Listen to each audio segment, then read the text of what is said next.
Chapter 397.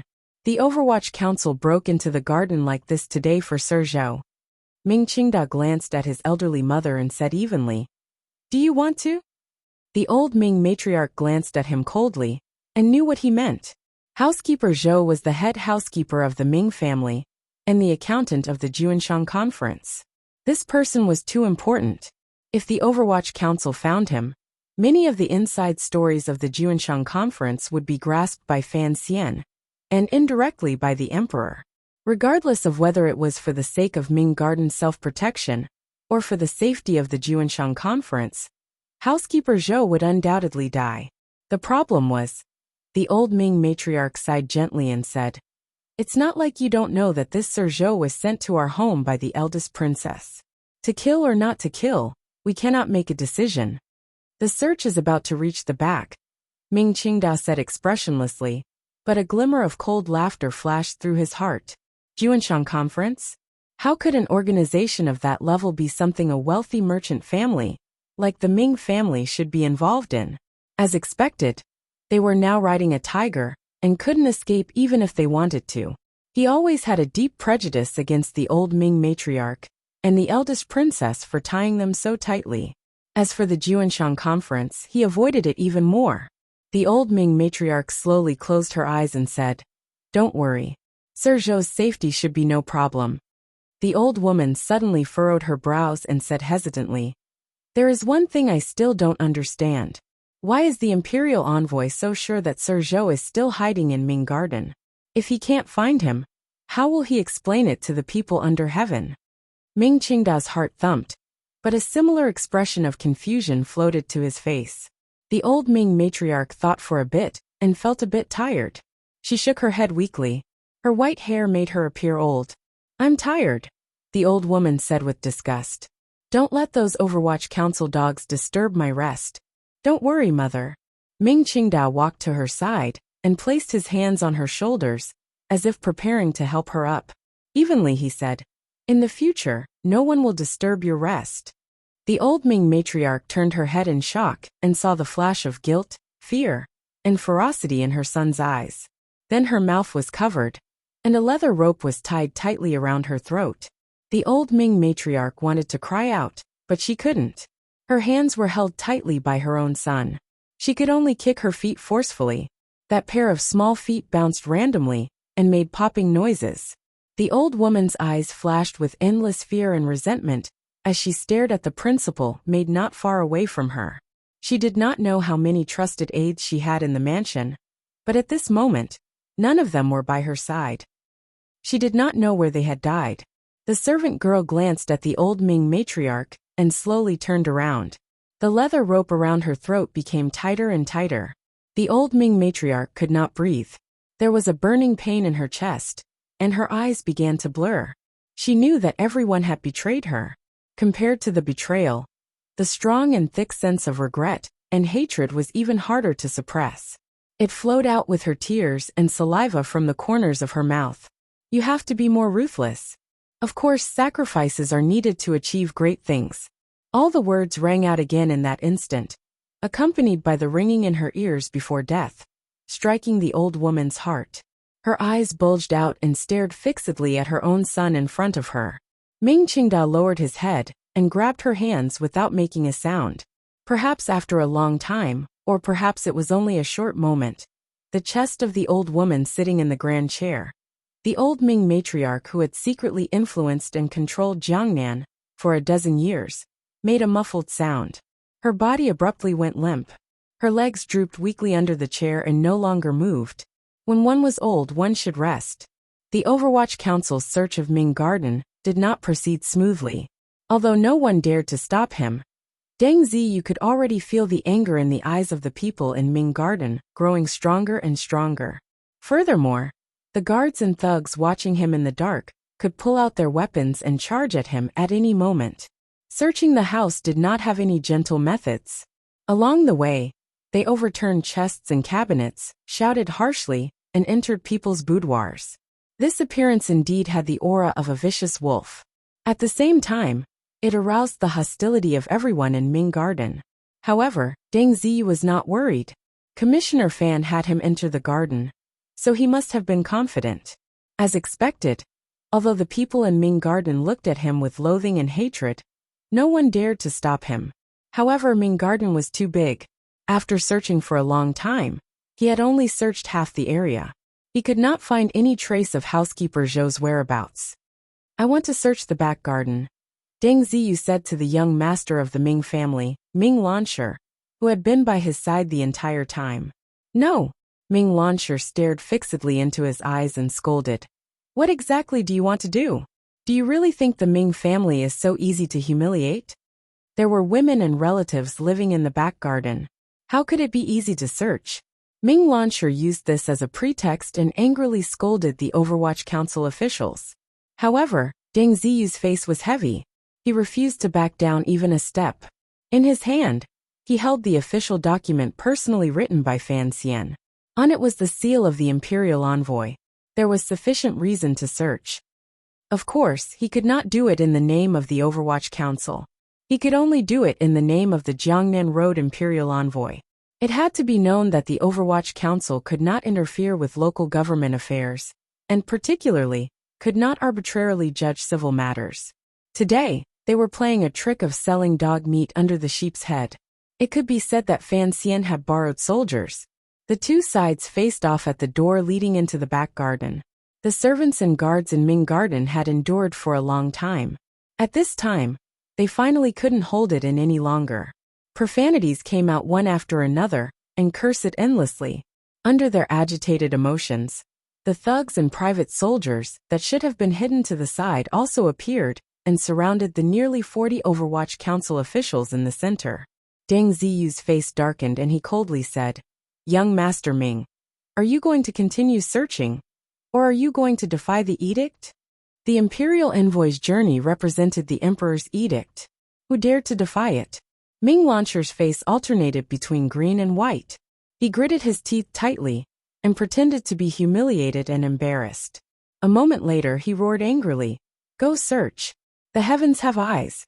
I don't believe that the Overwatch Council will not get retribution for bullying people with power. Deng Ziyu did not care about all this. His hand grasping the hilt of the padao, he strode toward the back garden. Unexpectedly, he had not gone more than 10 steps when a person charged out. Although the person was wearing the clothes of a serving girl, looking at the quality of her clothing and attire, she was also an important figure in Ming Garden. The serving girl's face was deathly pale, and her eyes were lifeless. It was as if she had seen a ghost. She crazily charged toward the crowd. As she charged, she yelled indistinctly, Dead! Dead! Dead! Dead! Deng Ziyu's heart jumped. He felt some kind of inauspicious omen. He furrowed his brows and stopped the serving girl. In a stern voice he asked, What happened? The serving girl's face exuded the temperament of a noble family she usually cultivated. However, at this moment, she seemed to be in too much of a shock. It was completely miserable. She trembled for a long time and couldn't say a complete sentence. She could only tremble endlessly in front of Deng Ziyu. If Deng Ziyu had not held onto her arm, she would probably have collapsed to the ground long ago. The people from the Overwatch Council searching the garden did not recognize this serving girl, but the people of the Ming family knew her identity. They knew that she was the old Ming matriarch's personal serving girl and one of her trusted aides. At this moment, the people of the 6th branch were all gathered here. Seeing her like this, they couldn't help but jump in fright. They wondered what had happened. Ming Lansher anxiously snatched the serving girl from Deng Ziyu's hands and grabbed her by the collar. What is it? Who died? Deng Ziyu watched from the side with cold eyes. A strange light flashed through his eyes. The serving girl was shaken by the young master and finally came to her senses.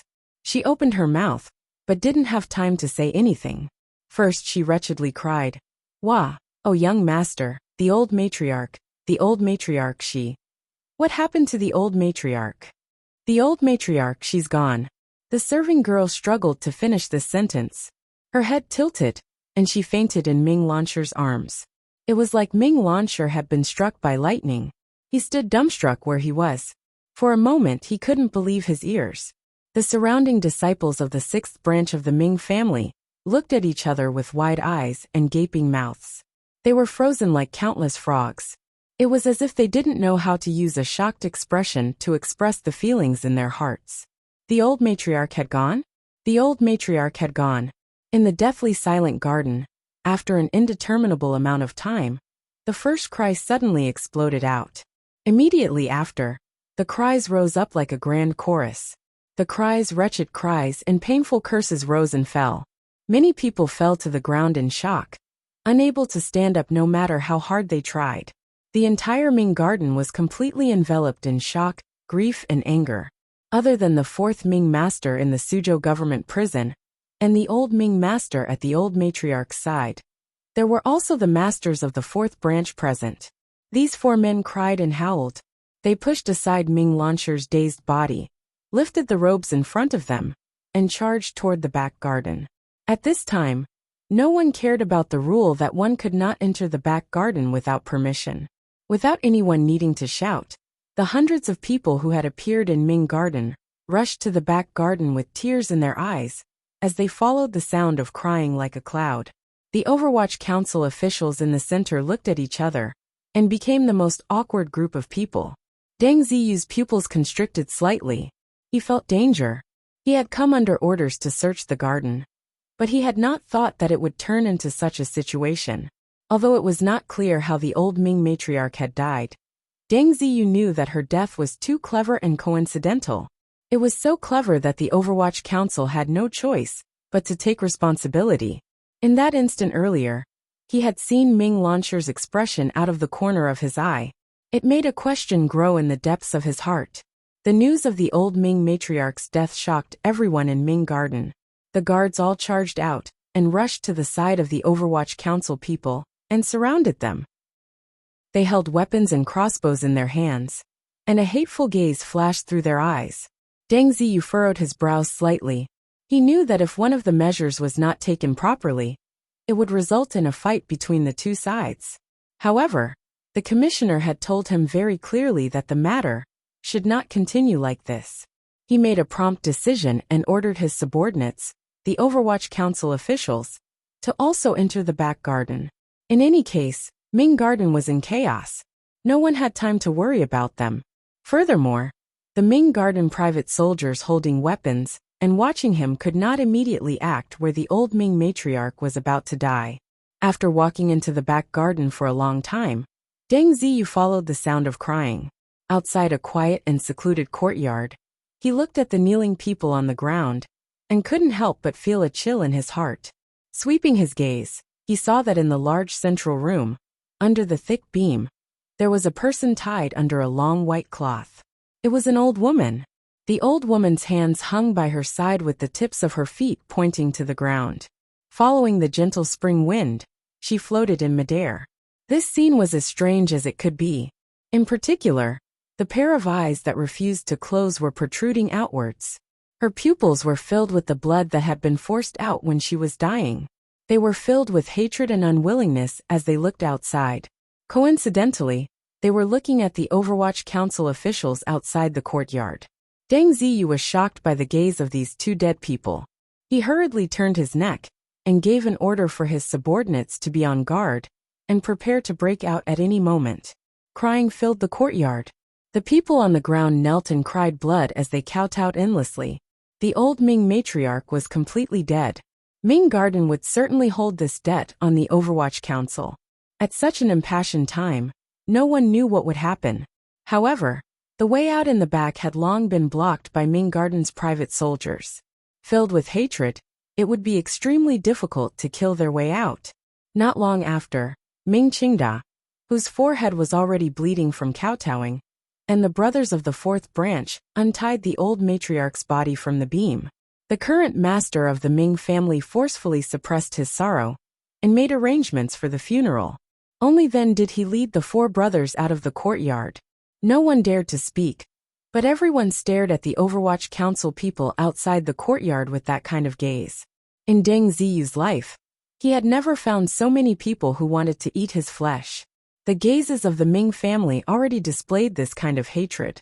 He knew that this was not the time to retreat. Once he retreated and the news got out, It would bring great danger to the Overwatch Council. Once the old Ming matriarch died, the Overwatch Council people would retreat in fear. If this wasn't a guilty conscience, what was it? Thus, he made his face heavy and narrowed his eyes. The old Ming matriarch colluded with Dong Yi and committed suicide to escape punishment. The funeral will be delayed for now. After the cause of death is investigated, we will deal with it. From the Overwatch Council's point of view, he had to appear particularly unyielding at this time. For the Ming family, the old ancestor had just died and was about to be framed by the Overwatch Council with the crime of committing suicide to escape punishment. No one could endure this. The sixth master of the Ming family liked wrestling the most. He was born big and rough, and his personality was also rough. Additionally, he was the youngest son of the Ming family and had always been the favorite of the old matriarch. His feelings for the old matriarch were also the deepest. Today, his mother had suddenly passed away, and he was feeling sad and indignant. When he heard Deng Ziyu's words, he turned around and grabbed a chair and threw it at him. Deng Ziyu raised his padao and blocked the chair with a clatter. The sixth master's eyes were red, and the muscles on his face twisted. With a sharp howl he said, "Someone beat this group of heartless dogs to death." The guards and servants of the Ming family had been waiting for these words. During this half a year, they had been oppressed by the Overwatch Council until they could barely breathe. No matter how much they tried, they could not protect themselves. Today, even the old matriarch had been forced to death. Looking at the Overwatch Council officials present, it was like looking at evil dogs that had broken into their own home. They were afraid that they would not be ruthless. Everyone let out a cry, picked up their weapons and charged forward, giving a flurry of attacks. From the moment he learned of the old matriarch's death, Deng Ziyu knew that the matter was about to get out of hand. He had his subordinates prepare for battle. Although the battle was sudden, they were not caught unprepared. The people around them formed a small defensive circle and pulled out the padao at their waists to fight. For a moment, only the sound of wind could be heard. Only the light of knives and the shadow of swords could be seen, and occasionally, a wretched cry accompanied by the terrified screams of the Ming family women. Ming Garden was very lively today. There were many people in Ming Garden, and there were indeed a few ace instructors among the private soldiers. As soon as they met face to face, many people in the Overwatch Council were injured. Fresh blood sprayed out like it was free. Although the 4th Bureau was not the most powerful yamen of the Overwatch Council, they were, after all, people who had received professional training. Although there were people injured, there were immediately people from the inner circle who took over. With great difficulty, they maintained the defensive circle and successfully repelled the first wave of the Ming family's private soldiers' attack. But how long could they last? The sixth master was about to go crazy and yelled with all his might. A light slap rang out. The sixth master's face was slapped. He turned his head in shock and saw his older brother's face, which was still sorrowful but mostly angry. Ming Qingda lowered his voice and gritted his teeth. "You want the entire clan to accompany you in death?" Without waiting for the stunned sixth master to reply, Ming Qingda's face darkened and he yelled, "All of you stop!" His voice was not very loud, so many people did not hear. An excited flush appeared on Ming Qingda's pale face. He raised his voice and yelled, "Do you want to rebel?" After all, he was the nominal master of the Ming family. Particularly after the old Ming matriarch's death, the word nominal could be removed. Thus, with Ming Qingda's order, all of the Ming Garden thugs stopped and retreated. The crowd opened up a path. Ming Qingda walked coldly along this path until he was in front of the people of the Overwatch Council. The master of the Ming family looked coldly at Deng Ziyu like he was looking at a vicious dog waiting to die. Deng Ziyu did not show any weakness. He smiled coldly and said, "Master Ming, you asked a good question. Are you really preparing to rebel?" Ming Qingda's gaze carried a glimmer of desolation and disdain, but he still did not say anything. How could the Ming family respond at this time? Kill the 40 Overwatch Council officials in front of them? Then, without waiting for an edict from Jingdo, Sir Fan Jr., sitting in Suzhou, as well as Governor Shui, could mobilize troops at any time to destroy Ming Garden. But they had forced his mother to death. All of this doubt and painful psychological struggle appeared on Ming Qingdao's face and fell into the eyes of the Ming family and Overwatch Council officials. Big brother! The sixth master cried as he rushed to Ming Qingdao's side. Mother has been forced to death. We can't let these lackeys leave alive. After the people in Ming Garden gradually calmed down, they seemed to be able to understand the sadness and struggle in the old master's heart. The sixth master was no exception. However, the love between mother and son was deep. How could he endure this? The humiliation and pain you have inflicted on the Ming family. Ming Qingda's lips trembled slightly. His face was pale. He stared into Deng Ziyu's eyes and said, "The Ming family will return it tenfold. As for today, if you kneel and kowtow to the old matriarch to ask for forgiveness, I will let you leave the garden." The sixth master didn't quite believe his ears and anxiously said, "Big brother, we can't just let it go like this." On the contrary, it was Deng Ziyu opposite him who narrowed his eyes and thought for a moment. He then said, "Master Ming, you should know that the Overwatch Council kneels to the heavens, to the earth, and to the ruler. We will not kneel to anyone else." Ming Qingda's brows furrowed. It seemed that his spirit had been greatly damaged by the repeated attacks today. He could not stand steadily. With great difficulty, he held onto the sixth master's shoulder. But he also stopped the sixth master's impulsiveness. In a raspy voice he said, "Then let us all perish together." As he spoke, Deng Ziyu felt that Ming Qingda's gaze on him seemed to be trying to express some hidden meaning, but he could not figure it out. Ming Qingdao sighed in his heart. He had not expected that the Overwatch Council would be so unyielding. In the face of such a dangerous situation, they were not even willing to make some superficial concessions.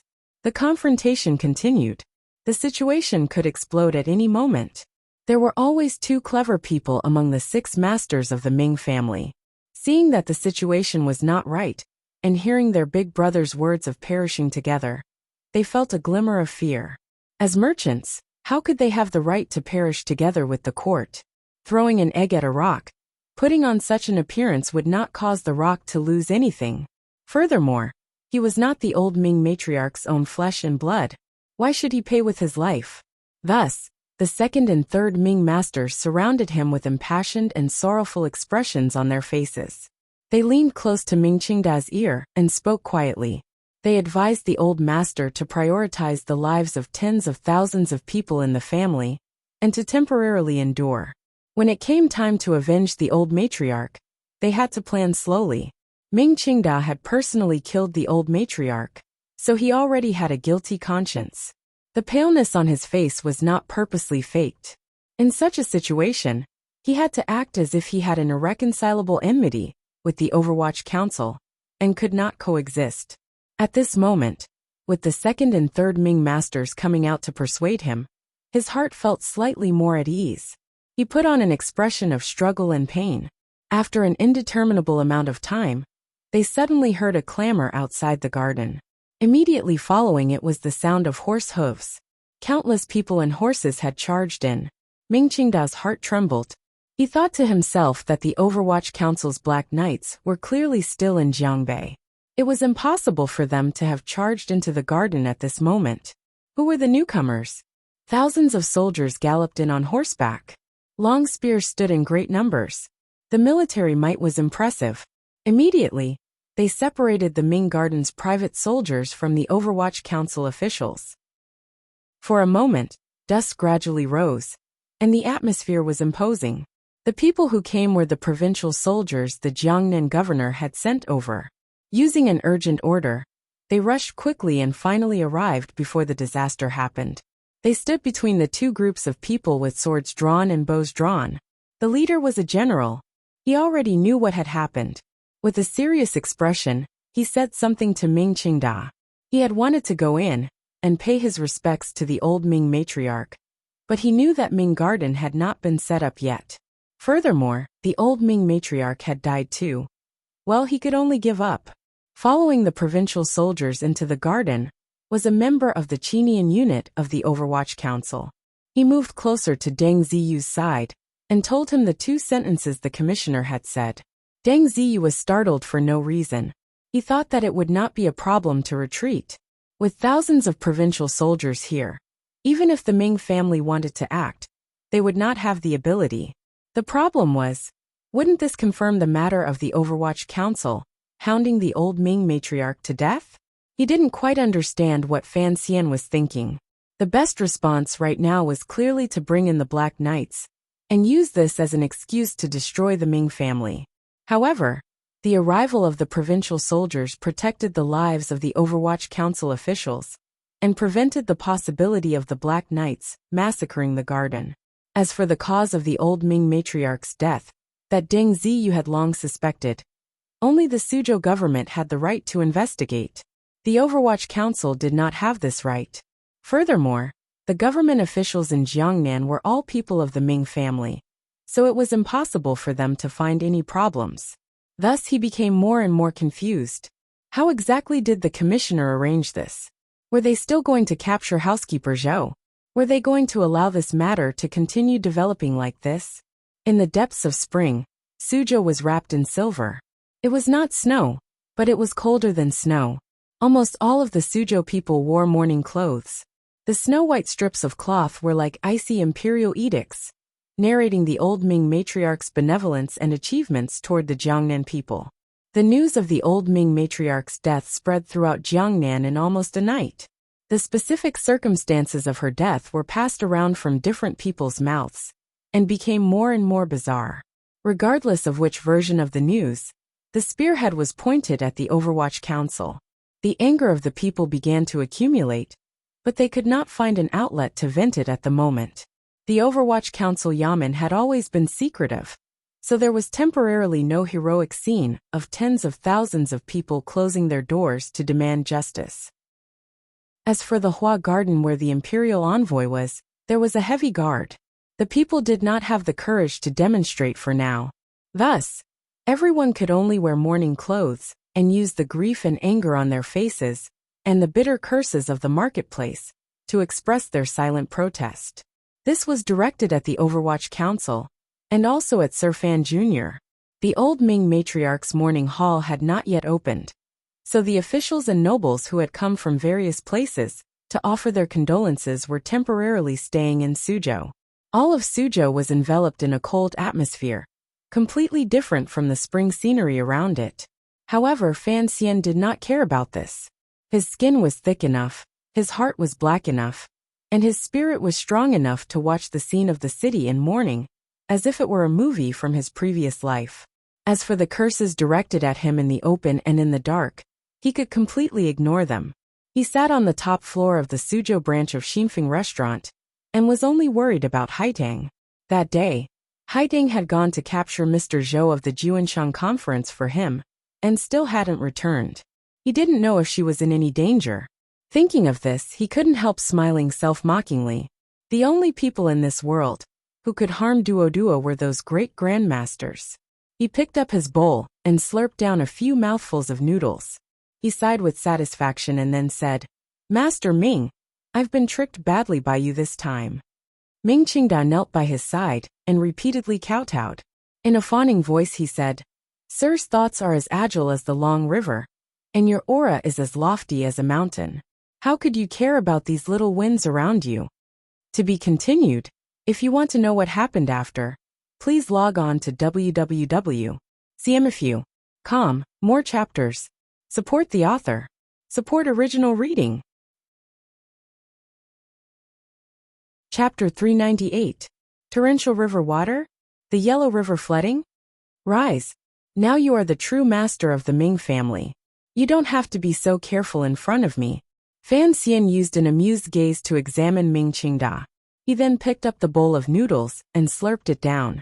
Ming Qingda had secretly come to Xinfeng restaurant and avoided everyone's eyes and ears. He was incomparably careful and nervous. After all, at this moment, an atmosphere of grief and indignation was accumulating in Suzhou. The tens of thousands of people in the Ming family were all looking at him, the master of the family.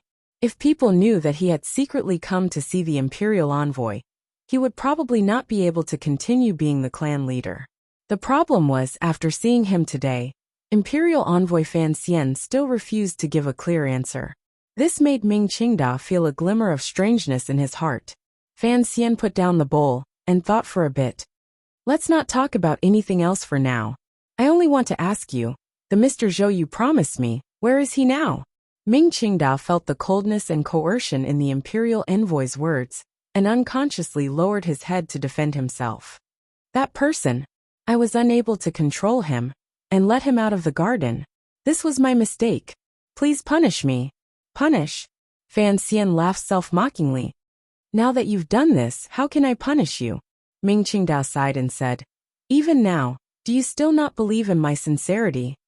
Fan Xian shook his head and said, last time in the palace treasury courtyard, I had already said it. Hold the bowl like a dragon spitting out pearls.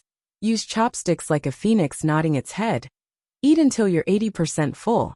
And if you can't finish, take it away. Being a person and doing things is the same as eating. Your posture has to be beautiful, and you have to know your limits. He stared into Ming Qingda's eyes. In our agreement, you sold people to me and acted as a mediator. But it did not involve the contents behind. You did not report this matter to me and did it yourself. The present situation puts me in a difficult position. Ming Qingda was silent for a moment, and then quietly said, now that things have come to this, in order to prevent the Ming family from turning into smoke and clouds in my hands, some people blocking the front must rest. I trust that you can understand. Understanding is one thing, but doing this without my permission is another. Don't think that by borrowing my subordinates to enter the garden and taking advantage of the situation, you can completely cover up this matter. You have to know that I have paid a great price in this matter. Presently, the entire Jiangnan is watching me. Think about how you will cover up this matter. Ming Qingda was speechless. A moment later he said, this is Qingda's fault. I will think of a way. Fan Xian nodded. In truth, he didn't really trust this ruthless old fox in front of him. Ming Qingda saw the imperial envoy's expression relax slightly. Only then did he gather his courage and say, sir, there were people in Ming Garden surrounding and attacking Overwatch Council officials. This matter should be investigated. Fan Xian listened to these words and couldn't resist smiling. Not only was this old Ming master ruthless, his skin was also as thick as his own. He sighed and said, if these words were heard by outsiders, I don't know how scared they would be. The master of the Ming family is actually urging the Overwatch Council to investigate Ming Garden. Ming Qingda smiled slightly and said, if I don't do this, how can I make you believe in my heart? Relax. Fan Xian calmed down. My identity and position are different from yours. You have no way of handing Sir Zhou to me. But I will still do what I promised you. I will handle 6th Ming. So don't worry too much. However, he stared into Ming Qingda's eyes and said forcefully, it's still the same words as before. You tricked me this time. Now, everyone in Jiangnan wants to eat my flesh. You have to think of a way to deal with this matter. Otherwise, you know the consequences. Ming Qingda bowed sincerely and accepted the order. He then carefully asked, what about 4th? Fan Xian was silent and did not reply to his question. Ming Qingda sighed in his heart. He knew that the imperial envoy had to leave a few more weaknesses in his hands before he could be at ease in letting him sit in the position of the master of the Ming family. As for the matter of the 4th master's prison break, the Overwatch Council had witnesses and could throw them out at any time to beat him to death. Fan Xian glanced at him with a not quite there smile. He thought, how could a chess piece like the 4th Ming master be taken out now? If he didn't pursue the matter of the prison break, then the 4th Ming master would be useless. If he did, then the 4th Ming master would just die. Wouldn't it be a pity to die like this? Right now, your family's emotions are still agitated. Don't worry about the matter of cleaning out the old matriarch's trusted aides, Fan Xian warned. He suddenly smiled and said, you're better at this kind of thing than I am. My words are a bit unnecessary. Ming Qingda quickly and respectfully said, it is all thanks to the imperial envoy's guidance along the way. Don't say that. The corner of Fan Xian's mouth twitched and he stopped him. The last powerful move was not something I could think of. Also, Fan Xian said quietly. Fan Xian said in a quiet voice, after the matter has calmed down, You can make arrangements for Xia Qifei to return to his ancestral home. Ming Qingdao abruptly raised his head and looked at Fan Xian with a pair of calm eyes that carried complicated emotions. A moment later he faintly said, "Sir, you still don't trust me." "Say less of these pompous words," Fan Xian said. "You know, and I also know. You don't trust me. Naturally, I also don't trust you. Xia Qifei is the one I truly trust. As long as he doesn't enter the Ming garden to discuss matters, our agreement cannot be considered complete." The wrinkles on Ming Qingda's forehead appeared to deepen. He took a deep breath and said, "Qingqing and I had disagreements when he was young. I'm afraid he hates me to the bone. Fine, according to the imperial envoy's orders, I am willing to back down. However, the old matriarch has just passed away. This is a time when emotions are running high. Everyone knows that Qingqing is your trusted aide. For him to return to his ancestral home, I'm afraid I won't be able to suppress the backlash from the tens of thousands of people in the clan." Fan Xian shook his head and straightforwardly said, "What time is this? Everyone in Jiangnan hates me. Do you think I care about the backlash from the tens of thousands of people in your clan? This situation was created by you. Naturally, you will have to settle the backlash from the people in the clan. I only want the result. As for the process, that is something you should worry about." Ming Qingda's expression darkened slightly and he said, "This matter is truly difficult." "There is nothing difficult about it." Fan Xian looked at him mockingly. "I have always admired your methods. Since the old matriarch has already been buried, the Overwatch Council has no right to investigate anything. However, I have always sent people to keep an eye on the grave. Making things difficult for you is better than making things difficult for me. If I am truly troubled to an unbearable point, then you should be troubled for the rest of your life." The Overwatch Council already had enough information on Ming Qingda. If Ming Qingda had other thoughts, before Fan Xian's days were good, Ming Qingda would certainly be the first to be cut into pieces. Since things have progressed to this point, Ming Qingda knew that although his shrewd and ruthless plan had allowed him to sit in the position of the true master of the Ming family, he had also sat on a volcano. In particular, the last move he had hidden from the imperial envoy. Although it made it so that the Overwatch Council could no longer pressure the Ming family, it had truly angered Fan Xian. Fan Xian tore off all pretenses and began to make naked threats. Faced with this kind of naked threat, Ming Qingda knew he could only accept it completely. He had done so many treasonous things. He had not expected that in the end, it would all benefit the other party. He raised his head angrily and looked at the imperial envoy. "Sir, good plan." Fan Xian was not angry at all. He chuckled and said, "The old Ming master likes to scheme against others. Now he thinks he has been schemed against by me. Naturally, he feels uncomfortable. However, don't think too highly of me. In this area, I truly do not have much talent." His voice became cold. "One can be strong without desires. The old Ming master has asked for too many things, so naturally, he will give me too many opportunities. As for scheming, I have always thought that such things as schemes are never as terrifying as direct power. After scheming, I have instead ruined your life. Old Ming master, in the future, it is best to be more honest and do things more sincerely." Ming Qingdao fell silent. "You can go back first. There are still many things I need you to deal with, such as the resentment the people in the clan have toward me that I need you to appease," Fan Xian said with a smile. "If there are any arrangements in the future, I will send someone to let you know." He thought for a bit and finally warned, "I know you are very afraid of the Juanshang conference, however for now, don't tear off all pretenses with them. I need the Ming family to still have a position in the Juanshang conference." Ming Qingda knew there was no other way. He could only agree like this for now. He stood up and walked down the stairs. However, his back was slightly hunched, revealing his old age. After Ming Qingda left, the head of the Qinian unit of the Overwatch Council, Deng Ziyu, flashed out from behind the curtain. The shock on his face could not be hidden no matter how hard he tried. Only now did he know that the commissioner and the master of the Ming family had made so many secret agreements in private. Following Fan Xian's orders, he sat down.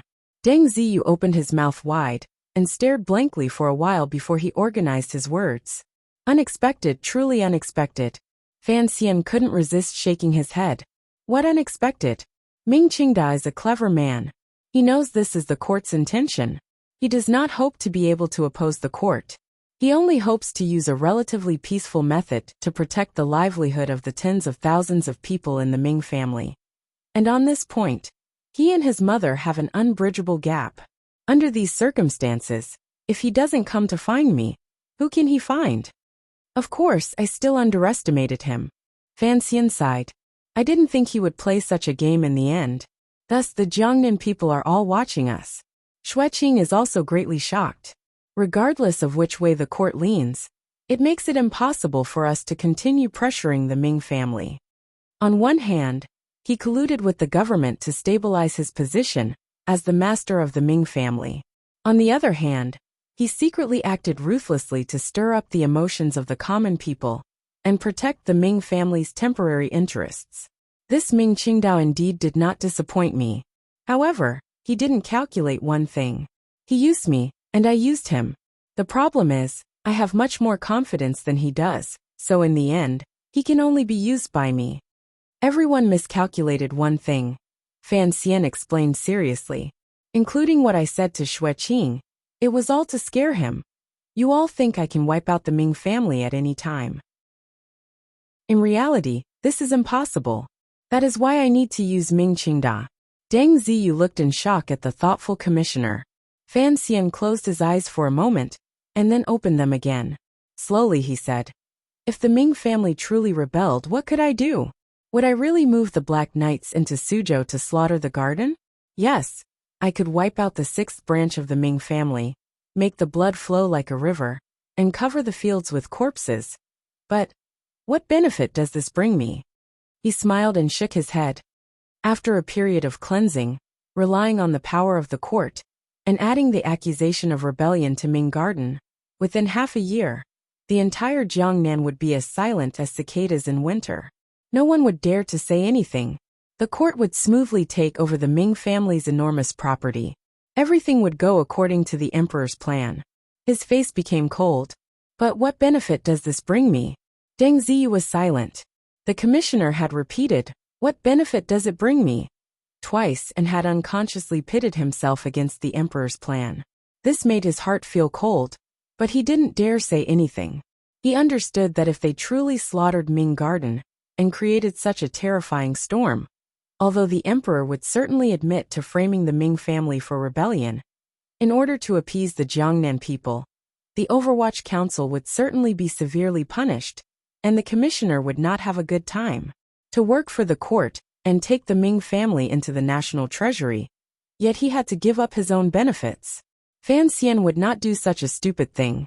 This is why at the beginning, I had to find Xia Qifei, then the fourth Ming disciple, and finally Ming Qingda. Fan Xian explained in an even voice. The situation in Jiangnan appears chaotic, but it is actually very clear. Xueqing is the emperor's trusted aide, watching from the side. I could only muddy the waters a bit more. Taking in the Ming family can only be done peacefully. Fan Xian slightly lowered his eyelids. If I do too much, the emperor could throw me out at any moment. You should understand this. Deng Ziyu felt a chill in his heart. He didn't understand why the commissioner kept referring to himself as His Majesty in front of him.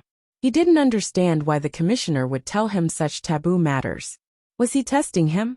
The old Ming matriarch has always been an important figure in the Juanshang conference, Fan Xian continued. As long as she was on the throne, it was impossible for the Ming family to be taken down peacefully by me. Although her death has brought me some trouble overall, I am willing to accept this result. Fan Xian looked into Deng Ziyu's eyes and quietly said, You've always been by my side. Of course, you know it has not been easy for me. Deng Ziyu sighed in his heart and bowed without saying anything. Fan Xian walked to the railing on the top floor of Xinfeng restaurant. Narrowing his eyes, he looked at the people in mourning on the street below, and the incense shops working hard in the distance. He knew that all of Suzhou was busy for the old woman who had died. Countless nobles had already gathered here, waiting to go to the mourning hall to pay their respects. Deng Ziyu followed behind him and looked at the scene below. He sighed and said, There are too many ways to deal with the Ming family. The current situation does not seem to be the best. Fan Xian calmly replied, so Ming Qingda's last move against me, I'll get it back in the future. In the present Jiangnan, the old Ming matriarch had mysteriously died, and Ming Qingda had secretly thrown his lot in with Fan Xian. On the surface, the Ming family and Xinyang might still be able to guarantee something. But in secret, it was very different from previous years. Fan Xian held down the fort in Jiangnan. With both hands open, the palace treasury's smuggling business would be carried out with great fanfare. Without the Ming family holding him back, it would go much more smoothly. When all was said and done, the price Fan Xian paid was nothing more than the illusory word of reputation. In his view, forcing the old Ming matriarch to death had thrown the hearts of the people into chaos. The emperor would certainly find some reason to give an edict to reprimand him. He was very happy to bring shame to himself like this. In reality, there were a lot of inside information that affected Fan Xian's decision-making that he did not tell Deng Ziyu. For example, why he could not move the Black Knights, and why he was afraid the emperor would throw him out. Fan Xian knew very well that in the present world, it was already an anomaly for such a young and powerful official like him to appear with such great power.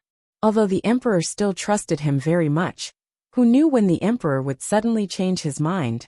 Judging from the emperor's actions these years, he was a suspicious person. Thus, he had always watched him strictly to prevent him from getting involved with the military. Move the Black Knights into the province?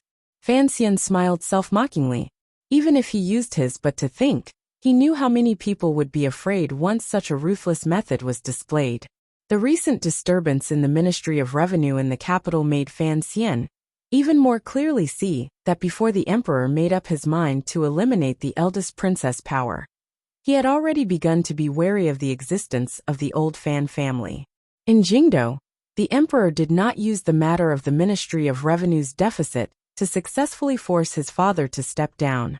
Who knew if the Ming family matter would be blown up, and he would take away his power? The word power appeared simple, but it was like a drug.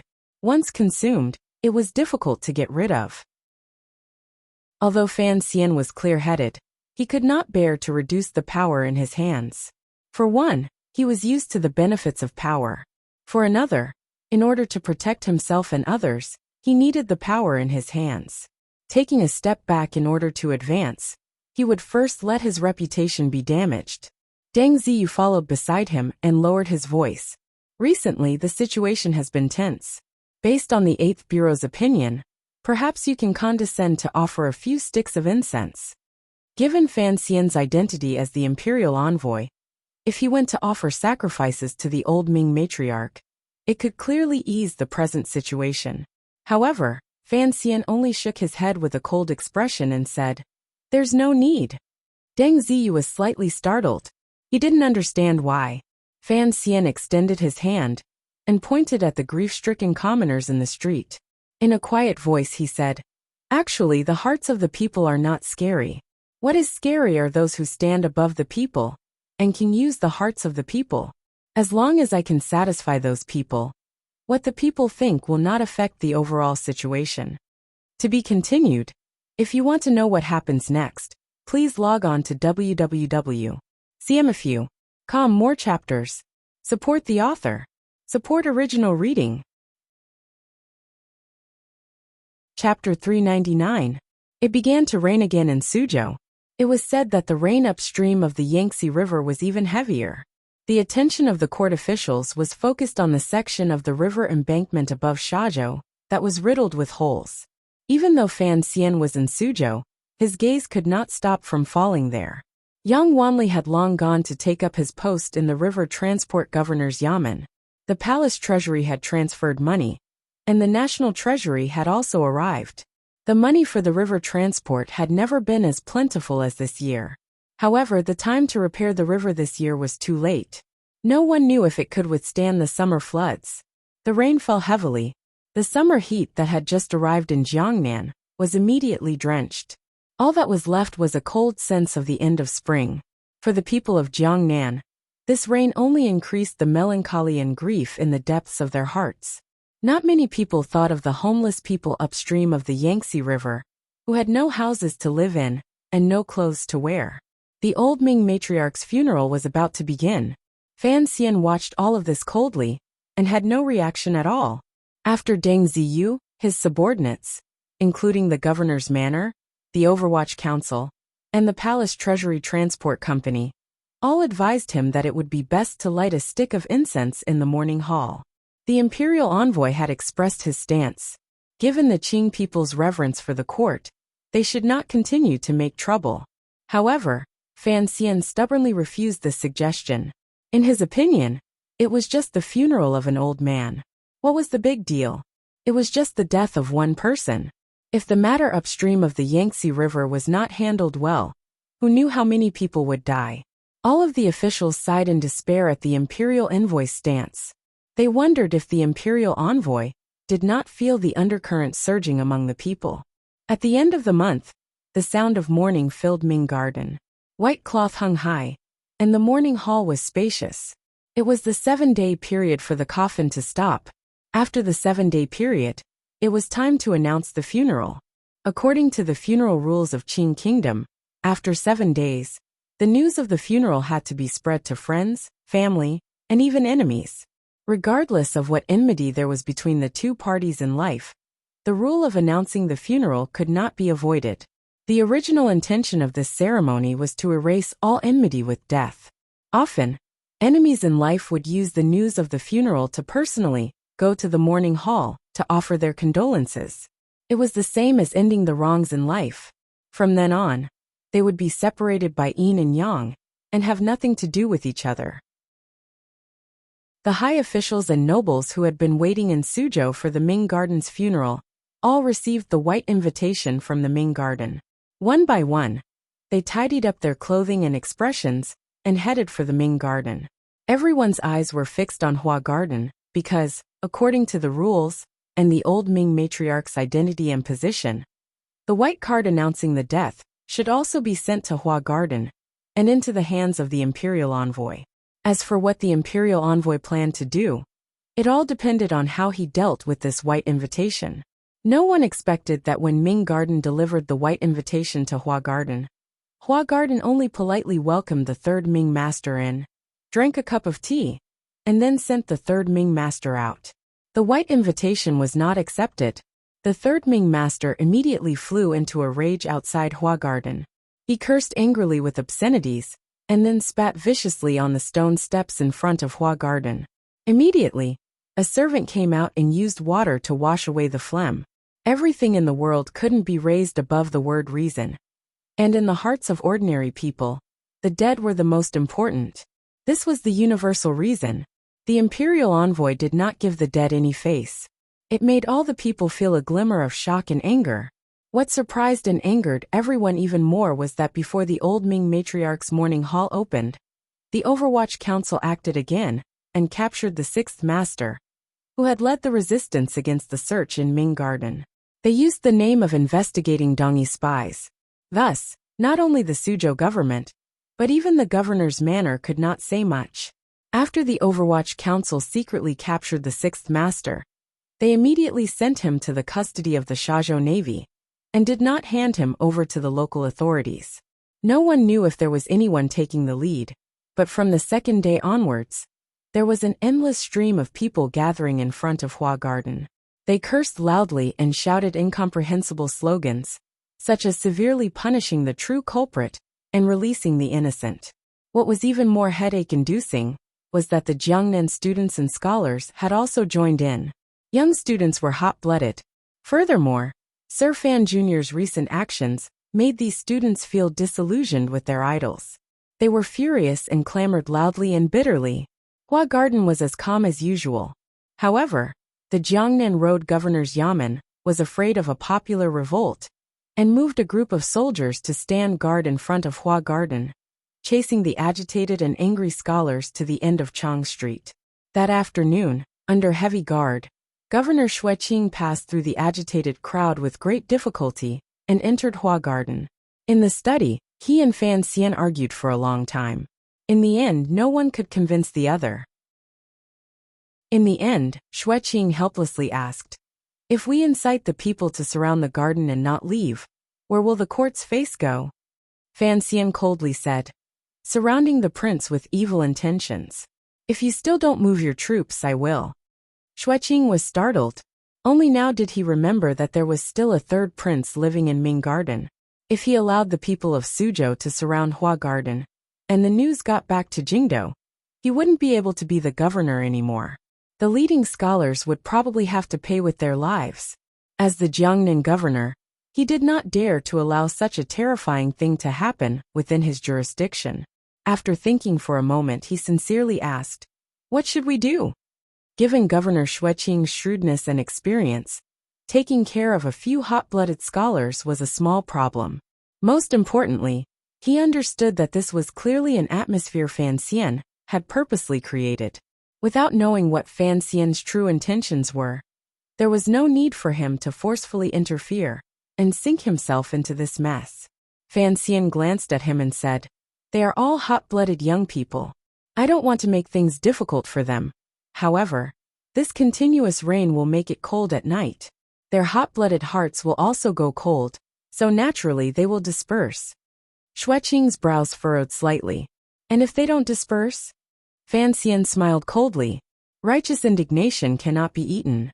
If they don't disperse at night, then it means that some of the people surrounding the garden are not acting out of righteous indignation, but have other goals. The goal those people hiding in the dark wanted to achieve was simple. They didn't need to incite a civil revolt.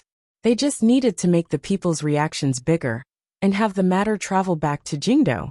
The emperor would have to respond. Xueqing thought for a moment and immediately understood Fan Xian's meaning. He said, "Should the governor's manor take action in this matter?" Fan Xian shook his head. "This is a matter of bad reputation. I'll take responsibility for it myself. Sir, just look after Hua Garden. After all, the third prince's safety is of the utmost importance." Xueqing understood. He couldn't help but feel a glimmer of strangeness and shock in his heart. According to the common sense of officialdom, the matter of suppressing a civil revolt had to be done together by everyone above. However, Fan Xian's solitary and stubborn appearance did indeed reduce the pressure on him. After the discussion ended, Xueqing took his leave. Fan Xian sat alone in the study in a daze. Shortly after, he couldn't resist smiling self-mockingly. Haiding had been gone for many days and still hadn't returned. If he couldn't capture Sir Zhou, then the Ming Garden coup would mean he had lost 1/3 of the benefits. As for the angry Suzhou people, Fan Xian didn't care at all. With Ming Qingdao leading, the matter would certainly not go beyond the critical line of intensification. The problem was, it was clear that behind this mass movement, there were many shadows of people hiding in the dark. Without anyone instigating, how could the cowardly citizens of the Qing court have the courage to come to the imperial envoy's manor and raise their voices? Concerning this matter, Fan Xian had already made ample preparations. Now that he had Xueqing's reply, his heart was even more at peace. The matter was indeed as Fan Xian had expected. When the sky darkened, the crowd outside had gradually dispersed. There were only the students with square headscarves on their heads, their faces full of righteousness, and a few unknown citizens mixed together. With the governor's manor's military watching, these people could only stand at the end of Chang Street and chant, angrily accusing the imperial envoy of treating human life like grass and harming the Jiangnan people. No one knew who started it, but the crowd gradually became excited and pressed toward Hua Garden. For a moment, the governor's manor's soldiers did not dare to act ruthlessly and slowly retreated. As they got closer and closer to Hua Garden, the crowd stopped. There was a clamor of voices, and all kinds of ugly curses were thrown out. However, the students were not all idiots. They knew that cursing was one thing, but they were all cursing about the Overwatch Council, and did not touch upon Fan Xian's 18 generations of ancestors. Everyone under heaven knew that Fan Xian's ancestors were the emperor's ancestors. Cursing the Overwatch Council that all scholars hated to the bone was fine, but cursing the emperor's 18 generations of ancestors? Everyone just wanted to vent the anger of the old Ming matriarch, who had died an unjust death. They didn't want to throw their lives into it. Hua Garden was still silent. One could faintly see the flickering lights inside, and the sound of stringed instruments came through the rain. The soldiers of the governor's manor were on standby. They lit torches in their hands and lit up the outside of Hua Garden. The rain was like a thread and had long soaked the bodies of the students still outside Hua Garden. They looked at each other and wiped the rain off their faces, not daring to believe their own ears. Suzhou was already like this. They were already like this. Yet the imperial envoy still had the leisure to do this, like this. They were drenched in the rain. Yet the imperial envoy was listening to a play. The students strangely became angry.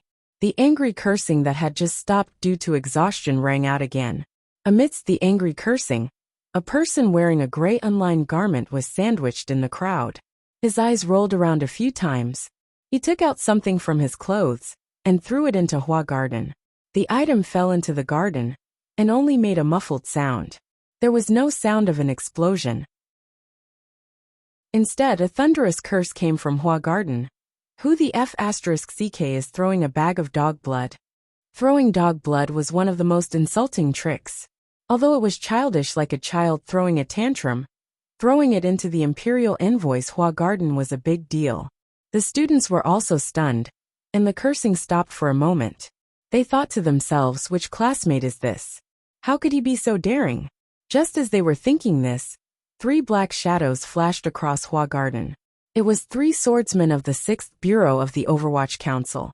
They watched the troublemakers on the street outside the garden coldly. The crowd fell silent for a moment. Suddenly, someone exploded with a cry. The Overwatch Council is going to kill people. A shadow charged into the crowd. The sound of fanning the flames suddenly stopped. It was like someone had grabbed the throat of a duck's fate. The crowd was startled and parted in the middle. A large man wearing cotton clothing walked out coldly, with a gray-clothed person's throat in his hand. The large man wearing cotton clothing was the leader of the Tiger Guards, Gouda. He had been watching the people fanning the flames on Fan Xian's orders. Given his ability, it was easy for him to take the person. He threw the gray-clothed man to the ground and stepped on his chest. The sound of the man's sternum breaking could be heard. The students looked at this wretched scene. Hot blood rushed to their heads. They surrounded Gouda in the middle and yelled, "Murder! The Overwatch Council is killing people." This scene scared the surrounding officials of the governor's manor. They urged their horses forward, ready to send troops to suppress the situation at any moment. Gouda coldly picked up the gray-clothed man and shook him like he was shaking a sack. Clink, clink, clink. Who knew how many things fell from the man's body? First, he didn't die. The gray-clothed man's moan answered Gouda's words. The student's emotions calmed slightly. Gouda coldly said, "Second, you are here to seek justice. This person is here to tempt the imperial envoy to kill you. There is a difference, so there is a difference in treatment." These are his original words. Only now did the students come to their senses. Looking down, they couldn't help but jump in fright. They saw that there were not only bags of dog blood on the gray-clothed man's body. There were also fire seeds and lamp oil. Only now did everyone understand that if they allowed this person to do bad things in the crowd, and actually burn down Hua Garden, where the prince and imperial envoy lived, they would certainly be killed on the spot by the court as thugs. His original words are too, Gouda said coldly. Everyone was intimidated by his imposing manner and listened obediently. If there is injustice in your chest, you have to vent it. This is the nature of young people. I don't blame you. Gouda continued to narrate Fan Xian's words. But to be incited by someone and not know the truth, how stupid is that? If there is injustice you want to vent, you have to find the right way. To make such a racket like a shrew in the marketplace is truly shameful. Listening to these words, the students felt very dissatisfied. A student who seemed to be the leader stood out boldly. The Overwatch Council handles matters unfairly, forcing people to die. I once went to the Suzhou government to make a report, but officials protect each other. Furthermore, the Suzhou government fears the power of the Overwatch Council and does not accept the complaint. Dare I ask the imperial envoy, what other way can I vent my anger? Gouda glanced at that person coldly. Sir, since you have the courage to gather outside the garden to make trouble, Do you have the courage to enter the garden to discuss matters? The students immediately began to make a ruckus. Some said they couldn't enter, others said they had to enter. There were many different opinions. In the end, they all focused their gazes on the student who had stood out earlier. This student was a student of Jiangnan Road's White Deer Academy. His name was Fang Tingshi. He came from a poor background, but was very knowledgeable. He had always been deeply admired by his peers, and was the hidden leader of the students. Fang Tingshi thought for a moment and gritted his teeth. From his clothes, he took out the letters of blood from tens of thousands of people he had collected. Raising them above his head, he said, "I am willing to enter the garden to debate with you." Gauda glanced at him expressionlessly. Carrying the gray-clothed man, he walked into the garden. Fang Tingshi felt slightly uneasy. Summoning up his courage, he walked in. At the same time, he dissuaded his fellow students' requests to enter together. Fan Xian sat in the grand wooden armchair with his eyes half closed, enjoying Cece's gentle massage behind him. His fingers tapped on the table, along with the singing of the melodious master in the pavilion in the garden. Below him, the incomparably daring Fang Tingshi, who had entered the garden alone to ask for justice from the imperial envoy, was flipping through something. His face alternated between green and white. His lips trembled slightly. It was as if he was shocked by what was recorded on it. Fan Xian slowly opened his eyes and said, "This is a court secret. However, there are many things that are not convenient to bring to the Suzhou government as evidence. There are many things that are already dead and cannot be used as evidence. There are many things that involve nobles in court. I cannot use them as a cover to openly destroy the Ming Garden. However, since you have the courage to pull together a group of students to seek justice, presumably you are not an idiot. After seeing so many things, you should have your own independent judgment as to what exactly happened in the Ming Garden matter." What Fang Tingshi held in his hands were the results of the Overwatch Council's secret investigation of the Ming Garden this half-year. It included the pirates on the East Sea Island, the strange death of Ming Launcher's concubine, the story of Xia Qifei and the Ming family, the Ming family smuggling to Dongyi, and the ace Sigajian left to enter Jiangnan to assassinate Fan Xian.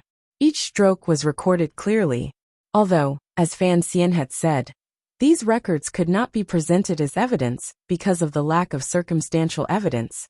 Fang Tingshi knew that what was written on it was all true. His hands holding the files were trembling. But it shouldn't be like this. The old Ming matriarch has softened Jiangnan and supported countless poor students. My family has been poor since I was young. If it wasn't for the Ming Garden giving me rice every month to study, how could I have entered White Deer Academy? His eyes were slightly red. He stared angrily at Fan Xian and said, "Imperial Envoy, since I dared to enter the garden today, I did not have any thoughts of leaving alive. I do not believe the things recorded here. The Overwatch Council is best at framing people." Fan Xian looked at him coldly and did not continue. Fang Tingshi himself could not continue. "Ever since I took over the Overwatch Council, when has there been a case of framing people and framing people?" Fan Xian said mockingly, "As for you, as a student, you should have the ability to make independent judgments. You don't need to rely on other people's words or your own eyes. You only need to look at the situation these years and your own brain."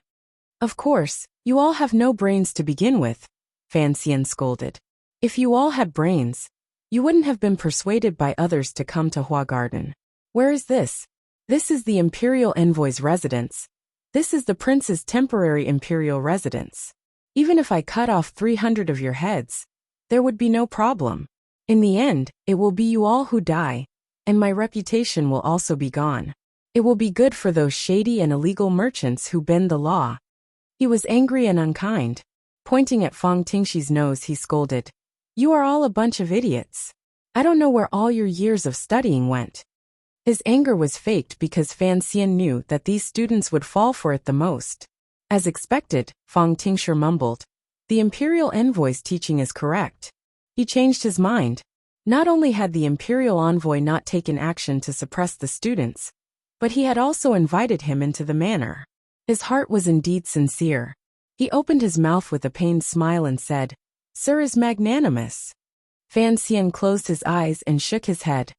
My magnanimity cannot be said to be magnanimous. It is just that you are all still young. I am not willing to use those methods. As to why I can tolerate you today.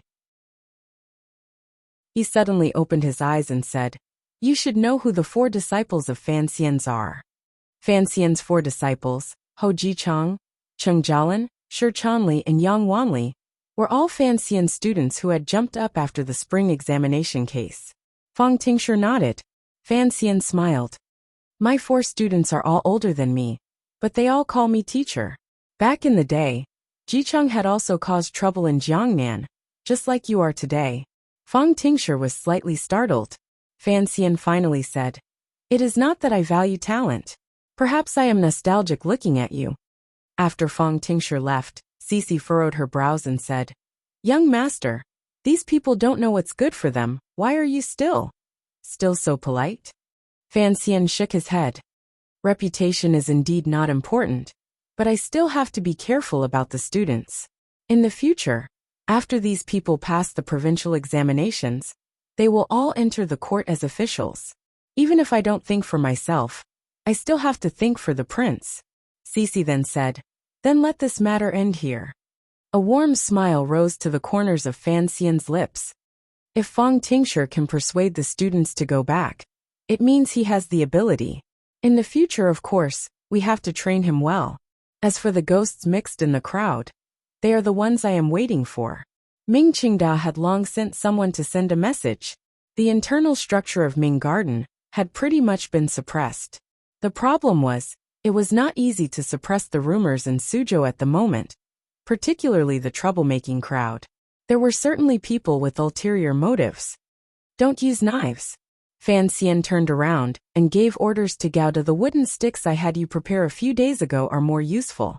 As for suppressing things, you have to hit them painfully, but you can't let them bleed. No matter what matter it was, adding the word bleed in front of it was always troublesome. After Fang Tingshi left the garden, he gathered with the students and spoke for a long time. Unfortunately, he was unable to convince everyone. On the contrary, some of the students suspected that he was afraid of the power of the court. There were also some sarcastic words in the crowd that provoked him. After Fang Tingshi's anger, he was ashamed. For a moment, he didn't know what to do. He could only take his friends and leave Ming Garden first. Only half of the people who had surrounded Ming Garden to express their anger remained. The officials of the governor's manor watched even more closely after the dog blood bag incident earlier. After an indeterminable amount of time, a large group of people suddenly charged out of Hua Garden with wooden sticks in their hands. They struck down on the bodies of the students who had surrounded and refused to leave. For a moment, wretched cries rang out, and the sound of sticks hitting flesh rang out. Although the people of the Overwatch Council did not strike too heavily, and the students were not heavily injured, the students, who had immersed themselves in scriptures every day, had never experienced this kind of stick education. They cried and yelled before they were chased away by the sticks. In front of Hua Garden, peace immediately returned. Only the rain slowly floated down. The commander of the governor's manor stared dumbstruck at this scene. He thought to himself that the imperial envoy was truly vicious and merciless.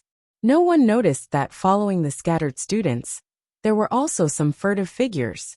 Behind these figures, there were also secret agents of the Overwatch Council disguised as scholars or commoners. As they ran in panic, they kept a careful eye on them. Fan Xian stepped on the ladder and held the third prince's hand as they climbed to the top of Hua Garden's wall. Looking at this scene, he couldn't resist laughing and said, According to the standard pattern, today we should have some gang members disguised as people with lofty ideals who are loyal to the emperor and love the people to beat up these students. The third prince asked curiously, Sir, why didn't you do this today? Fan Xian laughingly scolded, You want to use the Jiangnan water bandits? Now everyone knows that Xia Qifei is one of us. What need is there for that extra face? I'm still sick. To be continued. If you want to know what happens next, please log on to www.cmfu.com. More chapters. Support the author. Support original reading. Chapter 400. So high-spirited. Fan Xian had one foot on the railing of the top floor of the Suzhou branch of Baoyue brothel. He held a fan in his other hand and fanned himself. The cold rain at the end of spring had stopped. The summer heat had gone and returned. In an instant, the temperature in the air rose. He narrowed his eyes and looked at the funeral procession passing through the main street. He listened to the babbling of morning music and couldn't resist smiling. Ming Qingdao indeed had a way. On the surface, he appeared mournful, angry, and absolutely irreconcilable with Fan Xian. He had actually allowed the old Ming matriarch's burial ceremony to pass through the city. It was very ostentatious along the way. Along the way, there were citizens who had set up small tables and placed fruits in worship. There were also some beggars who had received benefits who were kowtowing to the slowly moving coffin. The sound of morning music was actually sometimes pleasant to listen to, at least in Fan Xian's ears. He waved his fan and couldn't resist sighing again. So high-spirited. The wind blew through the fan. He couldn't be bothered to fight with Ming Garden over their pride. He did not find it exciting to use a dead person to obstruct his eyes. If they wanted to parade, then go ahead. In any case, it wouldn't do him any real harm. After sweeping away the sixth Ming disciple, and the old matriarch's trusted aides, Ming Qingda had already gradually and steadily controlled the situation in Ming Garden. It was also under his powerful suppression that the tens of thousands of Ming family members did not let out a final roar of mutual destruction because of the old Ming matriarch's unusual death. The scholars who had been clamoring in Suzhou a few days ago had been split apart by Fan Xian and then educated with a rod. Without the support of the Ming family, their momentum immediately weakened. Just as Fan Xian had expected, the so-called righteous indignation could not last long. Of course, Fan Xian knew that if he wanted to suppress the voices of revenge within the Ming family, it would certainly be hard on Ming Qingda. However, this matter had been caused by Ming Qingda. If he didn't want Fan Xian to fly into a rage, he had to swallow all this hard work, difficulty, and anger. What truly made Fan Xian happy was that the crows scattered among the crowd a few days ago had already sent back news. He didn't know if it was because of the Ming family's sudden silence that the elders of the Juanshan conference had no time to react. At least in the Jiangnan area, some of the officials of the Juanshan conference had made some rather stupid responses, such as inciting the citizens to cause trouble. Relying on the Overwatch Council's secret investigation in this matter, and the people Ming Qingda had secretly sold to Hua Garden, the Overwatch Council had already set their sights on a manor downstream of the Yangtze River. It was a stronghold the Juanshan Conference had set up in Jiangnan. Perhaps it was just an unremarkable manor, and was not very important to the Juanshan Conference, but Fan Xian needed to get rid of it to express his stance. While he was in Jiangnan, your Juanshan Conference had better behave for the time being. If you don't behave, I'll shut you up. The Black Knights could not enter Ming Garden, because the Emperor did not like to see the Overwatch Council's martial power overly involved in local government affairs. However, for such a mysterious organization as the Juanshan Conference that even faintly resisted imperial power, the Qing Emperor probably did not care what methods Fan Xian used. Governor Xueqing of Jiangnan Road also did not oppose Fan Xian's plan. After all, there was not enough time to ask Jingdou. Today was the day the old Ming matriarch was being buried. It was also the day the 500 Black Knights stealthily crossed the Yangtze River to wash a certain place in blood. The funeral procession had already passed through the long street under the Baoyue brothel. Fan Xian noticed that a few nobles had already carefully backed out of the procession. These Jiangnan people did not want to offend the Ming family, but they also did not want to give the imperial envoy too much face. Thus, they sent the procession to the city gates and turned back on their own. So high-spirited and vigorous, with great power in hand, what need was there to fear the hearts of the people? Although Fan Xian did not get carried away, he had begun to feel in the depths of his heart that power was truly like a drug. No wonder Shizha had a saying, Xiaolong had paraphrased it, and it was commonly seen on the forums. Absolute so-and-so brought absolute so-and-so. However, Fan Xian knew that he did not need to be corrupt. He thought without shame that his mental realm was still relatively high. so he couldn't resist sighing for the third time.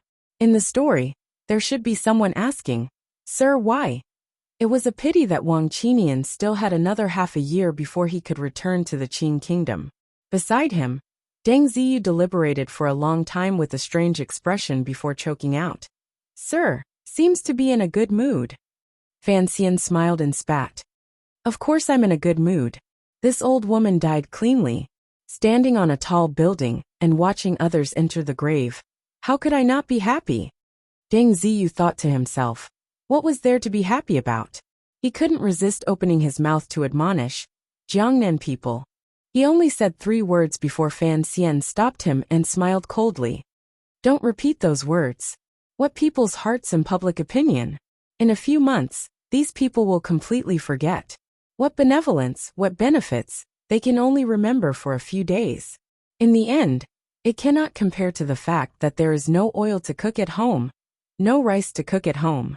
These things are important. Common people are the most forgetful people in the world." His words had a point, and it was pointing to Fan Xian's past. The Yi family that had long been weathered by wind and rain, and turned into the palace treasury of the royal court.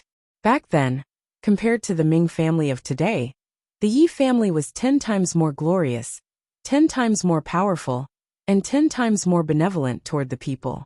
Heaven changed its face in one day, and the family was broken and people died.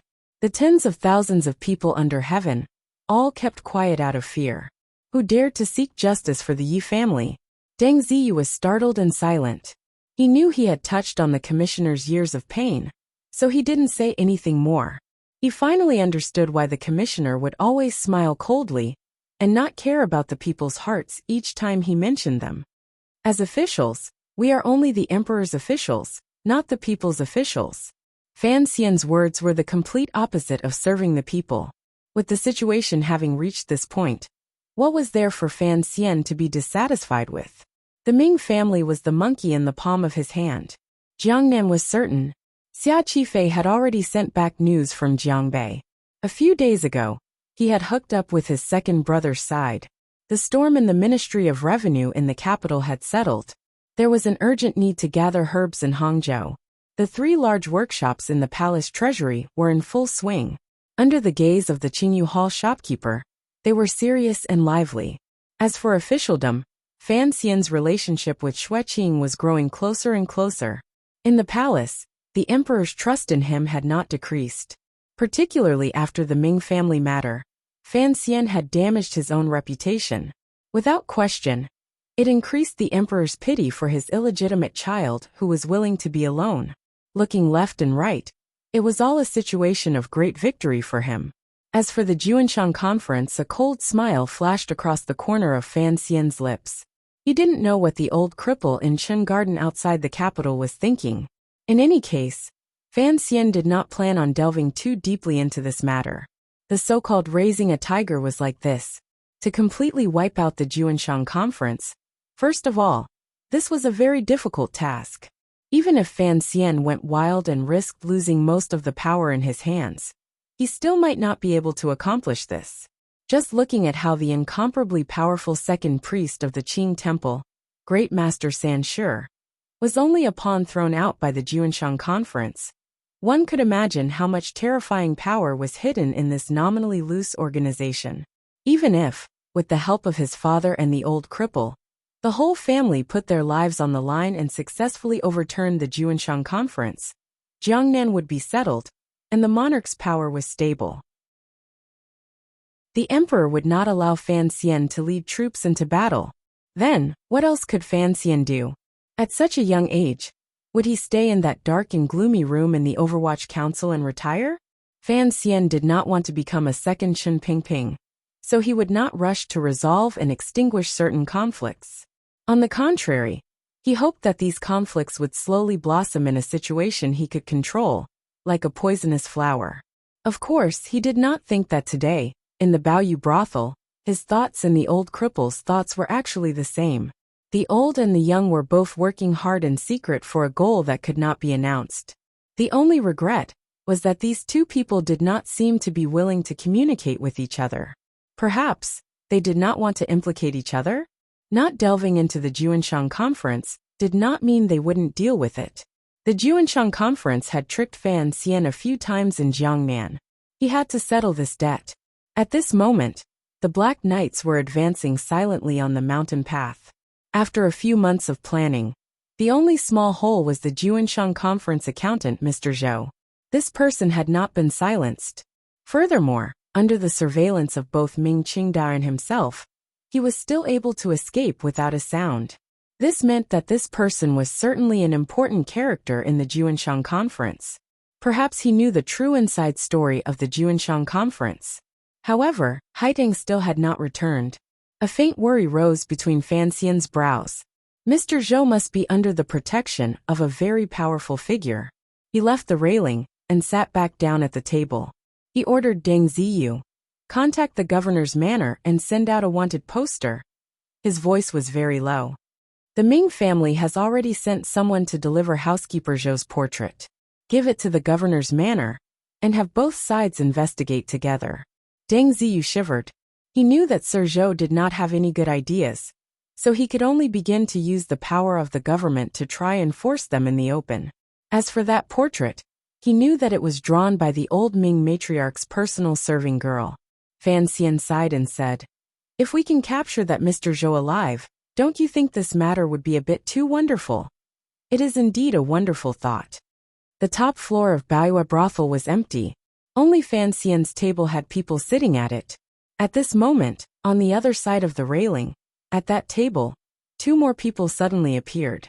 Furthermore, they followed up Fan Xian's words with extreme coldness. Countless sounds of metal being unsheathed rang out in the top floor. It was very severe. With Gao De in the lead, the 7 tiger guards gripped their strangely shaped long knives tightly in their hands and formed the shape of a mountain, firmly protecting Fan Xian behind them.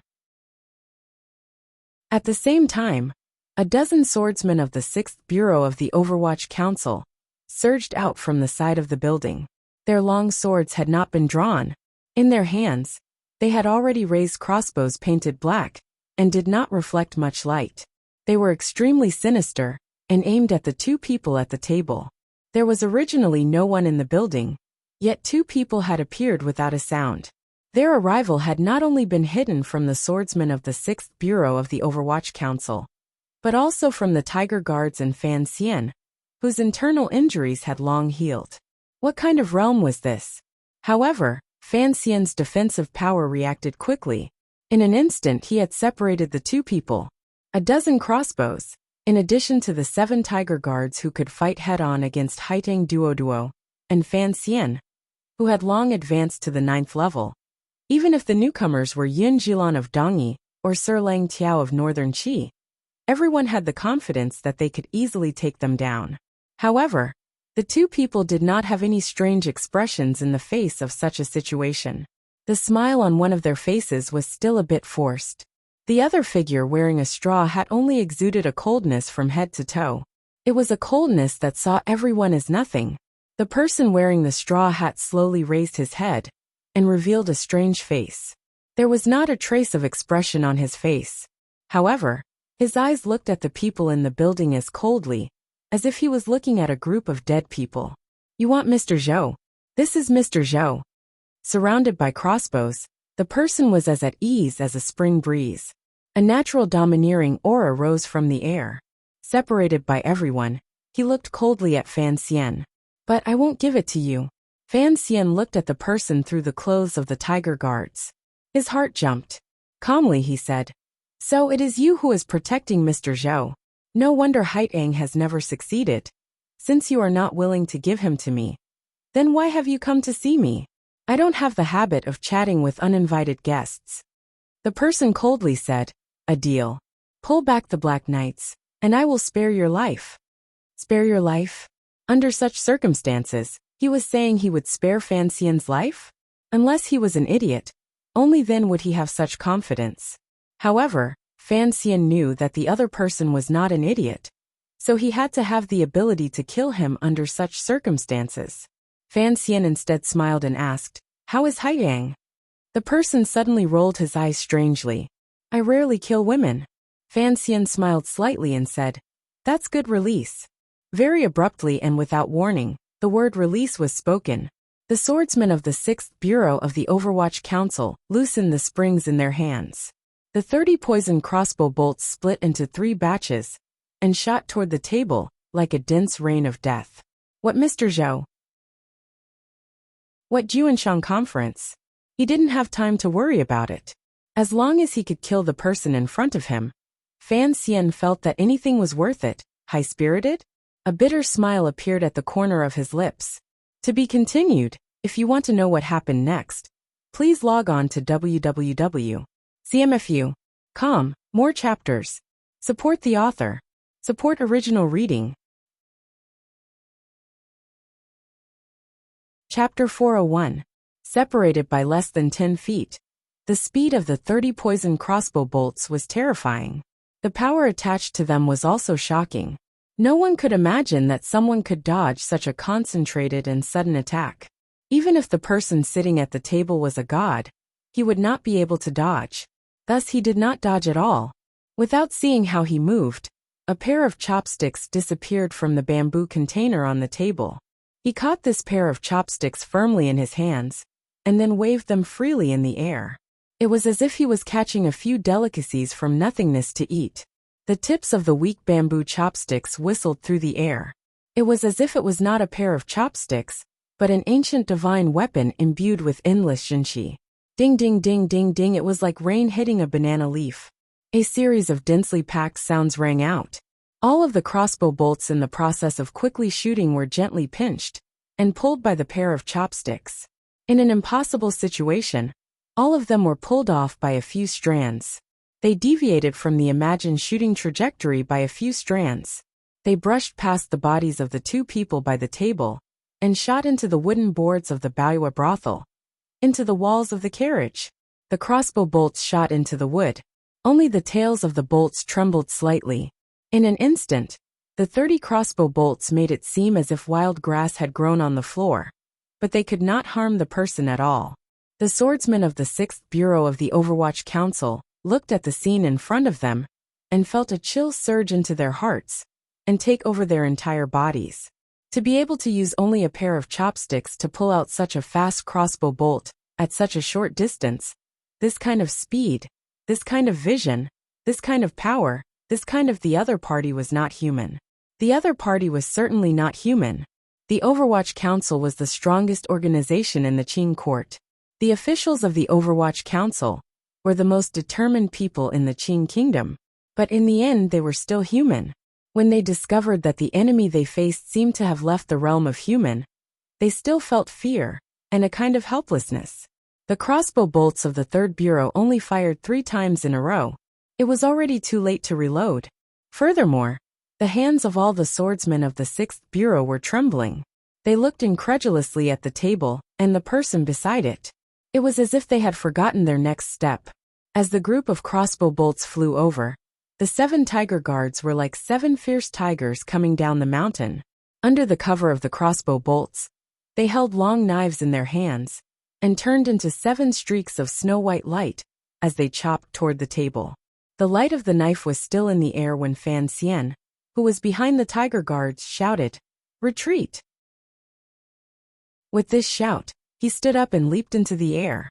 With the order to retreat, the other 6 tiger guards, with the exception of Gouda, forcefully reversed their jinqi. In the air, they held their sabers horizontally across their chests in an extremely awkward manner. For feet above the table, they forcefully steadied their bodies. With the tip of their toes, they retreated as ordered. Gouda's kung fu was the strongest, and his reaction was the fastest. As the sharp edge of the mountain, he had already reached the table.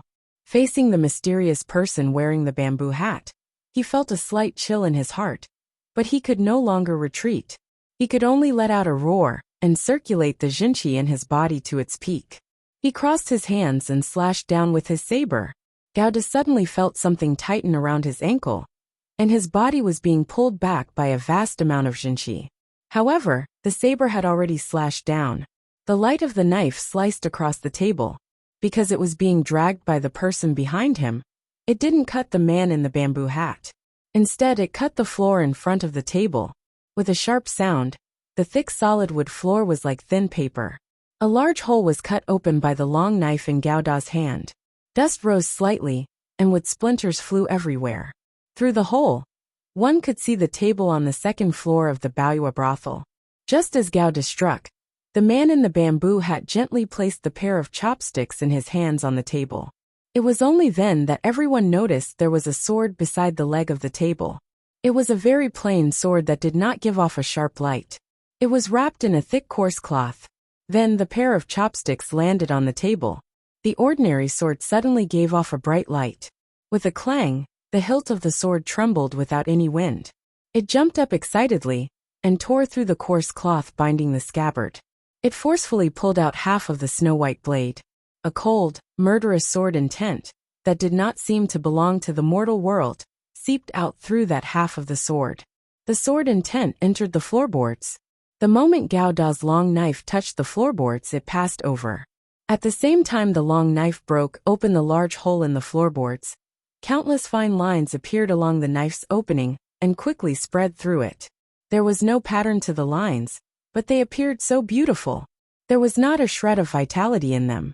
The patterns quickly invaded Gao Da's long saber. The tiger guard's long saber began to tremble uncontrollably. It was as though a pair of invisible hands were holding a diamond and carving it on the sharp and solid surface of the saber. Countless deep marks appeared on the surface of the saber. Gao Da's hands also began to tremble. Shocked and helpless, he pulled back his knife. The long knife blade split open like a weathered stone surface. The terrifying sword intent only reached the hilt of the knife, but the ripple went up. Gao Da gave a muffled grunt. His chest felt heavy, and he spat out a mouthful of blood. At the same time, there was a crack sound in his right wrist. The joint had been broken. It was only a matter of 3 breaths. For the man in the bamboo hat, the crossbow bolts and 7 tiger guard knives were as simple as raising and putting down a pair of chopsticks. The moment they met, the Overwatch Council suffered a crushing defeat. At this moment, the people protecting Fan Xian knew that what he had said earlier was not empty words. Given this extraordinary and divine realm, if the man in the bamboo hat wanted to kill the imperial envoy, even if they all died, they would not be able to stop him. Extraordinary and divine. Other than the 4 great grandmasters, who else in the world had such a realm? Blood seeped out of the corner of Gao Da's mouth. His eyes were filled with shock. Half kneeling on the ground, he stared at the man in the bamboo hat not far away and said each word clearly. Siga Jian. As an internal servant of the Qing court, when had the tiger guards ever feared anyone? Gao Da's 3 words were said so weakly and hopelessly. In the hearts of the people, the 4 great grandmasters were no longer in the category of normal humans. All of the legends had almost become fairy tales. The feelings people had toward the 4 great grandmasters were only respect. Respect and fear. Other than that, there was nothing else. No one dared to attack the 4 great grandmasters. Even if it was someone who wanted to commit suicide, no one would choose this path. Gao Da stared at the man in the bamboo hat with wide eyes. He didn't understand why Siga Jian, who should be far away in Dongyi, would come to Jiangnan. It was only then that he felt his ankle being gently released. Earlier, if that person had not used a powerful force to grab his ankle and pull him back, Gao Da's knife would have chopped down and the man in the bamboo hat's sword intent rippled out. At this moment, what would have been shredded like cloth would not only be the long knife, but also his body. Only now did Gao Da feel a boundless fear. Unconsciously, he turned his head to look and saw Fan Xian's trembling right hand gently wiping it on his long robe. Fan Xian's hand was completely covered in cold sweat. It was a wet mess. He knew that if he had not seen the opportunity quickly and shouted quickly, these 7 tiger guards would have all died at the hands of the man in the bamboo hat. However, his expression remained calm. Although his pupils constricted slightly in his right hand, hidden behind his back, trembled slowly, he remained calm. Facing such an extraordinary and divine warrior, he had to be calm. The other party was a great grandmaster. Fan Xian was not an ordinary person. Ever since he was young, he had lived with a great grandmaster, who was not ranked among the great grandmasters. He had been taught by Uncle Wu Zhu hand in hand, Thus, facing the man in the bamboo hat, he was not like everyone else in the building, so shocked that they couldn't even speak. However, he was still shocked. He even began to feel a bitterness in his mouth. Wu Zhu had once talked about power. Without a sliver of Jinqi, Wu Zhu had extraordinary power. But he was, after all, Fan Xian's closest family.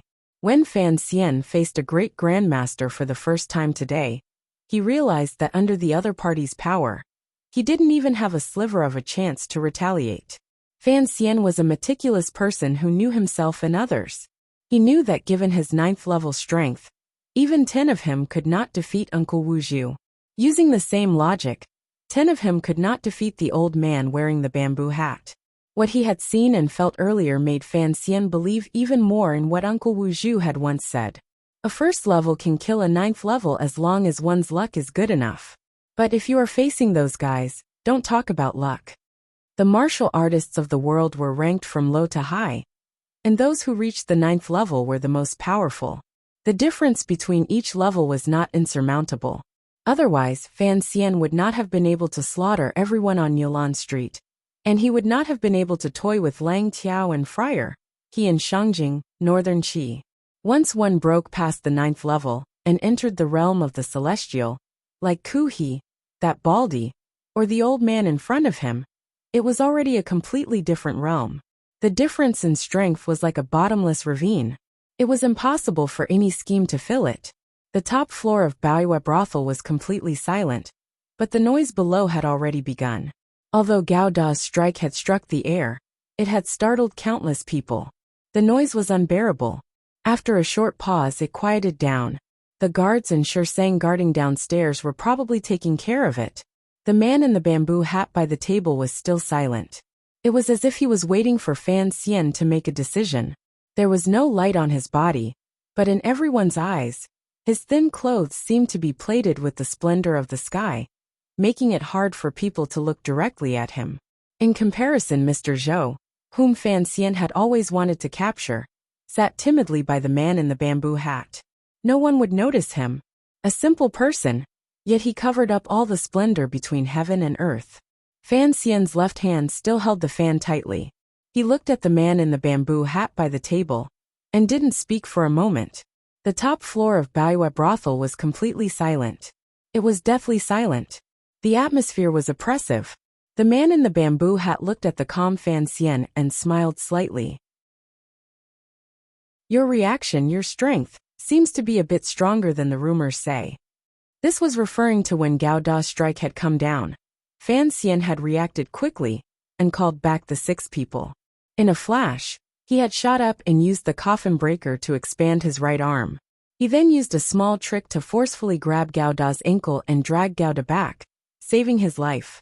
For Fan Xian, to be able to do all this in such a short moment, could already be considered perfect. It was so much so that the man in the bamboo hat revealed a glimmer of admiration. Fan Xian did not reply to this question. Contrary to everyone's expectations, he slowly walked to the side of the railing and didn't look at the man in the bamboo hat again. All of the guards, including Gao Da, were stunned. The commissioner was very daring. Facing a great grandmaster that tens of thousands of people revered, he could be so natural and not look at him. Fan Xian walked to the side of the railing and faced the bustling Suzhou. The sparse air above Suzhou and the lingering smell of firecrackers lingered in the air. He took a deep breath. His expression changed slightly and immediately returned to normal. No one knew what he was thinking about. The sound of footsteps came from the stairs. Shi Changli, whose face was full of shock, and Sang Wen, who had her mouth wide open and revealed worry in her gentleness, glanced at the table surrounded by the people of the Overwatch Council. They immediately turned their questioning gazes toward Fan Xian by the railing. Everyone go down. Fan Xian leaned against the railing and didn't turn his head as he gave the order in a cold voice. His hand gripped the fan tighter and tighter. The paper of the fan had warped slightly. He had probably made up his mind. Earlier, when the tiger guards had attacked, Fan Xian's shout had been able to make everyone retreat without regard for their lives. From this, it could be seen that none of the guards had any objections to his orders. They had carried them out very thoroughly. Now, when he gave the order for everyone to go down, Everyone, including the tiger guards, used silence to express their opposition. A great grandmaster wanted to kill someone. At a time like this, no one dared to leave Fan Xian alone in the building. Fan Xian turned around and gazed at Gao Da with a slight smile. Perhaps my orders are no longer effective? Gao Da's heart skipped a beat. Looking at the familiar warm smile on the commissioner's face, and the encouragement in it, his mind was a mess for a moment. He understood Fan Xian. Every time Fan Xian revealed that mesmerizing smile, it was often when he was truly angry. It was also when he had a card up his sleeve. Fan Xian continued, "Without my orders, no one is allowed to take one step into this building. Also, immediately evacuate the neighboring streets to prevent accidental injuries." Gao Da let out a murky breath and wiped away the blood at the side of his lips. With a muffled grunt, he led everyone down the stairs. Along the way, he also pushed down Shi Changli, who was standing at the top of the stairs and unwilling to go down. When Fan Xian's personal guards came down the stairs, they saw a scene that they would remember deeply. It was a scene that made them incomparably terrified at the time. Step by step, Fan Xian slowly walked toward the table. He wore that strange smile on his face, as the deformed fan in his hand opened again. As he fanned himself, he walked toward the table. His walk was very steady and free. In reality, walking from that table to this table was only a distance of 10 steps. However, these 10 steps made Fan Xian feel as if he had walked through the gates of hell. Strangely, the closer he got to the table the man in the bamboo hat was at, the calmer Fan Xian's heart became. Walking to the side of the table, Fan Xian stared into the eyes of the man in the bamboo hat. He looked directly at him rudely, as if he was not at all afraid that the man could kill him with a casual raise of his hand. The man in the bamboo had also seemed to feel that the Jiangnan Road Imperial envoy was rather daring, and looked back at him with a slight smile. Gao Da went down the stairs and immediately rearranged the defenses. At the same time, he followed the commissioner's orders and evacuated the neighboring citizens. He also ordered his subordinates to quickly go to the governor's manor to mobilize troops. Although he knew these methods had no effect on the powerful warrior in the building, he had done his best. Then, he went to the top floor of a building adjacent to Baoyue brothel and flipped onto the eaves. Carefully hiding his figure, he watched every movement in Baoyue brothel across the street. He was prepared to gamble his life at any moment. Gao Da crouched behind the tile beast and looked at the top floor of Baoyue brothel. He couldn't hear what the people inside were saying, but just looking at the contents was enough to shock him. The building was empty. There was only Fan Xian and the man in the bamboo hat facing each other. One was sitting by the table, and the other was standing by the table. As for Mr. Zhou, although he was not a person in Fan Xian's eyes, he was still an eyesore, so he waved his hand and indicated for Mr. Zhou to scram to the side. In reality, the Juanshan Conference's accountant, Mr. Zhou, was already quite frightened. He immediately left his seat obediently and squatted in the corner of the railing. There was an empty chair. Thus, Fan Xian lifted the front of his robe and sat down without a care in the world. At this moment, he was less than half a body's distance from the man in the bamboo hat. It was intimate, dangerous, and terrifying to the extreme. Gao Da, who was watching from a distance, was almost scared to death. Fan Xian, who was in the building, still wore a faint smile. He put away the deformed paper fan in his left hand and slowly picked up the chopsticks the man in the bamboo hat had slammed on the table. He inserted them back into the bamboo tube. He did these 3 actions very carefully, slowly, and carefully.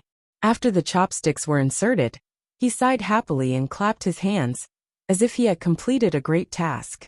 The man in the bamboo hat did not kill him. This meant that everything could be discussed. Courageous. The man in the bamboo hat looked at Fan Xian with a slight smile. Among the younger generation, you are the most outstanding. If the great grandmaster's words got out, it would certainly establish Fan Xian's unbreakable position. However, Fan Xian did not feel slightly gratified because of these words. He smiled warmly and said, "So what? If you want to kill me, isn't it a matter of time?" The man in the bamboo hat calmly said, "What I said earlier still stands. You pull back the Black Knights, and I won't kill you.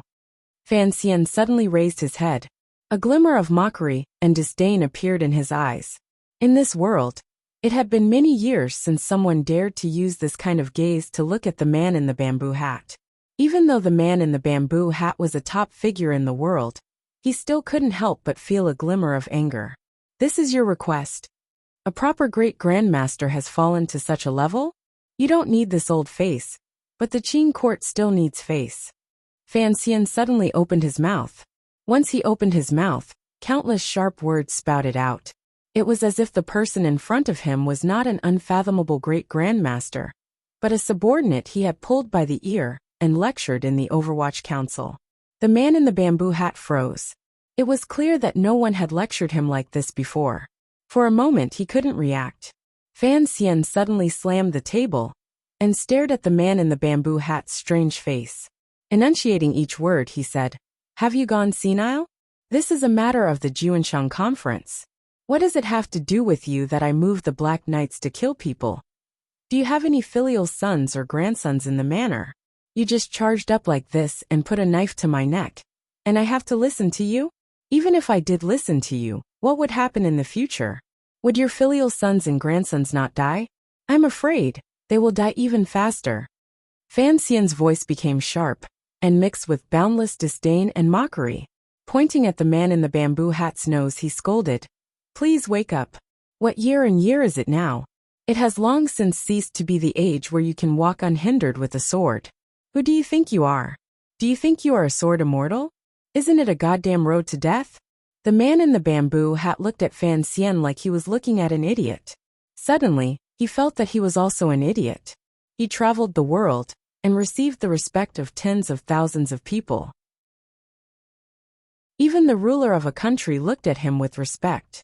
He couldn't even find someone who was disrespectful to him, much less someone like this beautiful young man in front of him, who pointed at his nose and scolded him. However, he was, after all, a great grandmaster. After a moment of shock, he recovered his calm. On the contrary, he looked at Fan Xian and chuckled. His laughter was very joyous. "How many years has it been since someone has dared to speak to me like this?" As he spoke, the man in the bamboo hat's tone became heavy and he coldly said, "I will count to 3. If you don't give the order to retreat, I can only kill you." That pair of steady hands slowly rested on the table. Fan Xian's gaze lowered slightly. He looked at the pair of hands that should have been old, but didn't have a single wrinkle. The sword under the table was pulled by a powerful aura and gave off the cry of a dragon. Amidst the buzzing sound, the hilt of the sword slowly rose. The half of the snow-white sword body illuminated the entire building. 3. The man in the bamboo hat began to count down coldly. Fan Xian narrowed his eyes and glanced at him. Straightforwardly he said 1. After saying this, he smashed his fist down beside him. This punch was mixed with his nearly 20 years of day and night meditation, and the tyrannical Jinshi of the nameless martial secret. It was mixed with the Yi family's coffin breaker technique, and the supreme heart of Tianyi Dao he had learned from Haitang. The qi flowed at will. In an instant, the will broke through tens of thousands of barriers. The killing came out of the meridians and moved to the body of the fist. It smashed down viciously. The fist smashed onto the hilt of the sword. The air in the building rippled without reason. The air outside the railing seemed to tremble, making the scenery outside change shape slightly. With a clang, the normal sword was smashed back by Fan Xian's fist. The dragon's cry immediately disappeared. By the railing, Mr. Zhou had long fainted from this shocking shock and fell wretchedly to the side of the railing. Fan Xian swallowed back the mouthful of fresh blood that had rushed up from his chest and stared fiercely and stubbornly into the eyes of the man in the bamboo hat. Suddenly he opened his mouth and shouted, "Deng Zi, you listen to my order." This shout carried Jinshi and spread out. In an instant, it spread through the entire Chang Street. Gouda, who was hiding across the street, was startled and unconsciously stood up. Deng Ziyu, who had been standing guard in the middle of the street, didn't know what had happened. He replied in a trembling voice, "I am here." Fan Xian continued to stare into the man's eyes and said viciously, "Send out the signal. The Black Knights are to enter the garden. If they resist, kill without mercy. Kill without mercy." After an indeterminable amount of time, the man in the bamboo hat's complicated sigh rang out in the quiet top floor of Baoyua brothel. You are right. I should not have entered the world again. However, the people you want to kill, and the people you want to capture, are people I care about. What about that? The man in the bamboo hat gently gripped the hilt of the sword by the table, and flipped his hand to lift it. In a quiet voice he said, I will take the sword and leave Dong Mountain. The power of the sword gradually increased. It would be a lie to say that Fan Xian was not afraid. It would be even more false to say that he was not nervous. However, he used his valiant state of mind to control every muscle on his face. He stared fixedly at the man in the bamboo hat's face, and said one thing. You don't dare to kill me. A moment of silence. Why wouldn't I dare to kill you? Because you are not that idiot Sigurd. Fan Xian gripped the broken fan on the table tightly again and said, Of the 4 great grandmasters, as long as it is not that heartless idiot Sigurd, no one dares to kill me. The man in the bamboo hat's hand continued to hold the hilt of the sword steadily. Fan Xian believed that as long as the man pulled out this sword, his head would certainly be separated from his body. Thus, he forcefully suppressed the glimmer of fear in the depths of his heart and said, word by word, That is why I do not understand why you would appear here. In my heart, you should be that noble man who rides half a broken boat and lightly sings to the world, free and at ease, his sleeves not stained by the drifting clouds. Not a martial man whose heart has been disturbed by matters and made such a stupid move. There was a strange light in the man's eyes. Fan Xian didn't know if his eyes were playing tricks on him, but he saw a glimmer of admiration in the man's eyes. The waves only bloom for a moment, but compared to a millennial stone, it is not much different. Sir is the same. Fan Xian stared fiercely at the man and said, If you were Yi Luyan, how would you dare to kill me? To be continued. If you want to know what happened afterwards, please log on to www.cmfu.com. More chapters. Support the author. Support original reading. Chapter 402. The first and only time Fan Xian saw Yi Luyan was when he was 12 years old. That year, he lay on the precipice with a strange light in his eyes. He gazed at the half of a lonely boat below the precipice, the tens of thousands of holes in the sand, the 2 exceptional people, and the battle between powerful warriors that disappeared with a touch.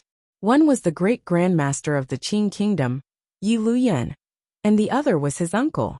The 12-year-old Fan Xian had just completed his tyrannical scroll, so his insight could not be considered exceptional.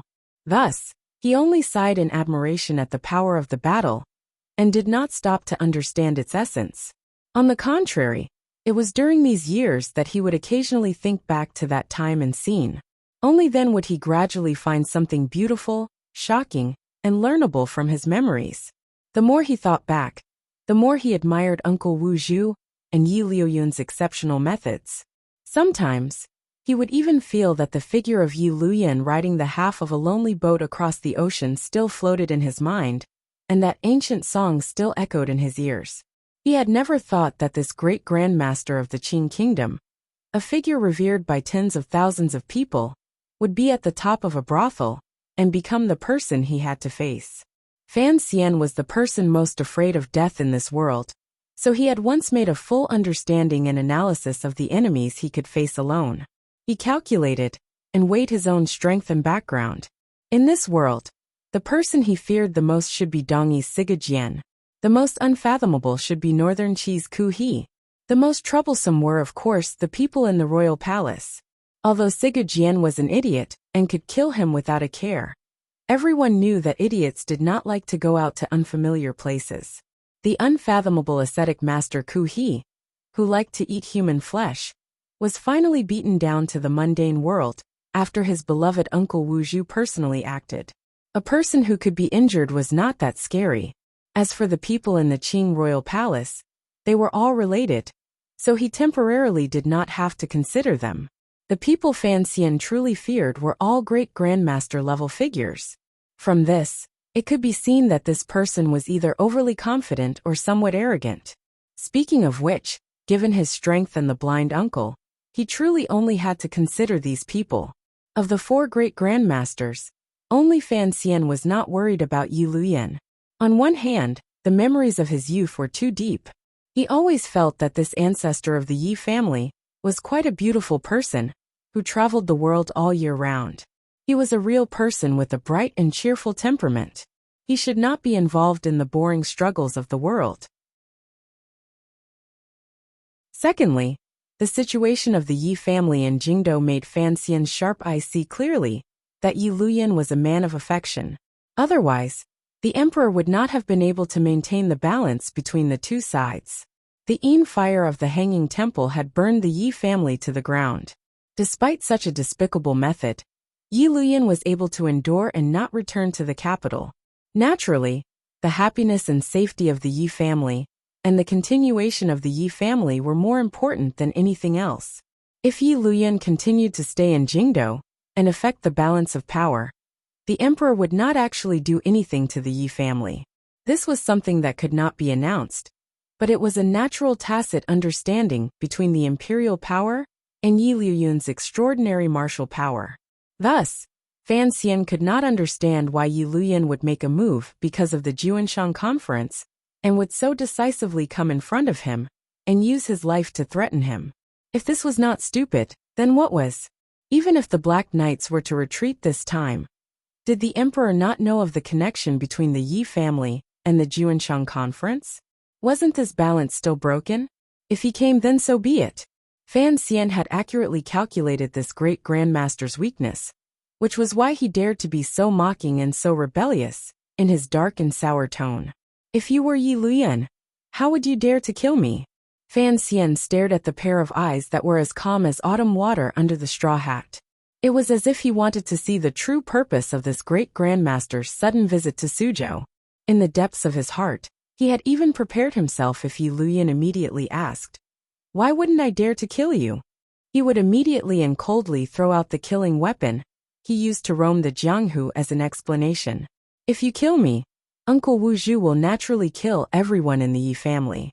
This was a simple truth. Yi Luyan would definitely believe it and would not accept it. "So back then, you hid on the cliff and peeked." Unexpectedly, Yi Luyan did not continue Fan Xian's words. He only slowly put the sword in his hand back into its sheath. Looking at his handsome face, he sighed. Fan Xian's heart jumped, but there was no expression on his face. He remained calm. "You don't understand?" Yi Luyan asked. Fan Xian truly didn't understand, so he nodded. The viciousness and confidence he had purposely pretended earlier immediately weakened a little. Yi Luyan smiled slightly and said, "If you weren't on that cliff, how could you have read those 2 lines? How could you have known that I was you? How could you have known that I knew you were him? How could you have known that I wouldn't dare to kill you?" It was very complicated. It sounded very complicated, so Fan Xian truly felt a bit dizzy. Fortunately, his enlightenment was a dozen years earlier than normal people. He had lived 2 lives, so his basic knowledge of logic was much more solid than others. He circled it around in his head a few times, and finally understood Yi Luyan's words. What Yi Luyan wanted to express was very simple. In this world, at least now, at least in Jiangnan, there were not many people who knew him. This meaning made Fan Xian feel incomparably shocked. Were there really not many people who knew the great grandmaster of Qin Kingdom? He unconsciously let go of the paper fan he held tightly in his hand. A glimmer of mockery rose to the corners of his lips. "Don't think that you can pretend to be my uncle by pretending to be cool. Don't think that you can pretend to be His bald head by wearing a straw hat. Don't think that you can make others believe you are Siga Jian by carrying a broken sword. You are Yi Luyan. Regardless of whether or not I recognize you, in the end, you are Yi Luyan." Siga Jian's movements were the most important thing the Overwatch Council monitored.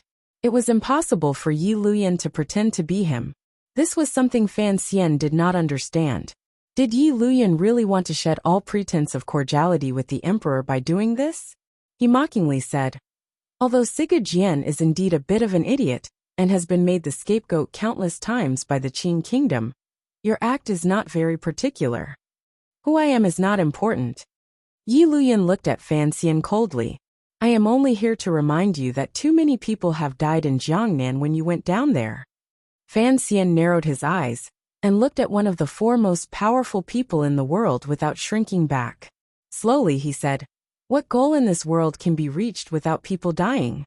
What goal do you want to reach? I am an official.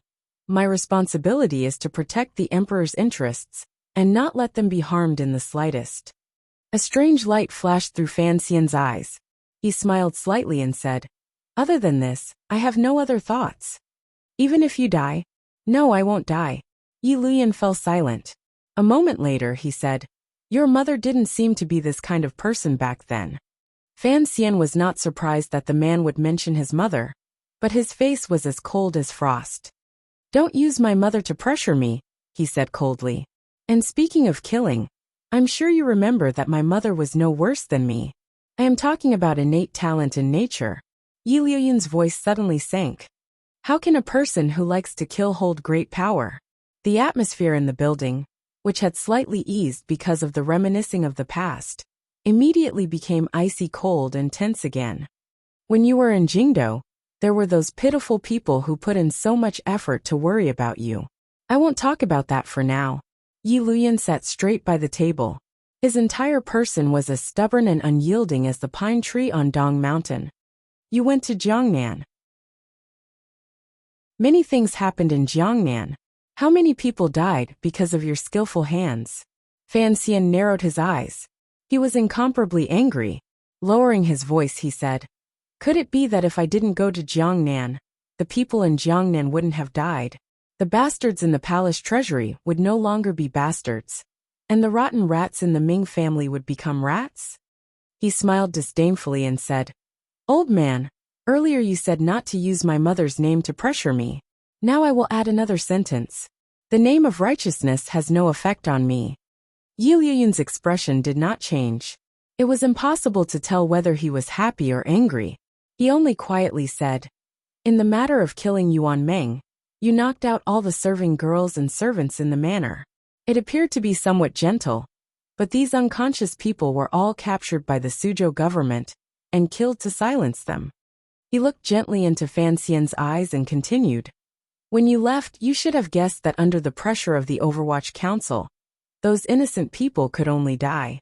If you don't kill the innocent will die because of you.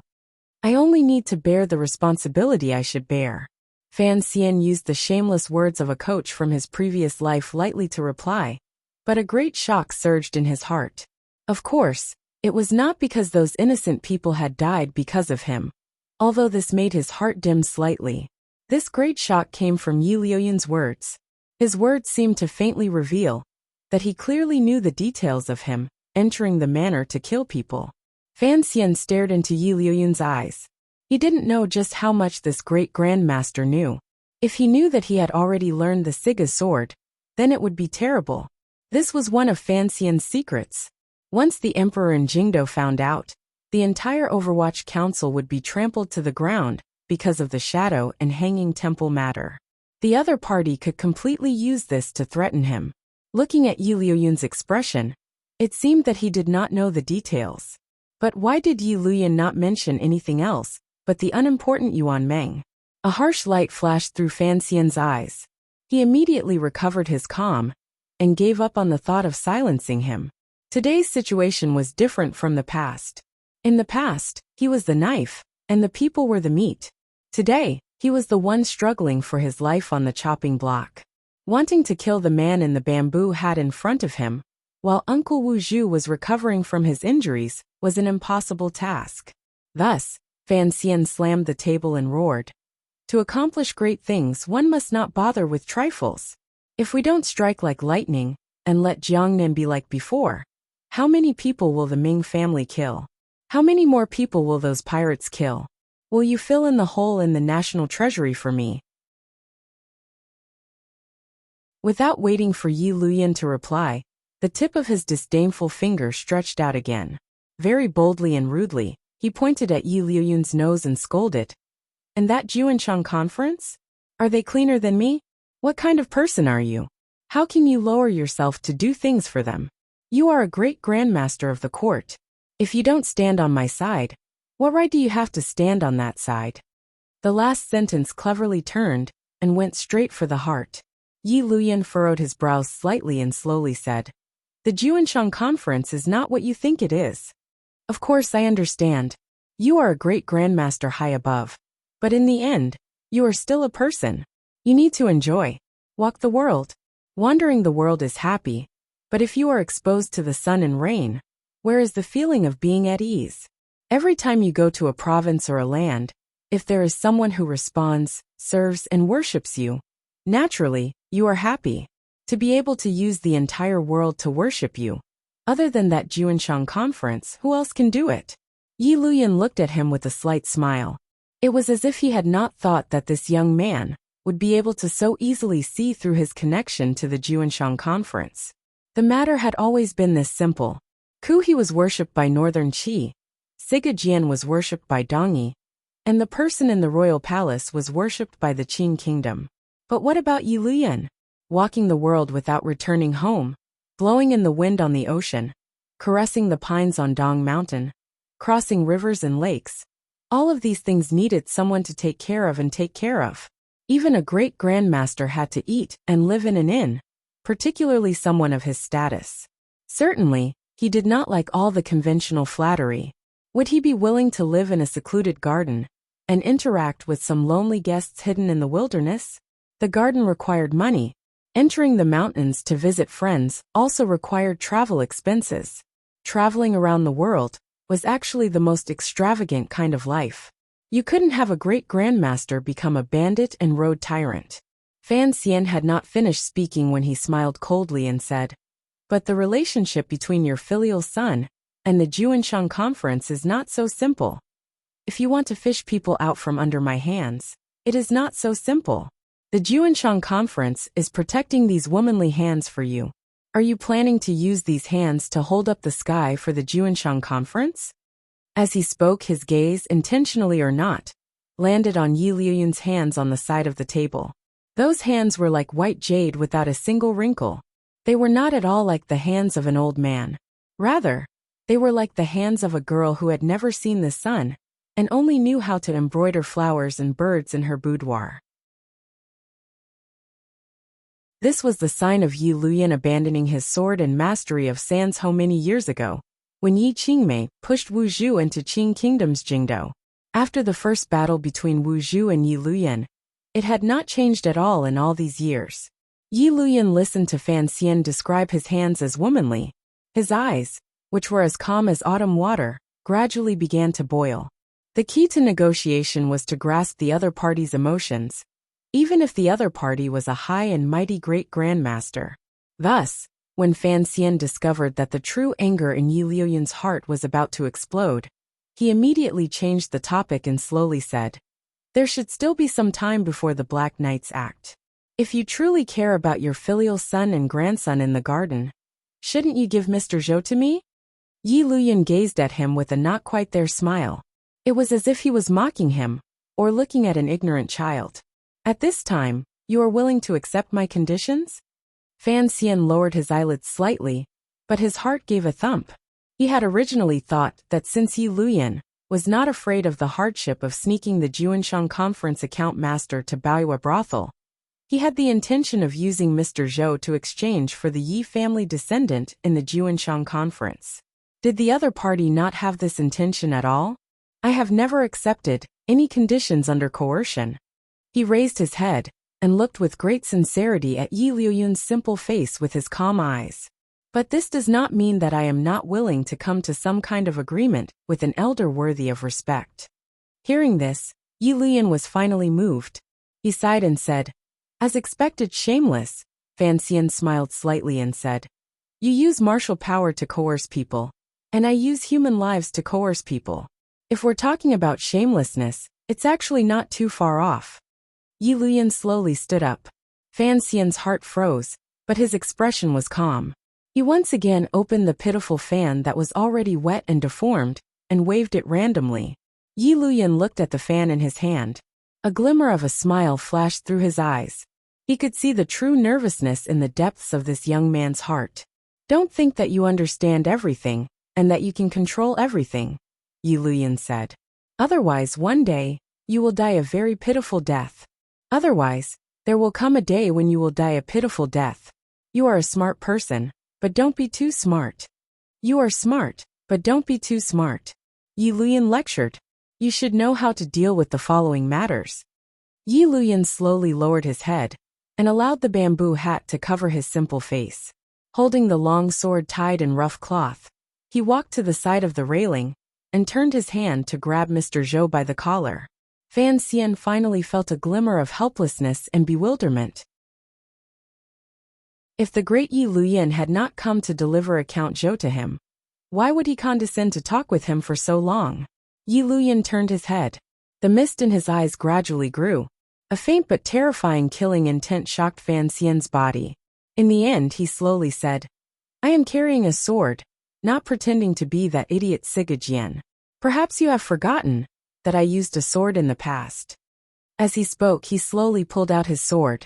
The snow-white edge did not reflect a glimmer of light. It was as if all of the light had been sucked into the steady and pure white palm. Fan Xian's eyelids twitched. He gathered his thoughts and desperately bit the tip of his tongue. The pain made him a little more awake. In a moment of life and death, all schemes and battles of wits were fake. He anxiously forced out all of the surging tyrannical Jinshi from the snowy mountain behind him. Channeling it to his fists, he struck forward. It struck the table. Accompanied by a strange scream, Fan Xian's entire body was shaken by his own domineering fists. His body twisted in the air, like a dog in a sorry state. Frightened and miserable, he turned into a black line and rushed out of the building at a speed that was very admirable. Fan Xian swept onto the long street. His entire body floated in the air, but his eyes were filled with shock. Even at this moment, he could still feel the fierce and murderous sword intent chasing after him. It was as if it could cut him in half at any moment. He twisted his body, flicked his leg, opened his mouth, and spat out blood. Suddenly, he sped up again and somersaulted 3 times in the air.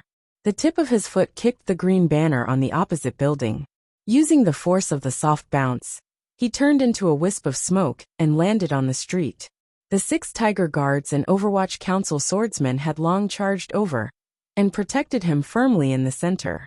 Layer upon layer, they fearlessly acted as a human shield. In an instant, Fan Xian felt that he was surrounded by people. He could not see what was happening outside. A glimmer of emotion flashed through him. His entire body once again entered its most sensitive state, ready to escape at any moment. However, there was a strange silence on Chang Street. Fan Xian did not move rashly. He hid behind the guards. After an indeterminable amount of time, he finally felt something was strange. He ordered his subordinates to open up a small crack. Yi Luyan was no longer in Baiwa brothel. Following the crack that his nervous subordinates revealed, Fan Xian looked at the end of Suzhou's Chang Street. A cloth-clothed man wearing a straw hat was carrying a person and slowly walking toward the city gate. Although he was walking slowly, it seemed that each step of the other person covered dozens of feet as he gradually moved farther away. Fan Xian swallowed and moistened his burning throat. With a face full of confusion, he wormed his way out of the crowd and stood on Chang Street, staring in a daze at Yi Luyan's back in the distance. Gauda had already come down from the opposite building. Seeing the commissioner safe and sound, he was overjoyed. In a trembling voice he asked, "Sir, are you all right?" Fan Xian hid his slightly trembling hands behind his back and forced himself to be calm. What could be wrong? As he spoke, he watched Yi Luyan's back disappear into the city gate. At this moment, no one noticed that other than the opening Gauda had made, there were gradually new changes on the top floor of Baiwa brothel. Beside the table that Fan Xian's fists had shattered, a hole suddenly appeared in the thick layer of red paint that was about half the height of a person on the thick pillar. The fan that Fan Xian had thrown down when he fled had disappeared. The hole in the paint split open even more like a wretched wound. The skin was flipping outwards, revealing the wood inside. However, the solid wood inside also slowly split open. The crack was so deep that the bottom couldn't be seen. It seemed to have already pierced through this thick pillar. It was not just this pillar. All of the wooden pillars, railings, carriage walls, decorations, and flower tables on the top floor of Baiwa brothel began to show cracks along the height of a person. The cracks gradually spread, gradually stretched, and gradually connected into one. It was as if an ink line had been drawn along that area, in an instant by the work of the uncanny. However, this line was not drawn with ink. It was drawn with a sword. With a crisp crack, the first to fall was the flower pot rack placed in the corner of the top floor of Baiwa brothel. The flower pot landed on the floor and shattered into pieces. Then there was a loud crash. The long street had long been cleared. There was only Fan Xian, and the dozens of trusted subordinates surrounding him. Hearing the sound, these people unconsciously raised their heads to look to the upper right. Everyone, including Fan Xian, was dumbstruck. Everyone's eyes were filled with shock and terror. Everyone's mouths were wide open, revealing teeth that were either perfectly white, full of tea stains, or missing a few teeth. They did not react at all when the dust and gravel that gradually filled the air blew into their mouths. Baiwa brothel had collapsed. More accurately, it should be the top floor of Baiwa brothel had collapsed. More accurately, half of the top floor of Baiwa brothel, at this moment, was neatly and tidily collapsing according to a perfect design, sending dust flying into the air. The dust gradually settled. Everyone could see clearly that it was as if the top floor of Baiwa brothel had been split open from the middle by a heavenly sword.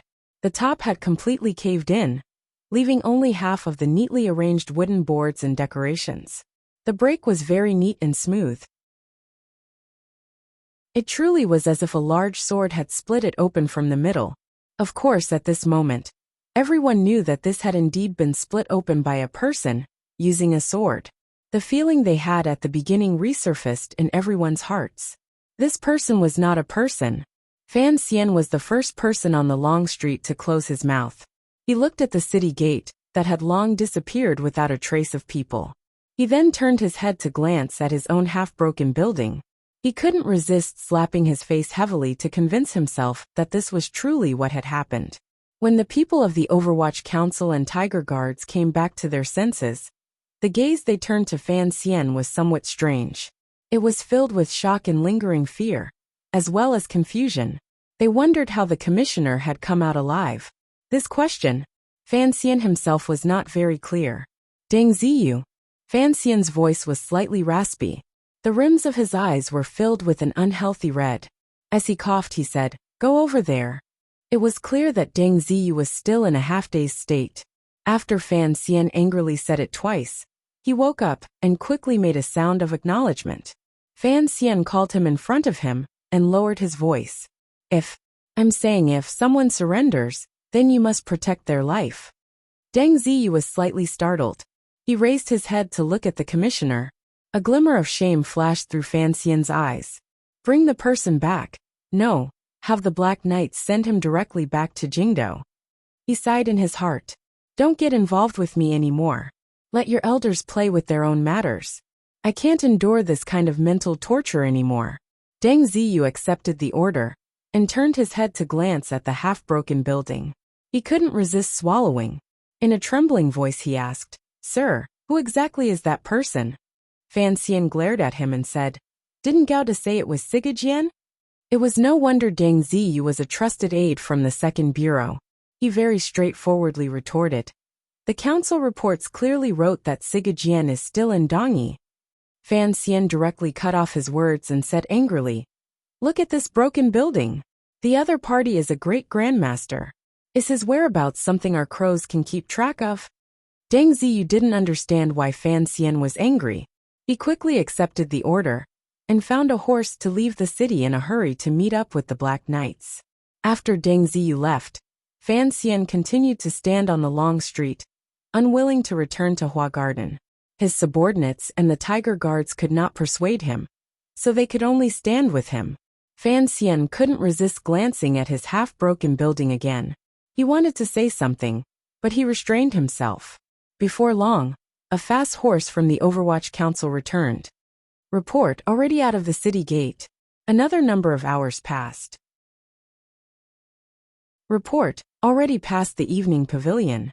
Finally, another rider arrived in a panic. Report, already past the 7 Li slope. The 7-li slope was more than 7 li from Suzhou. It was already on the official road back to Jingdou. It was a full 20 li. Although no one dared to believe that the man in the bamboo hat was able to travel 20 li in such a short time. Once they thought of his identity, they somewhat understood.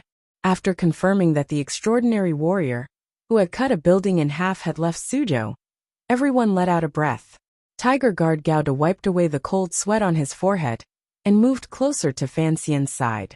In a quiet voice he said, "Sir, should we arrange for someone to stop him?" "Who can stop him?" Gauda thought for a moment and realized that he had indeed said something stupid. He quickly said, "We have to quickly write a secret report and send it to Jingdou." Fan Xian furrowed his brows and said, "I'm afraid there won't be enough time, but it has to be written." Deng Diwen. He called over another member of the Qinian unit. He was the original swordsman of the 6th Bureau responsible for protecting Xia Qifei a few days ago. When Deng Ziyu was not by his side, he was the one Fan Xian trusted the most. Fan Xian did not avoid Gauda and straightforwardly said in a cold voice, "Go notify the governor's yamen. Tomorrow, go to Ming Garden and turn in all of the Ming family's private soldiers." Gauda listened to the side, and his heart trembled slightly. He had indeed not thought that after such a dangerous moment had passed, the first thing the commissioner would think of was how to use this matter to his own advantage. The imperial envoy being attacked was a major event. Presently, the people of Jiangnan were angry. Everyone would certainly think of the Ming family, using this matter to once again weaken the Ming family. At the same time, it could slightly reduce the people's resentment toward the old Ming matriarch's death. Gauda truly admired the commissioner from the bottom of his heart. After confirming that Yi Luyan had left Suzhou, Fan Xian's heart relaxed involuntarily. However, there was still a great doubt and confusion in his heart. However, it was impossible for him to talk to anyone about it. Looking again at the half-broken building beside him, he couldn't resist cursing with a gloomy expression. How much silver is this going to cost to repair? That old bastard. Hearing these words, everyone couldn't help but be shocked. Immediately, they froze and didn't dare to open their mouths. The long street was silent again. No one had thought that the commissioner would dare to curse a great grandmaster in the middle of the street. Fan Xian looked at everyone's strange expressions, and a wave of anger surged up for no reason. He opened his mouth and cursed loudly. "This is my building. Someone else is tearing it down, and I can't even curse? That's an old bastard." Gauda's heart was complicated. He wanted to go cover the commissioner's mouth, but he didn't have the courage. He couldn't help but admire the commissioner even more. He was indeed a courageous and exceptional figure. Earlier, Fan Xian had dealt with it alone upstairs, which had already made these subordinates indescribably amazed. Later, he was able to survive and successfully make the great grandmaster float away. Everyone admired the commissioner even more to the bone. Of course, what they admired the most was that Fan Xian still dared to curse in the middle of the street after the matter. Under everyone's admiring gazes, Fan Xian mumbled something, but no one heard it clearly. They only saw his body go limp, and he was about to fall down in the middle of the long street. A patch of flowers floated past. A girl supported Fan Xian's body. Everyone recognized this person, and knew she was the commissioner's confidant. So they were not nervous. They were just a bit worried. It looked like the commissioner had still suffered internal injuries in the face of an extraordinary and saintly great grandmaster. Everyone hurriedly followed the young man and woman in front of them toward Hua Garden. It was only at this time that the governor's manor soldiers arrived late. Fan Xian tilted his body slightly and fell into the girl's embrace. Smelling the faint fragrance, he couldn't resist grumbling. "He's already gone before you dared to come out." An apologetic expression flashed across Haitong's face. "I can't beat him." Fan Xian couldn't resist rolling his eyes. "Who can beat this kind of monster?" Haidang asked worriedly. "You suffered internal injuries?" "No," Fan Xian replied seriously. "I pretended for too long upstairs. Actually, my legs have long gone limp from fear." The last chapter was actually written in a hurry. Many places were rather rough, such as a lot of typos, so I was embarrassed to narcissistically admire myself at the end of the chapter. Haha. This was in response to a cute question from a book friend. Then, there was Yi Luyan coming to Suzhou. The logical problem of coming and then leaving is established, but the specific reason cannot be explained. The inside story is detailed in the next volume, Pleasure Before the Palace. P.S. The south was cold, and the whole family caught a cold. One brother's parents went south for the new year and ended up stuck on the Hunan Railway. Another brother wanted to go north for the new year, but the train stopped running, so he could only be alone. What is this? Fortunately, there is a sky full of white snow to edify. I wish everyone good health. Photoshop again. Occasionally I think of something. Now that the story is good, why is there less strangeness in the words? I want to find the part that makes me feel good. Photoshop again. Today the word count seems to have increased. Originally, there were only 8,900 words. Photoshop now it's over 9,000 words. Tomorrow, I'll write a chapter to make up for it. I'm too lazy to change. To be continued. If you want to know what happens next, please log on to www.cmfu.com. More chapters. Support the author. Support original reading.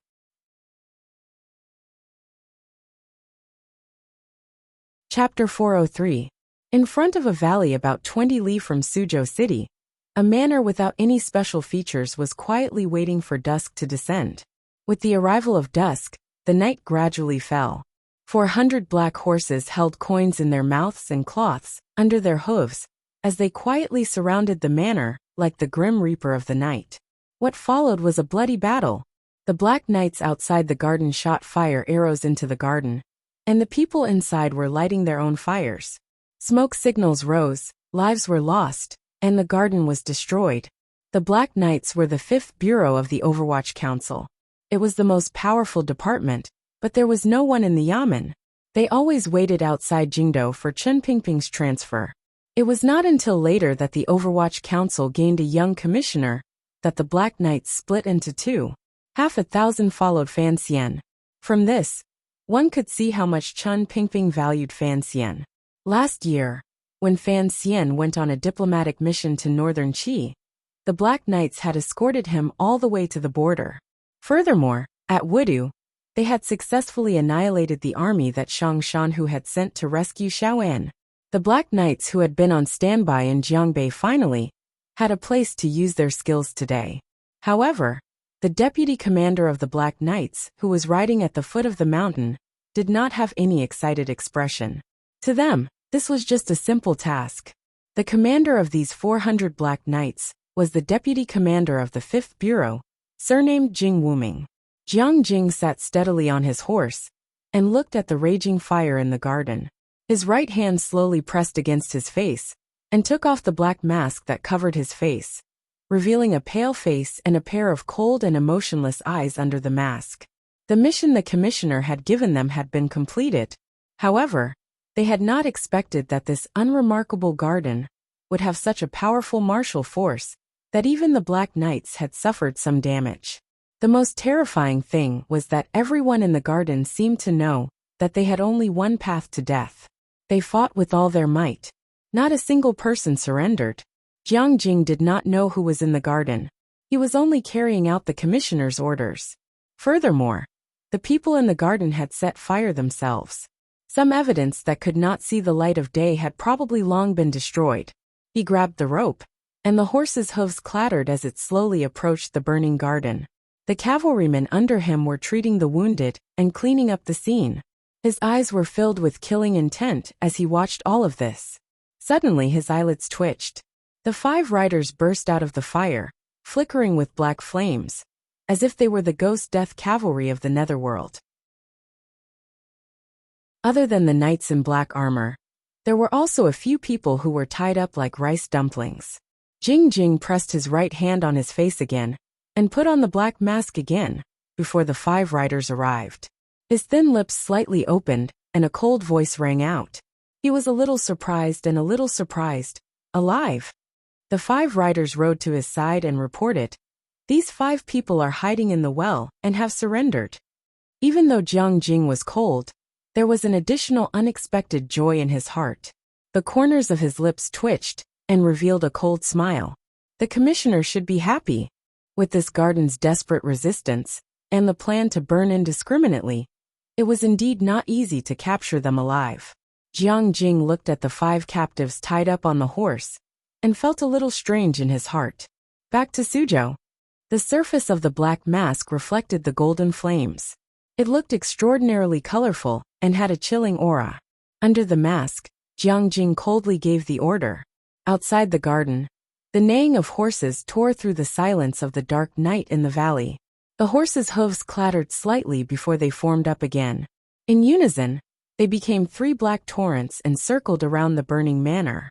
They swept diagonally across the road at the foot of the mountain, and disappeared into the night.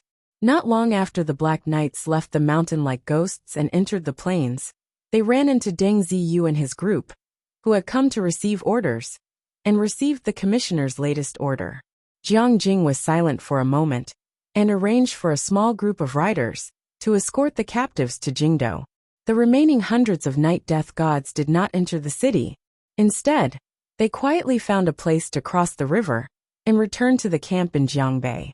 After Deng Ziyu reported back to Hua Garden, Fan Xian only nodded his head to indicate he understood.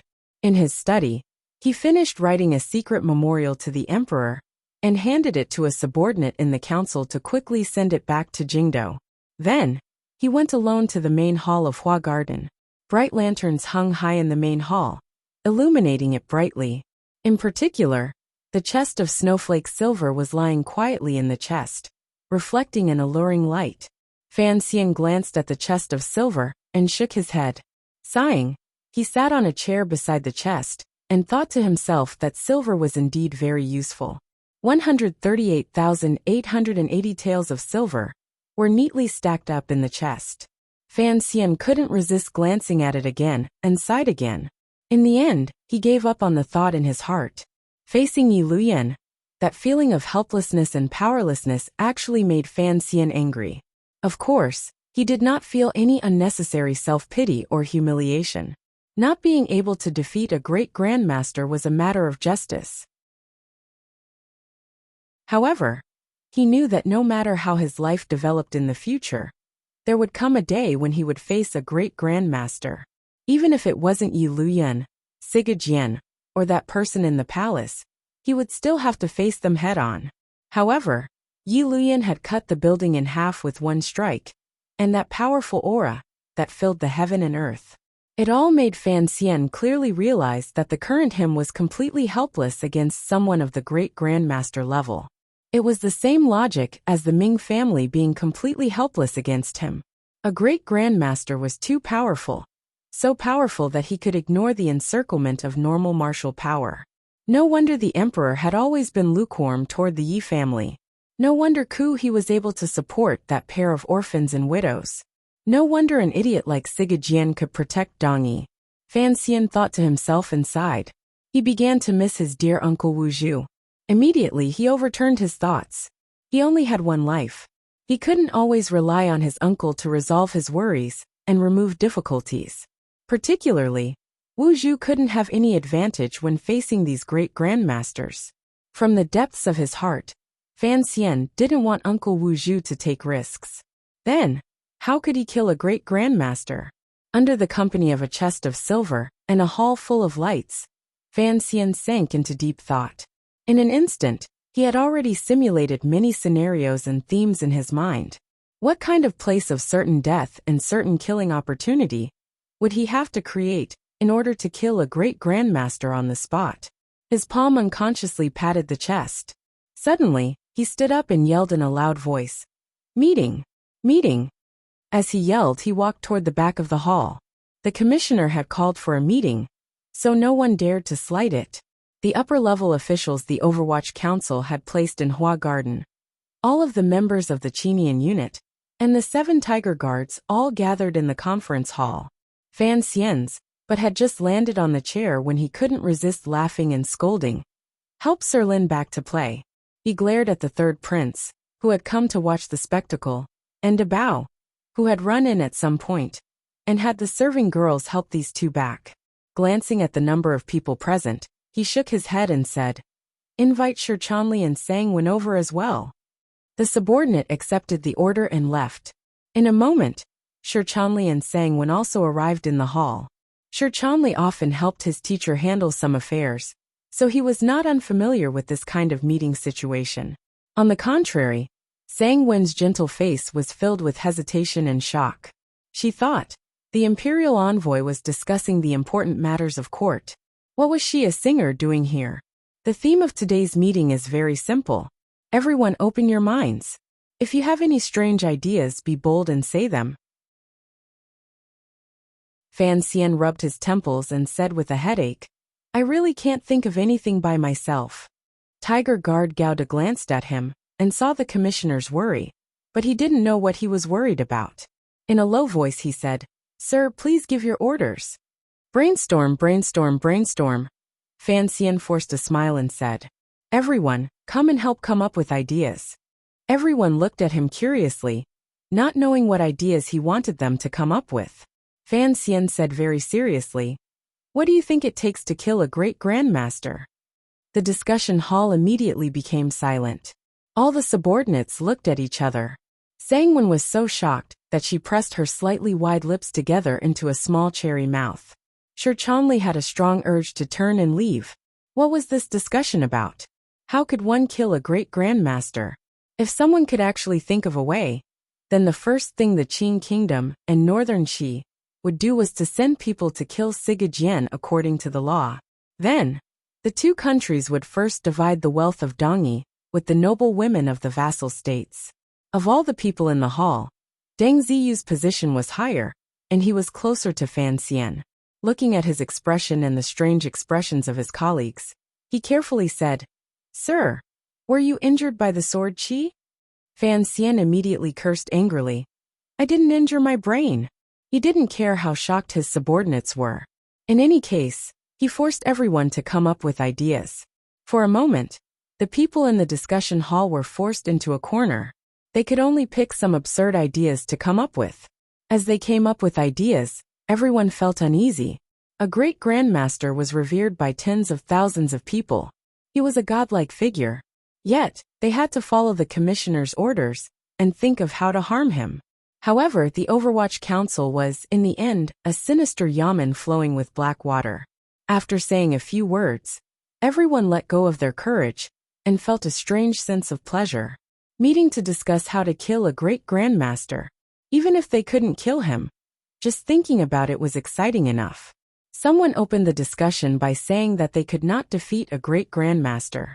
If they wanted to defeat him, first of all, they had to weaken his power and increase their own. They suggested using poison. Someone immediately retorted that a great grandmaster's martial power had reached perfection. Once poison entered the body, it would immediately turn into a puddle of snow water and be useless. Someone suggested that they should choose a medicine that stimulated the body's inherent qualities. It was not an external poison, but it could move the body's emotions or energy in a short time. Naturally, it would weaken afterward. Fan Xian coldly interrupted. That's an aphrodisiac. Someone else said that if one wanted to take a person's life, one had to first disturb their will. If one wanted to kill someone, one had to first make them crazy. They should construct some special scene to intensify the great grandmaster's emotions and make his mind sink into confusion. Fan Xian nodded with great approval. In his heart, he was cursing Ouyang Feng's craziness. Deng Ziyu thought for a while and suddenly slapped the table. In reality, it's not difficult. As long as we think of a way to set up a trap so that the opponent can't escape easily, we can use the 6th Bureau's crossbow camps to surround him and release them in order without stopping or resting. We can exhaust his true strength.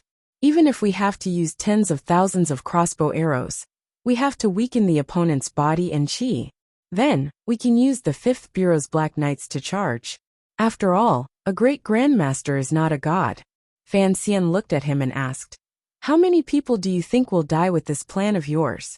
Deng Ziyu calculated and reported, The 6th Bureau's crossbow camps will probably all be destroyed. There should still be 10% of the Black Knights alive. Fan Xian shook his head and said, I want to kill people, not send my own people to their deaths. Deng Ziyu excitedly said. If we can actually succeed, it doesn't matter how many people die. Fan Xian raised his brows and smiled coldly. Then, how can you make the opponent not move and not escape? Just stand there, and let you shoot and rush as you please? He's not a scarecrow. Deng Ziyu was silent. The brainstorming continued. The ideas everyone came up with became increasingly preposterous and nonsensical. Some people suggested becoming kidnappers, others suggested playing with an avalanche, and others suggested doing something to the latrine. Then the rebuttals also arrived. First, Siga Jian did not have any family. His family had all been killed by him. At the same time, Dongyi never saw snow all year round. As for the last suggestion, everyone snorted disdainfully and couldn't be bothered with it. Fan Xian watched this scene with cold eyes and felt slightly at ease.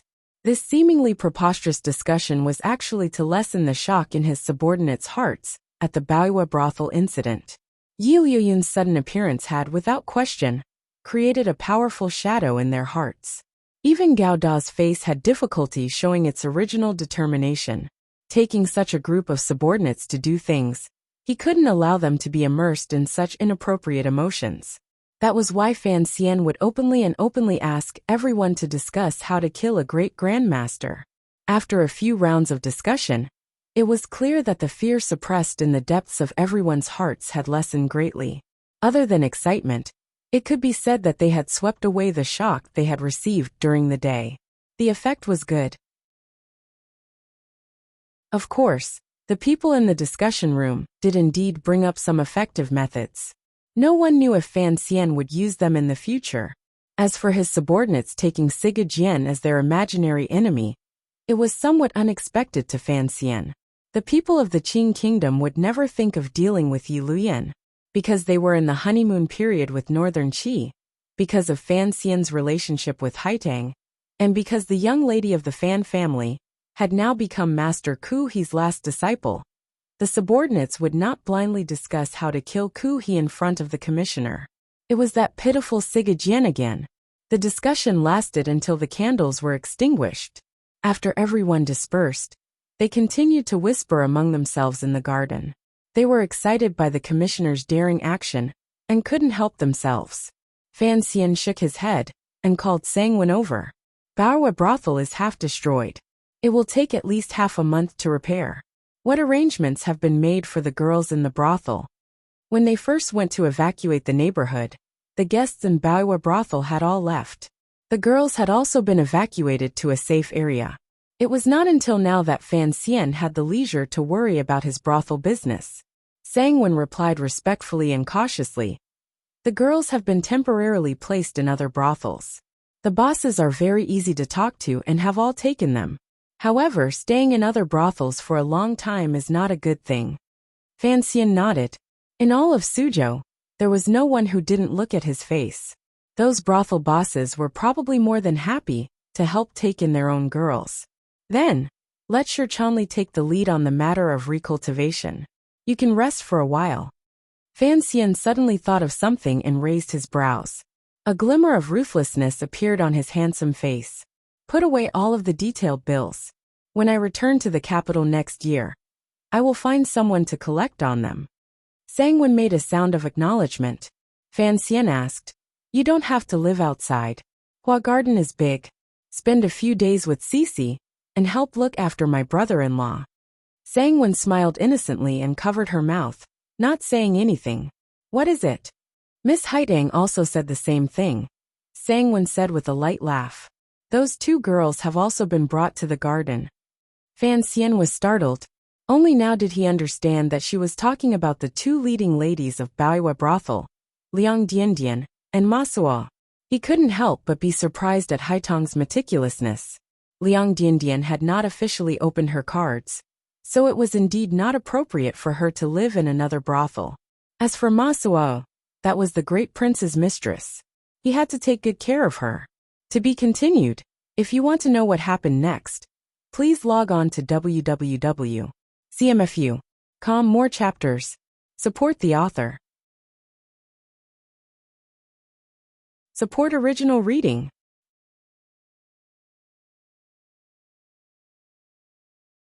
Chapter 404.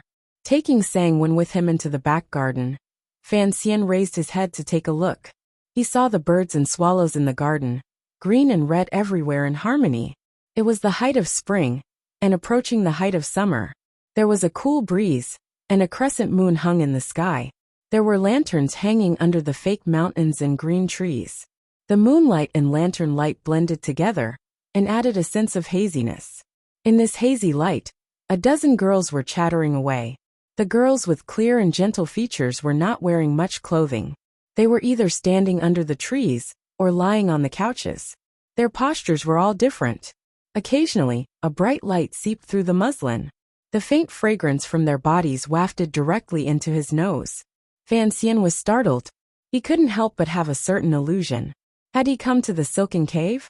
When had the Hua garden become the Qing garden? The girls chattered endlessly. For a moment, they did not notice Fan Xian, who was standing with his back to the light. They were still enthusiastically talking about the Baoyue brothel incident during the day, the power of that one strike, and the imperial envoys scolding in the street. The main speaker was one of the two leading girls of the Baoyue brothel. The ones listening were the girls with wide eyes and expressions of curiosity or admiration. Fan Xian said in a low voice, "Didn't they say that the girls in the brothel were all sent to other places?" Sangwon covered her mouth and smiled. She explained, "Aren't these the girls in the garden?" Only now did Fan Xian come to his senses. He couldn't help but unconsciously glance at them a few more times. He sighed in his heart. It was said that girls changed 18 times between childhood and womanhood. How could these orphan refugee girls that Cece had picked up on the road have all grown so gorgeously after only a few days in Suzhou? Although there was still a childishness between their brows, and their inexperience had yet to fade, there was a natural aura of youth that pressed against his face. It made one feel very happy. In particular, the back garden had always prohibited men from entering. The maidservants were listening to Liang Diandian's story during the day with great interest, so they were not particular about their manners. Some were lying on the couch with their buttocks sticking out, pretending to be arrogant and naive, while others were holding a fan and pretending to be virtuous. Their straight and slender legs, separated by a thin layer of cloth, presented all kinds of tight beauty. Big Brother's second nurse, Masao, was sitting in a chair listening to the story. Although she had seen the situation from a distance during the day, hearing it from Liang Diandian's sandalwood mouth made it even more shocking. However, Liang Diandian had not personally seen the inside story of the brothel, so her description of Fan Xian, his defeat in the face of danger, and his extraordinary courage, was a bit exaggerated. She successfully created the image of a perfect young man that the kingdom of Qing should not have. The eyes of the girls in the garden all began to heat up and become bashful. They loved the imperial envoy to death, but they couldn't open their mouths, they didn't dare. Even Masao tilted her head slightly to look in front of the pool. A strange expression appeared in her eyes. Fan Xian swallowed. He knew that if he continued to watch, he would make many mistakes in life. Those girls were still growing, but sister-in-law and Liang Diandian were truly natural seductive creatures. Their eyebrows were like black, their lips like vermilion, and their eyes were full of spirit. If one looked at them and lost their spirit, how could one look again? He was just about to clear his throat to remind everyone when he heard a girl in the garden say something unintentionally. He closed his mouth and stood quietly with his back to the light. Sangwon glanced at him with confusion. She didn't know what had happened. The little girl was only 12 or 13. She opened her eyes wide and said innocently, "Sisters, why haven't we seen the mistress?" Because of the current situation, Fan Xian's group had lived in Hua Garden for a few months and hadn't moved to Hangzhou. During these days, Cece had brought these little girls to live in the garden. These girls had long known the name and identity of their benefactor. To be able to become the imperial envoy's servant girl made them feel very lucky. However, it had been so long, yet they hadn't seen the mistress. This made them feel a bit strange. Liang Diandian listened to these words and paused slightly. She didn't say anything. These little girls didn't know. She was from Jingdou, so she knew about the explosive marriage between Fan and Lin. The young lady of the Lin family was the illegitimate daughter of the eldest princess. This matter had gradually changed from a secret, known only to the nobility of the court, to a rumor circulating among the people. Although it had not been proven, not many people didn't believe it. Everyone under heaven knew that Sir Fan Jr. and Xingyang had long become like fire and water. This matter? A girl spat and scolded. What right do we have to discuss the matters of the master's family? If Cece hears it, be careful of your mouth. The girl in front of her laughed foolishly and said, Hee actually, she just wanted to see what kind of fairy-like appearance the mistress is worthy of the young master. In their hearts, Fan Xian was a top-notch figure. Naturally, they were curious about what kind of person Lin Wunner was like.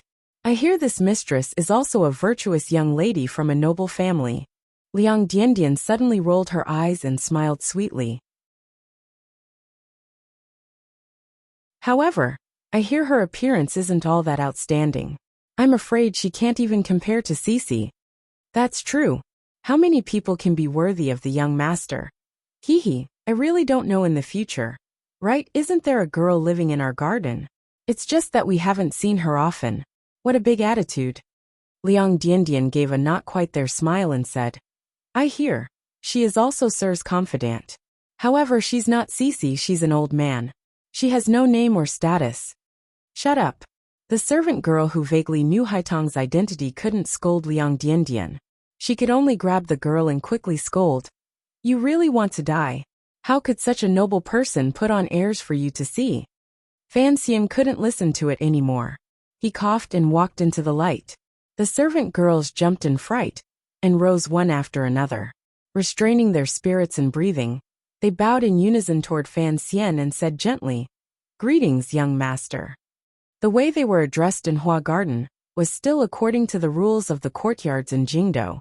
Fan Xian looked at these girls and shook his head. He thought to himself that the discussion in his own garden was already like this.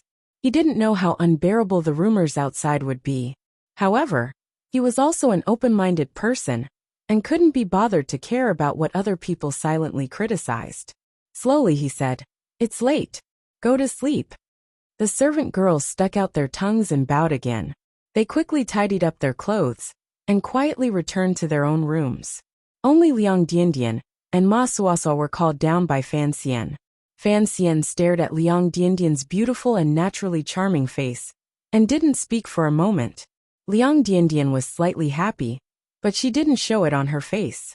On the contrary, she purposely appeared weak and timidly lowered her head, showing her most beautiful side. Back in the year of the marriage between Fan and Lin and Jingdo, according to the rumors in the marketplace, Fan Xian truly loved his sick wife dearly. From this, one could tell that Sir Fan Jr. valued relationships. In the boudoir, Fan Xian was the dream lover of all the girls. Although Liang Diandian had grown up on a pleasure boat, she was no exception. However, she had some uncomforting scheming and considerations. Liang Diandian was very confident in her appearance. She thought to herself that the young mistress was not as beautiful as her. Yet she was able to receive Sir Fan Jr.'s love. This man probably liked to take pity on others, and had purposely put on such an appearance. Furthermore, after the Suzhou branch of Baoyue brothel had opened, Sir Fan Jr. had not allowed her to receive guests. Presumably, he was also interested in her. Feeling Fan Xian's unmoving gaze, Liang Diandian's happiness gradually grew. She lowered her head shyly and didn't say a word. Standing behind Fan Xian, Sangwen watched this scene. A disgusted smile rose to the corners of her lips. Fan Xian suddenly opened his mouth and said, Everyone has the right to live better, so I don't dislike your way of thinking. Liang Diandian raised her head in shock and met Fan Xian's emotionless gaze. Only now did she know she had misunderstood. Her heart jumped. Fan Xian continued coldly, However, I don't like it. Liang Diandian was overwhelmed with shame and didn't dare to say anything. No one is born to serve others. If you don't want to work in Baoyue brothel, have shopkeeper Sang turn you into a Qing household. Once you've earned back the silver, you will be allowed to leave. Fan Xian stared at her beautiful face and said, Sangwen, pack her luggage and find another place to live. Sangwen was startled. She had not expected the commissioner to be so heartless.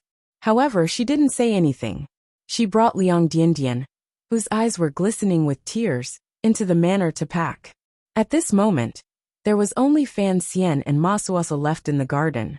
Ma Suasua suddenly opened her mouth and said in a quiet voice, "Sir, is Suasua also going out of the manor to avoid polluting the peace of this garden?" The corners of Fan Xian's mouth twitched slightly, and he laughed bitterly. Looking at the Hu tribe princess's eyes that were like the blue sea, her straight nose, and her deep and beautiful face, he quietly said, "Stay here, don't talk too much, don't ask too much. I like you very much. If there is a chance in the future, I will help you." Ma Suasua was slightly surprised and raised her head to look at Fan Xian. It was as if she hadn't thought that he would see everything so clearly and reveal such intentions. She couldn't help but gratefully say, "Thank you, sir." Fan Xian calmly said, "No need to thank me. I have always liked to stand on ice and see the world." Returning to the room, Cici had already prepared hot water. After washing his face, he dipped his feet into the hot water. Fan Xian sighed with satisfaction and immediately closed his eyes. He began to follow the method Haitang had taught him, using small drops to repair the meridians that had been injured by Yi Liuyun's sword qi. Ever since he was young, his method of cultivation was different from that of others. The proper process of meditation was as easy as napping for him. After an indeterminable amount of time, his eyelids opened slightly and jinqi circulated through his entire body. He found that he was already much more comfortable. He also found that the room was quiet and couldn't help feeling a little strange. Looking to the side, he found that Cici had already fallen asleep on the desk. It was probably because she had been worried for too long during the day and waited for too long at night that the girl was unbearably sleepy. Fan Xian smiled and didn't wake her up. He grabbed a towel and wiped the water off his feet. Gently, he walked behind her and placed his robe on her body, worried that she would catch a cold. He stood behind Cici for a while and looked at the strands of messy hair at the back of the girl's spotlessly white neck. He couldn't help but sigh. He thought of the time when he and Cici were copying books in Danzhou. How relaxed, happy, and free it was. There were no outside matters to worry about. There was only a bean lantern, an inkstone, a bald brush, and a delicate attendant. The two of them sat side by side copying the story of the stone. Although they didn't have any glyphs, those dots of graceful handwriting were truly fragrant. He thought for a bit, and then gently pressed his right hand against the back of Cici's neck and helped her rub it. He applied some jinqi to a few acupuncture points to help her adjust her breathing and sleep. Only then did he carefully lift her up and put her on the bed. Pulling the thin blanket over her, he finally felt reassured and patted her face. He then picked up his shoes and walked out of the room. The moment he closed the door, he seemed to see the soundly sleeping Cici. A safe and satisfied smile appeared on his face. Wearing a robe, pulling on his shoes and shrugging his shoulders, Fan Xian strolled through Hua Garden without a care for his image. It was as if he wanted to borrow the night breeze, to blow away the depression in the depths of his heart. Although the Hua Garden that the salt merchant Yang Jimei had given him was beautiful, it was a pity that it could not calm his heart. There were too many things weighing down on his heart. Uncle Wu Zhu was not by his side, and Wan'er was not by his side. He truly had no place to complain, no place to discuss, and no place to vent. No one knew why he had done things in such a hurry in Jiangnan, and why he did not care about anything in order to turn things around, including his friends, his subordinates, his enemies, and his family. Everyone seemed to have an erroneous judgment toward Fan Xian. This kind of judgment was what made Fan Xian most angry. Everyone thought that Fan Xian could be ruthless when it came to the struggle for power. Thus, intentionally or unintentionally, everyone had forgotten the countless threads of connection between him and the eldest princess. They only waited to see how he would stomp Xinyang into the ground. They had not thought that not only would Fan Xian stomp, but he would stomp beautifully. Fan Xian did not have a shred of affection for the eldest princess, but his affection for Wan'er was deeply rooted. After all, Wan'er was the eldest princess' own daughter. Everyone had forgotten this point. Everyone had purposely forgotten this point. Fan Xian was very angry and gloomy. Although he had already secretly made arrangements, he was still angry. If one day, the eldest princess truly died at his hands, what would happen to Wan'er? Nowhere to complain, nowhere to complain. Fan Xian could not stop his steps. It was like this in officialdom, in Jianghu, and it was also like this in Hua Garden. He strode around the quiet pond and walked through the long and desolate corridor. Purely subconsciously, he followed that familiar stone path and walked to the quiet study at the back of Hua Garden. He raised his head to look at the door and couldn't resist smiling self-mockingly. How had he come here again? In Shishua Xanyu, Wang Xinji lived in Shanin. Because he missed Priest Dian, he braved the snow and took a boat through the night to visit. As the morning light shone brightly, the king arrived in front of the Dai family's door. Without knocking, he turned and left. The servant put down the large chair. The king said, "I came in high spirits and left when my spirits are exhausted. Why should I see Dian?" Fan Xian did not have this kind of awkward scholarly bearing. He also did not like to play tacit. He was even more ashamed of teacher Su and Fan Xian's affectation. Since he had come, he knew that he was already used to coming to find her to discuss things when he faced true difficulties in his state of mind. He wanted to find a way, at least a way to calm his heart. Thus, he walked up the stone steps and gently pushed the door under the moon. The study was not bolted. During this half-year, she had lived there quietly, alone in a secluded part of Hua Garden. Haiding had long woken up when he arrived at the door. She had already sat up on the bed. She wore a flowery robe and sat at the head of the bed, looking at him with a not-quite-there smile. There was no light in the study, only the faint moonlight from outside seeped in. Given their realms, they could clearly see everything in the room and the expression on each other's faces. The night was a bit cold. Fan Xian rubbed his hands and turned to close the door. He tugged on his shoes and walked to the side of Haitong's bed. Without a trace of politeness, he lifted a corner of the brocade quilt and burrowed in. Sitting on the other side of the bed, he looked at Haitang across the bed. The quilt was very warm. There was no fragrance. There was only a clean and warm feeling. Haitang looked at this scoundrel and helplessly said, "You have to know that I have thought about it. I am still going to marry in the future." Fan Xian's feet rubbed against the cotton cloth on the bed and sighed comfortably. He was also surprised and disappointed that he hadn't touched Haitong's feet. It looked like the girl across from him was sitting cross-legged. He said, "I am the adulterer." He then smiled and said, "You are the whore." "Of course," he said with a smile. "This is what people say." Haitong glared at him. Fan Xian said, "There is only one thing that I will not be satisfied with even if I die. Although I am born a bit better than others, I do not have the intention to seduce you." "What? How can you insist that we have an affair?" Duo, I cannot accept this. Today, I have already tarnished my reputation." It is not that I say a word of regret. In any case, it is like this. Why don't we have another reason? These words were said with hidden bitterness. Haiding only sighed. Although this section wasn't printed, Cece copied it 2 days ago and showed it to me. Why do you have to use the same words Qingwen said in the 77th verse to ridicule me? I am not second master Bao, and you are not a pretty servant girl. Yi Luyan has not hurt you to the point of death. You are pretending to be resentful, but who knows what you are angry about in your heart? Fan Xian shook his head with a self-mocking smile, and didn't speak for a moment. The study that had been converted into a bedroom sank into silence. I don't like to play around, Fan Xian said quietly. You probably don't understand what I mean, but I really do like to stay with you and talk. Haitong's bright eyes glowed in the dark night. But right now we are indeed very intimate, Fan Xian said with a slight smile. I had originally wanted to pour out the bitterness in my heart, but I didn't expect that I would suddenly have a thought and find another bitter matter. Everyone will marry someone. Fan Xian half leaned against the foot of the bed and closed his eyes slightly. But why is it that when I think of you marrying someone else in the future, my heart is so unhappy? The smile in Haitong's eyes gradually became more and more like the moon in the water, and the strands of moon in the water gradually leaking out of the bamboo basket. Her hands gently pulled at the corner of the blanket and covered her chest. Looking at Fan Xian's face, she slowly said, Then, how about marrying you? I had a lot of fun writing this chapter. Men. I would like to thank Sean for the youthful video that you provided. It is the last day of the month. As usual, I ask for monthly votes. Rules.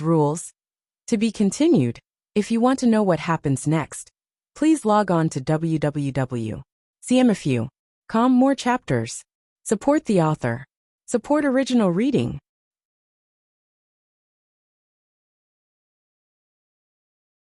Chapter 405. Haitang's words made Fan Xian feel very good and powerful. At this moment, this young man and woman were sharing a large blanket. Under the moonlit night, they were quietly talking about such moving matters. It was inevitable that they would descend into a very violent and cliché ending. However, Fan Xian was not surprised. He did not crawl under the bed in fright, or turn into a wolf and pounce. He only said sincerely, seriously, and straightforwardly, "Very good. Let's discuss the wedding date." This sentence was in response to the, "How about marrying you?" Thus, it was Haitang's turn to be stunned. She felt as if she had spun a cocoon, and was caught in it. She knew that she had once again underestimated the shamelessness and blackness under Fan Xian's gentle appearance. She chuckled and lowered her head. She was also muttering in her heart. Why did such a sentence pop up? During this year, she and Fan Xian had often interacted. The two of them had long developed a sense of closeness and tacit understanding that went beyond friendship through familiarity. It was close to family. Fan Xian looked at her expression and knew what she was thinking. Raising his brows, he smiled and said, "Your Empress Dowager." "Your Emperor." Haitang raised her face and continued with a smile. "Your Baldy." Fan Xian continued with a serious expression. Haitang tilted her head slightly. "Your identity." "And your identity," Fan Xian said with a slight smile. These few sentences without a head or tail had already clearly laid out the obstacles and problems that lay between the two of them. When a man and a woman interacted, it was important to be of one heart. Although the two of them did not say sweet words of love, with the moonlight as proof, they could see through each other's thoughts. There were countless mediocre people in the world of mortals. It was rare to find a confidant who would easily pass it up and let it go. The problem was, the Qing Emperor certainly did not want Fan Xian to have such a powerful foreign aid from Northern Qi's Tianyi Dao, while he had such great power. Furthermore, the Northern Qi Empress Dowager had been urgently searching for a young and handsome man of equal status for Haitang this year. She could not let Haitang handle it herself. Fan Xian and Haitang's status in their respective countries meant that if the two of them broke out of their current situation and openly stood shoulder to shoulder, they would face unimaginable pressure. The Qing kingdom's side was easier to handle. Even if the Qing emperor did not like Fan Xian receiving foreign aid, given the emperor's powerful self-confidence, he would inevitably think of using Fan Xian's situation to further weaken Northern Qi's power. Fan Xian could use this reason to convince his father, who he was not very close to. In the eyes of the Qing people, Fan Xian marrying Haitang was a joyous matter that brought face to the Qing people. Who wouldn't want to take advantage of something? The resistance from Northern Qi must be great. Regardless of whether or not Northern Qi's self-proclaimed orthodox subjects could accept it, the pride of their country, Saintess Haitang, a Tianmai warrior, being married to the southern barbarians they despised deep down, including the Empress Dowager and Ku He, would all prevent this from happening. The two sides could discuss the exchange of students, but the Northern Qi people were clearly at a disadvantage when it came to marrying off girls. How could they be willing to do that? As for the little emperor, even Fan Xian admired his methods and didn't have any extravagant hopes that he would let go. Fan Xian smiled self-mockingly and said, "You came to Jiangnan because your little emperor asked you to supervise me making money. If you become my family's fated old woman, we can be considered a husband and wife shop, spending his money however we want. Wouldn't he be angry to death?" Haitang smiled and said, "If he heard your words, he would be angry to death." Fan Xian sighed and said, "Actually, if you marry me and our whole family go to a secluded place to spend the rest of our lives, it would work. Who cares how angry the courts of the two countries will be?"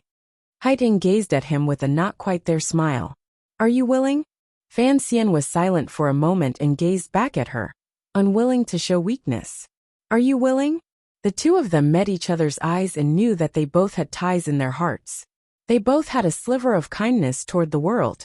Although Fan Xian's kindness came from his selfish heart and Haitang's came from her kind nature. No matter who it was, they could not leave lightly and coldly watch everything that happened in the world from beyond the clouds. They were all people who had entered the world. How could they be unworldly? The room once again fell silent. In the night sky above Hua Garden, the crescent moon suddenly pierced through the smoke-like clouds. Its light increased slightly, and reflected off the walls and ponds in the garden, and into the room. It covered the large bed, the brocade quilt, and the two wonderful people with a layer of light. Haitang looked at him calmly, and suddenly smiled slightly. What is important is that you already have a wife. Fan Xian fell silent. He knew these words were not easy to respond to. He had been reborn into this world for almost 20 years. Yet he had never heard of the custom of taking two wives. Although he had once talked to Uncle Wu Zhu about the 3 representatives and the 3 main purposes on the cliff, one of which was to marry many wives. When things came to a head, he found that to be a Dumas with all the beauties alone was, in reality, very difficult. What was important was that his standards were too high. He sighed shamelessly. There was no need to talk about Wanner. She was the most favored princess in the palace. In front of him, Haitang, who could no longer bear to let go, had an incomparably lofty position in northern Qi. Earlier, he had already laid out so many obstacles. What if he let Haitang enter as a concubine? Fan Xian shivered. Even he felt that this matter was somewhat ironic. Furthermore, he believed that the northern Qi people would certainly go crazy. Perhaps the two countries would go to war again. Are you cold? Haitang looked at him with a smile. Her hands pulled at the bedding and carefully covered her shoulders. Fan Xian smiled bitterly and sighed. My heart is cold. The night was indeed a bit cold. The large quilt was sleeping together, but it could not cover the two of them. Haitang pulled a little, and Fan Xian's upper body was empty outside. He shivered slightly and pulled it back. With a swish, Haitang was startled. She found that the quilt had been snatched away by him. She glared angrily at him and snatched it back. Fan Xian chuckled and didn't say anything. He snatched it back.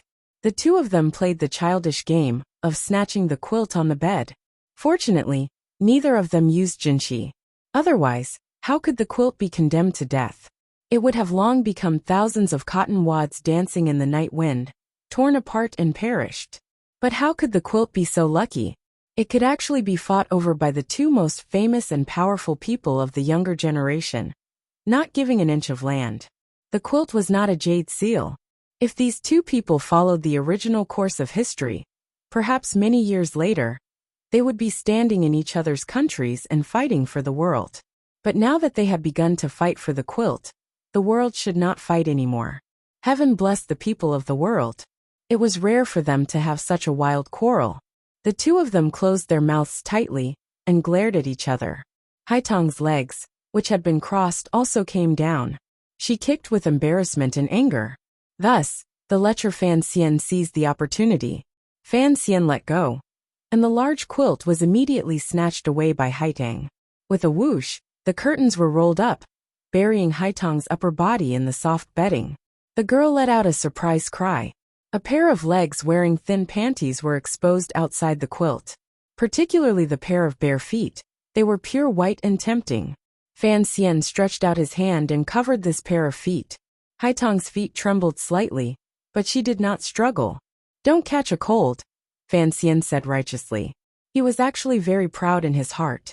His grab earlier had indeed reached his highest realm. It was as fast as lightning, as fast as a gust of wind. Once the sunflower came out, it faintly had some of the realm of the blind uncle hitting people with a bamboo stick. How could Haitang dodge it? Perhaps. Haitang did not even want to dodge. The touch was not bad. Fan Xian held the girl's feet in his arms and narrowed his eyes proudly. For some reason, his mind thought of his previous life. When he was in high school, it snowed heavily, and he held the female class monitor's feet in his arms like this. Oh! Only when he was happy would he remember those things that were already so far away that they were almost blurry. Let go. Buried in the quilt, Haidang spoke in a humming voice. However, there was an additional glimmer of anger in her tone. Fan Xian hesitantly let go. It completely went against the perseverance a man should have at this time. Haidang flipped the quilt off and looked at him angrily. However, her face was slightly red, and her hair was messy.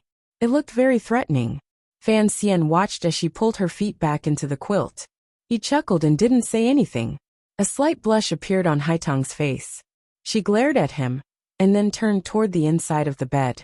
Fan Xian quietly transformed into a black cat and crawled over. He lay next to her, but he lay very orderly. In a voice as thin as a mosquito's, he said, "It's cold. Give me a blanket." Haidang used a bee-like voice to buzz. "You don't have your own hands?" Although she said this, the girl still moved a little further in to give Fan Xian some space. At the same time, she left half of the quilt for him. Fan Xian lay down comfortably and sniffed hard. He found that he indeed didn't smell any body fragrance. There was only a peaceful, clean, and gentle feeling enveloping him. He opened a pair of bright eyes and looked at the ceiling of the tent in the dark night. The two of them lay on the same bed. Silence was awkwardness, and awkwardness was warmth. Earlier, Fan Xian had said he didn't play around with warmth, but in reality, he loved this feeling. He thought to himself, Duo has finally revealed her childish side today. It is very interesting, very interesting. He completely did not realize that his heart had a strange fetish. Haidang calmed down slightly. She carefully revealed her face and said, "You really don't want me to marry?" "Yes." Fan Xian put his hands behind his head and smiled slightly. "Even if you want to marry, you can't marry someone else. It can only be me." Haidang lost. "I came here today to pour out my troubles to you." Fan Xian glanced at the girl beside him and told her of his earlier worry in the garden. Haidang thought for a bit, and then quietly said, "Isn't it inappropriate to tell me about the matter between you and your wife at this time?" Fan Xian was startled. Only then did he realize that he seemed to have been a bit of a bastard. He couldn't help but smile bitterly and say, "Fine, let's talk about Yi Luyan. I still don't understand why he would come to Suzhou and show himself." Once they got down to business, Haitang's childish side suddenly disappeared. She recovered her usual calm and stability. Turning around, she began to discuss and analyze with Fan Xian. At the same time, she told him about following Yi Luyan from afar along the way, as well as the story of what happened along the way. The two of them talked back and forth, but still couldn't come to a conclusion. It was Haitang who suddenly said lightly, "There is one possibility. I wonder if you've thought about it." "What is it?" Fan Xian asked curiously. Perhaps the emperor had long known of the Yi family's connection to the Juanshan conference, so Yi Luyan was not worried about the emperor knowing he had acted. Haidang said seriously. Fan Xian thought for a while, and then shook his head. "It still doesn't make sense." After talking about Yi Luyan, what did they talk about? The old manor in Jingdo, Linwan? Naturally, this was a question that was not convenient to talk about in bed. Fan Xian would more or less feel guilty. No matter how open Haitang's heart was, she was not an ignorant and senseless wooden person. Lying like this, their breaths intertwined, their body heat invaded, and their occasional contact, although it was not truly ecstatic, it still made the temperature in the blankets slowly rise. "Let's talk about the temple," Fan Xian said lightly, perhaps having made up his mind. A glimmer of gentleness and emotion flashed through Haitang's eyes. She smiled slightly and said, "By West Lake in Hangzhou, you said you only talked about worldly affairs." "The temple is my business," Fan Xian smiled and said. "In the future, it is also your business." For some reason, the warmth and trust in these words warmed Haitang. Even if she was the northern Qi Saint girl, able to enter and leave the palace without any hindrance, and had an outstanding status, where would she go to find a confidant, a true friend, someone who could treat her as an equal and treat her without any ill feelings? "Woo!" Haitang got up slightly and gestured in the air with her finger. One up, one down, one up, one down. She drew a few semicircles. Her brows were furrowed tightly. "Then what does the symbol on the temple mean?" Fan Xian had already described in detail what Xiaowen had told her in the cave. Only, out of consideration for the girl's feelings, he hid the matter of Master Ku He eating human flesh. Haiding listened quietly the entire time. When she recounted Xiaowen's past in Northern Wei, a complicated emotion occasionally flashed through her eyes. In the end, she was puzzled by those symbols, so she opened her mouth to ask. How would I know? Fan Xian said with a headache. It looks like one day, I will have to go to the temple to take a look. Determination gradually appeared in Haitong's bright, limpid eyes. I want to go. Fan Xian smiled. I know how tempting this is for you. So you have to promise me, you can't sneak off by yourself. He pointed at his head and said, Xiaowen's route back in the day was hidden here. Who was the girl who ran out of the temple? Haiding asked. In reality, she had already faintly guessed. Although the answer did not surprise her, it still made her sigh uncontrollably. My mother. Fan Xian spoke very proudly.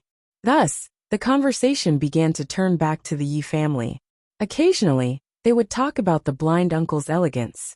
The more she listened to the details, the stronger the longing in Haitong's eyes became. Back then, what kind of era was that? The girl sighed. The 4 great grandmasters all appeared in that era. Other than that, there were your mother and the blind uncle, 2 dazzling figures. Fan Xian joked. In a few days you'll have to call me Granny. Haiding couldn't be bothered to pay attention to him.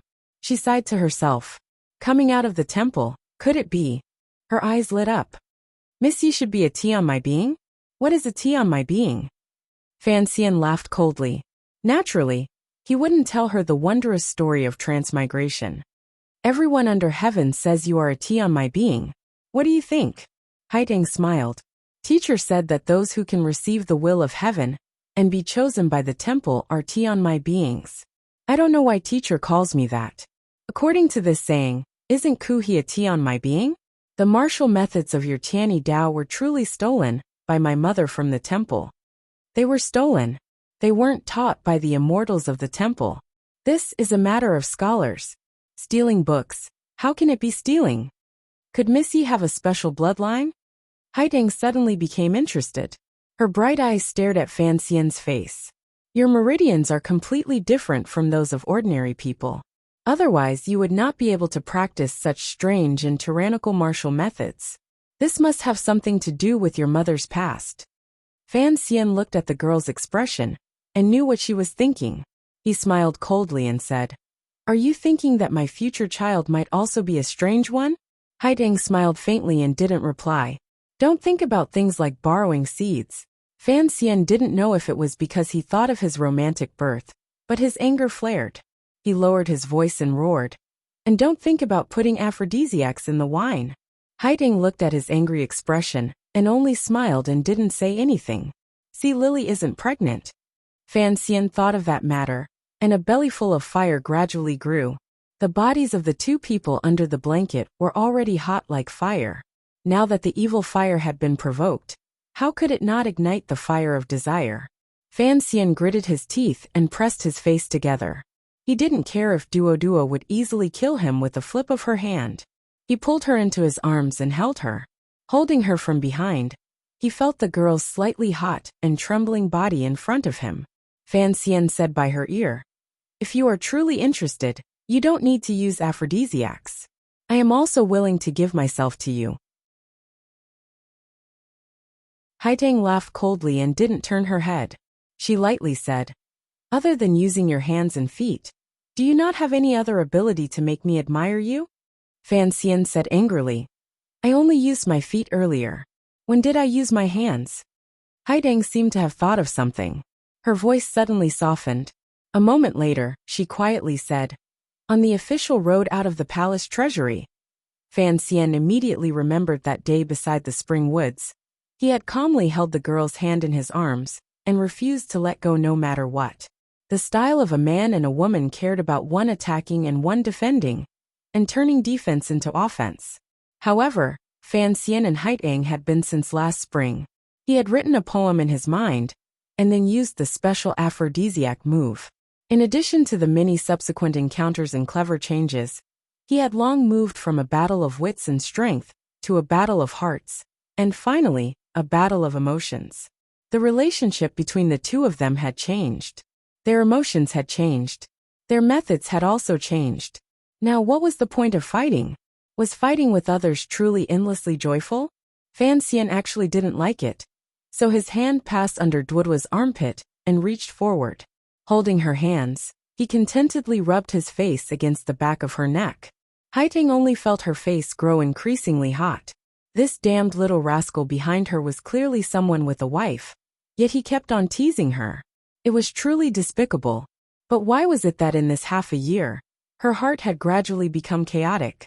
The clear and natural state of mind of the past had long been lost. Why was this? She faintly sighed and said for the third time that night, "You really don't want me to marry?" Fan Xian said vaguely. "You have to marry me and bring your sister. It's a pity you don't. You truly are shameless." For some reason, Haiteng suddenly felt embarrassed and angry. She gently bit her lip as she spoke. Fan Xian quietly said, "There's nothing I can do. If I don't ruin your reputation and sleep with you for a night, your wife is going to marry you tomorrow. I have no other choice." Haiteng lost again. "Today you've said so many secrets, even the secrets of the temple. Aren't you afraid I'm using a honey trap?" Haiteng suddenly said with a smile. Fan Xian seriously said, Duo, you're not a great beauty." The next morning, Fan Xian pushed open the door and walked out. The morning light was bright, and the cool breeze was very comfortable. He couldn't help but stretch. Ah! A serving girl's scream came from the garden. The serving girl immediately closed her mouth. Everyone knew that the imperial envoy and Haiteng in the back of the garden had a private relationship, but the two of them had always maintained their politeness in front of everyone. There was not a trace of it. Who would have thought that Sir Fan Jr. would so openly walk out of the girl's boudoir? Walking out of the boudoir early in the morning, what did this mean? Fan Xian smiled slightly and gazed at the serving girl, and warmly said, "Morning." He then walked to the front garden. Along the way, he saw the serving girls and subordinates and warmly said, "Morning." For a moment, the people in the garden did not understand. They thought, when did Sir Fan become so cultured and refined? How could his mood be so good that it made one's hair stand on end? Immediately, the shocking news gradually spread through the mouths of the servants throughout Hua Garden. Immediately after, it reached the ears of Fan Xian's subordinates. Cici's mouth was wide open as she listened to the news. Although she knew it would happen sooner or later, she still felt it was a bit sudden. In particular, she suddenly felt that the letter in her hand had become somewhat heavy. Last night, she had slept deeply and had forgotten to give this letter to the young master. She was the head serving girl of the old Danzhou manor. All her thoughts were on Fan Xian. She quickly asked the serving girl, "Where is the young master right now?" "In the front hall?" By the time Fan Xian had tidied up and was sitting in the front hall preparing to discuss matters, a few members of the Qinian unit, including Deng Ziyu, as well as Gao Da and the 7 Tiger Guards, already knew the biggest news of the day in Hua Garden. The strong and powerful warriors looked at Fan Xian with respect on their faces. To be able to eat the northern Qi Saint girl, not only did it require courage, it also required great martial arts. Deng Ziyu was the only one with a worried expression. He was highly regarded in the old manor in Jingdou, and Lin Wenner was very good at managing her subordinates. She never hesitated to reward Fan Xian's personal guards. Furthermore, her personality was close and likable, so she was greatly respected and loved by the servants in the old manor. He suddenly felt that the situation was not good. Who would be the mistress of the Fan family in the future? He, as well as all the servants, stood on the side of the mistress. However, he couldn't help but think with a chill in his heart, if there was conflict in the Fan family in the future, how could the mistress defeat Haiteng? Fan Xian didn't know what his trusted aide was thinking. He only continued to drink the porridge. In reality, the main reason last night was because talking with Haiteng was too exhausting. He also had to make arrangements for Yi Liuyun's mysterious appearance and analyze the situation between the two countries. Naturally, he was tired. However, if he said this, no one would believe him. Discussing national affairs under the covers? Forget it. At this time, Cece finally rushed to the front hall and handed over the letter in her hand. Fan Xian looked at the handwriting on the letter and paused. When he tore open the letter and read, his mouth immediately opened slightly. The porridge almost flowed out. He thought to himself that this old woman was shameless and lowly for eating porridge. He was indeed a bit shameless and lowly, but he wasn't ready yet. Was he going to be tortured? He stood up and gazed at Deng Ziyu. With a long sigh he said, "Find a few people to go to Shazhou. They have to be capable and meticulous." Deng Ziyu said strangely, "The Suzhou matter is not settled yet." Fan Xian said with a pained expression, "Go pick someone up." "Pick who up?" "Your mistress." When it was coming. Fan Xian was happy, however. The number of happy things had suddenly increased. It seemed to be a bit troublesome. "My fellow countrymen, I know I was wrong. Today is only the last day of the month. I have indeed been muddle-headed. However, very good. On the last day, I'll ask for monthly votes. I'll work hard to get monthly votes. Although the fourth and fifth votes are all the same, it doesn't stop me from looking good. Today's chapter is about romance, but there is a hidden meaning within. I have to be careful. At the end of the month, everyone is relaxing. Also, don't talk about stud horses. Who says I'm not a stud horse? My novel is a stud horse novel. Didn't the introduction say that when I write novels, I am indeed a very stubborn person? I will only continue to write in the direction I should write. That's all. Please understand. My dream is to become Dumas and earn big money. To be continued. If you want to know what happens next, please go to www.cmfu.com. There are more chapters. Support the author and support the original reading.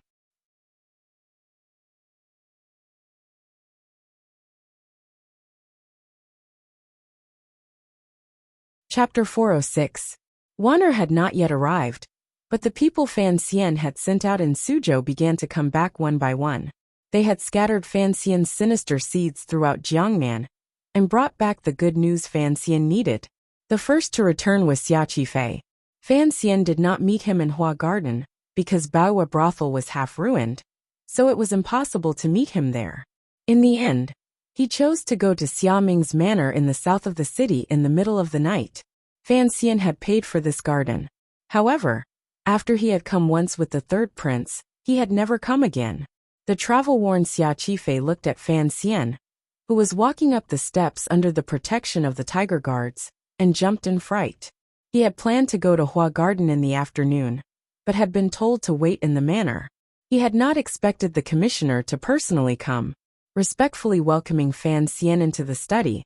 These two illegitimate children did not exchange too many pleasantries. Fan Xian did not have the patience to express the warmth of a superior, so he directly entered the topic. Through Xia Qifei's report, Fan Xian's heart, which had been hanging in the air, finally relaxed.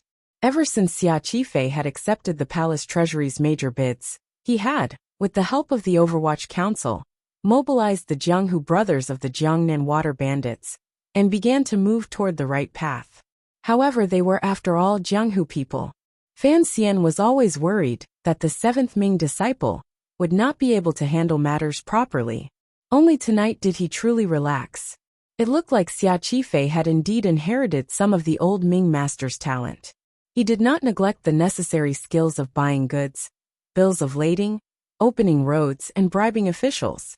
What made Fan Xian feel most at ease was that after Xiaming's merchant group passed through Jiangbei, they made contact with the northern Qi people in a small town to the south of Zhangzhou. On the northern Qi side, the little emperor had arranged for Chang Ningho's son, Wei Hua, to be the head of the brocade guard. Of course, there would not be any problems with the safety of the goods. However, Fan Xian was curious as to who had personally entered deep into the Qing kingdom and taken the risk to receive the first batch of goods. It was the commander himself. Xia Qifei himself seemed to be shocked at the meeting at the time. Fan Xian was also startled. He couldn't help but have a different opinion of Wei Hua. He held a high position, yet he dared to enter the Qing kingdom. He couldn't help but feel great disdain for the defensive power in the Zhangzhou area. The northern Qi brocade guard was only responsible for the safety of the road to the north. In the past, It had been the Northern Qi Empress Dowager and the eldest princess who had made the deal. After doing it for so many years, they were already familiar with it. Now it was the little emperor and Fan Xian making the deal. This was their first deal, so they had to be careful. What about our people in the north? He suddenly asked with a frown. Xia Qifei carefully looked at him and took out a letter from his bosom. This is a letter that Lord Wang asked this lowly official to bring back. He also brought a gift to the south. Fan Xian accepted the letter and saw that it was indeed Wang Qinian's unique handwriting. He didn't take the long box that Xia Qifei handed over and indicated for him to put it to the side. Shaking his head, he asked, Wang Qinian is more afraid of death than I am. Of course, he wouldn't foolishly head south. However, we have to have someone follow. Which merchant company is taking over the north? In reality, he knew that the Cui family's routes in the north had all been privately taken over by him. The Qing court had always thought that the Northern Qi emperor controlled them. Only a few people in the Fan manor, the Yan family, and a few of Fan Xian's trusted aides knew about the matter of the second Fan prince privately controlling the northern smuggling routes. The Qing emperor only knew that the second Fan prince was in the north. He had not expected Fan Xian to have his young brother manage such a major matter. Fan Xian did not plan on telling this to Xia Qifei, so he only asked casually. He wanted to use Xia Qifei's mouth to find out how his brother was doing in the north. Unfortunately, at the time, Xia Qifei's attention was all on the extremely daring commander of the Brocade Guard, and did not pay much attention to the merchant companies in the north. However, he had faintly heard some rumors. He heard that the merchant in the north responsible for handling the palace treasury's smuggled goods was ruthlessly mysterious. Normal people didn't even know if the boss was a man or a woman. Fan Xian smiled. A glimmer of relief rose to his eyes. It looked like Xia had finally learned to be low-key and endure. However, Haitang was in Jiangnan. Only he and Wang Qinian were in the north. It was not convenient for the spy system of the 4th Bureau of the Overwatch Council to handle too many things for him. The Northern Qi Emperor would not make things difficult for him for his sake. However, for a young man to be in such a dangerous situation, it was truly hard on him. However, Fan Xian did not plan on sending people to help him. His experience of being reborn clearly told him that as long as it was cold, it would emerge through grinding. Xia had a talent for business. If he did not undergo such difficult and complicated grinding, it would truly be a pity. After chatting a bit more with Xia Qifei, Fan Xian admired the head of the Jiangnan water bandits in front of him more and more. Now he was his subordinate. It looked like subduing this person in Shazhou was indeed very beneficial to his Jiangnan plan. Everything will be done according to the established plan, Fan Xian said seriously. Fan Xian said seriously. Su Wenmao is in the palace treasury. I will leave Deng Ziyu in Suzhou. Deputy Ma Jia will handle the matter of transferring goods from the palace treasury. As for the matter of accounts, if you find it difficult to sort it out, listen to the opinions of those old officials. Those old officials were all good hands pulled from the Ministry of Revenue. They were a great gift that the Minister of Revenue Fan Jian had given to his son. It was ruthlessly simple to do some empty accounts and play some tricks. Xia Qifei made a sound of acknowledgement and hesitantly said, This is the first time. The route to the north has been opened, however, we can't hide it for too long. Fan Xian thought for a bit, and a cold smile rose to his brows. What are you afraid of? Every year Xinjiang is smuggled. Who doesn't know? As long as we don't get hold of our weakness, who can do anything to us? Xia Qifei's heart froze. He found that the commissioner was indeed very daring and full of confidence. However, he kept thinking of another matter. His face couldn't help revealing a strange emotion. Fan Xian watched and couldn't help smiling. He gazed at him calmly and said, Are you not satisfied with the Ming family matter? Xia Qifei thought for a bit. The bits and pieces of this half a year taught him that it was best not to hide anything in front of this young man. Gritting his teeth, he gathered his courage and said, Qingqing is not satisfied. Fan Xian gazed at him with a not quite there smile. The old Ming matriarch is already dead. Xia Qifei was silent. When the Ming garden was in chaos, He had been following orders to the north to deliver goods, so he had not participated in this matter. Along the way, he had received the news. He had also seen the scene of the Jiangnan people wearing mourning. He couldn't help smiling bitterly and saying, although she died, it was still a glorious death. Fan Xian quietly said, do you know how the old Ming matriarch died? Xia Qifei raised his head in shock and gazed at Fan Xian thinking, did you not help me force her to death? Suddenly his mind moved. He thought of how the hearts of the Jiangnan people were slightly chaotic, and then calm, and how the Ming garden was unusually quiet after the funeral. He couldn't help but think of a terrifying possibility. Ming Qingda? He asked in disbelief. Fan Xian nodded his head coldly. I won't hide this from you. It is a small matter for the emperor to take over the Ming family, but it is a difficult matter for him to take over the Ming family peacefully. The present situation is something I have plotted with great difficulty. Don't destroy it. Xia Qifei immediately understood everything. So the commissioner and Ming Qingda had a secret agreement. He couldn't help but feel a mix of emotions in his heart. He also faintly felt fear. Would he become a useless abandoned pawn? Fan Xian's following words surprised him again. You are not satisfied. Actually, I am not satisfied either. Fan Xian smiled slightly and said. The Ming family has 6 branches. Right now, you and I can only control 2 of them. After this matter, Ming Qingda has finally become the true master of the Ming family. But I cannot act openly. That old fox has tricked me. Do you think I won't have him return it? Xia Qifei opened his mouth slightly. A fervent hope flashed through his eyes. When do we act? Don't let the fever go to your head at the mention of revenge. Fan Xian seemed to be lecturing him. It was also like he was narrating some great distant and personal cause. The Jiangnan people's blood letters have long been sent to Jingdou. The emperor's edict to scold me should arrive in a few days. Fan Xian continued. At this time, I will not act against Ming Qingdao again. I don't understand. Xia Qifei thought of something and said doubtfully, what benefit does Ming Qingda gain by doing this? Would he be so childishly as to believe that as long as he lowers his head, the emperor will give him a way out? Fan Xian glanced at him with praise and said, he is just stalling for time. Stalling for time? Correct. Fan Xian sighed. Using his mother's life in exchange for a year's time. That day, I once said that your big brother does things even more ruthlessly than I do. A year's time? Xia Qifei asked with confusion. What use can it have? Naturally, Fan Xian would not tell him about the seemingly calm, but unusually dangerous situation in Jingdou. He only smiled coldly and said, your big brother is groveling and enduring, swaying from side to side, all because he wants to see clearly the situation in court a year from now. As for you and me, we will just watch for a year. After a year, the other side would probably be unable to resist acting, right? After a year, he would be able to kill some people. Don't rush. Fan Xian persuaded Xia Qifei and, at the same time, convinced himself. Your big brother is a clever person. In the end, he is swaying from side to side. He wants to not offend either side.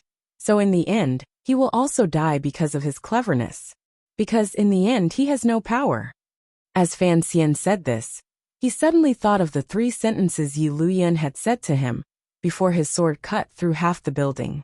Involuntarily his heart chilled. Could it be that the great grandmaster had seen further than him, and had already seen some danger that he had not? After the imperial envoy was attacked in Baiwa brothel, the Jiangnan governor, Xueqing, was furious.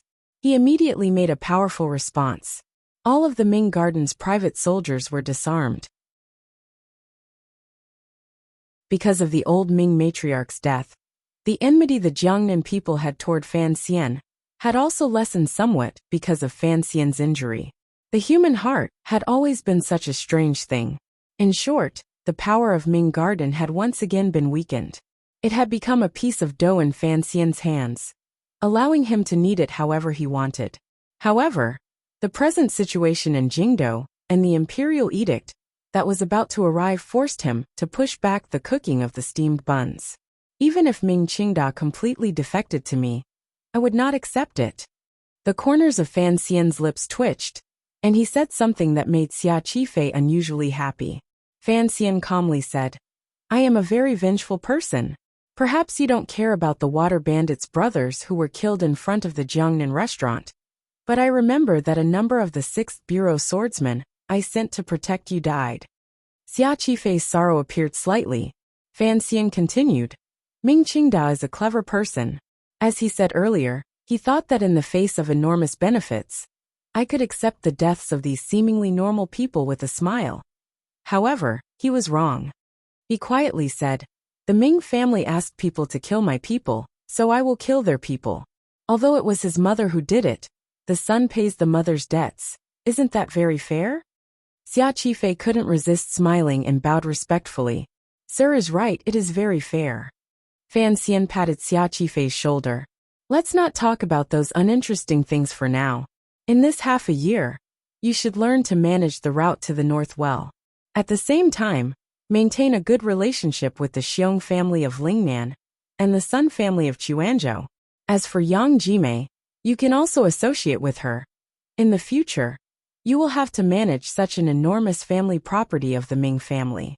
You must maintain a good relationship with these giant merchants. Xia Qifei heard the meaning in the commissioner's words and couldn't help but be slightly shocked. He immediately said, Thank you for fulfilling my wish. It's still early, Fan Xian calmly said. Fan Xian calmly said, However, I have already told Ming Qingda that you must appear at the annual festival in the 7th year of the Qin calendar. After Xia Qifei's great shock, a complicated joy welled up in his heart. This was he going to return to his ancestry? He had wandered the Jianghu for so many years. Finally he could return to Ming Garden. Leaving Xia Qifei's manor, Fan Xian disapproved of Xia Qifei's last joy, and the tears in his eyes. Was it really so important to return to his ancestry? After all, he was a person with 2 lives of experience. Although he knew how much importance the people of today placed on bloodlines, he still did not quite understand, and even looked down on it. The ones who gave birth to me are my parents. The ones who raised me are my parents. If you see me as a son, then I will see you as a parent. If you see me as an enemy, then I will see you as an enemy. That chest of silver was a bit too heavy. The second person to return to Suzhou Hua Garden surprised Fan Xian. At that time, Fan Xian was worrying in his study about whether or not he should bring the chest of silver in front of the hall when he went to Hangzhou to pick up Wanner. That chest of silver was a bit too heavy. Just as he was thinking hard, a shadow appeared in front of his table and gave him a fright. Next time you enter, please knock. Fan Xian glanced at the shadow and then lowered his head to read the council newspaper. The shadow suddenly tilted his head. His deathly pale face shone through the completely black clothing. It seemed to be very interested in Fan Xian. After all, even the director treated him like a nephew, but Fan Xian was different. Yun Jilan has returned to Dongyi. Fan Xian raised his head.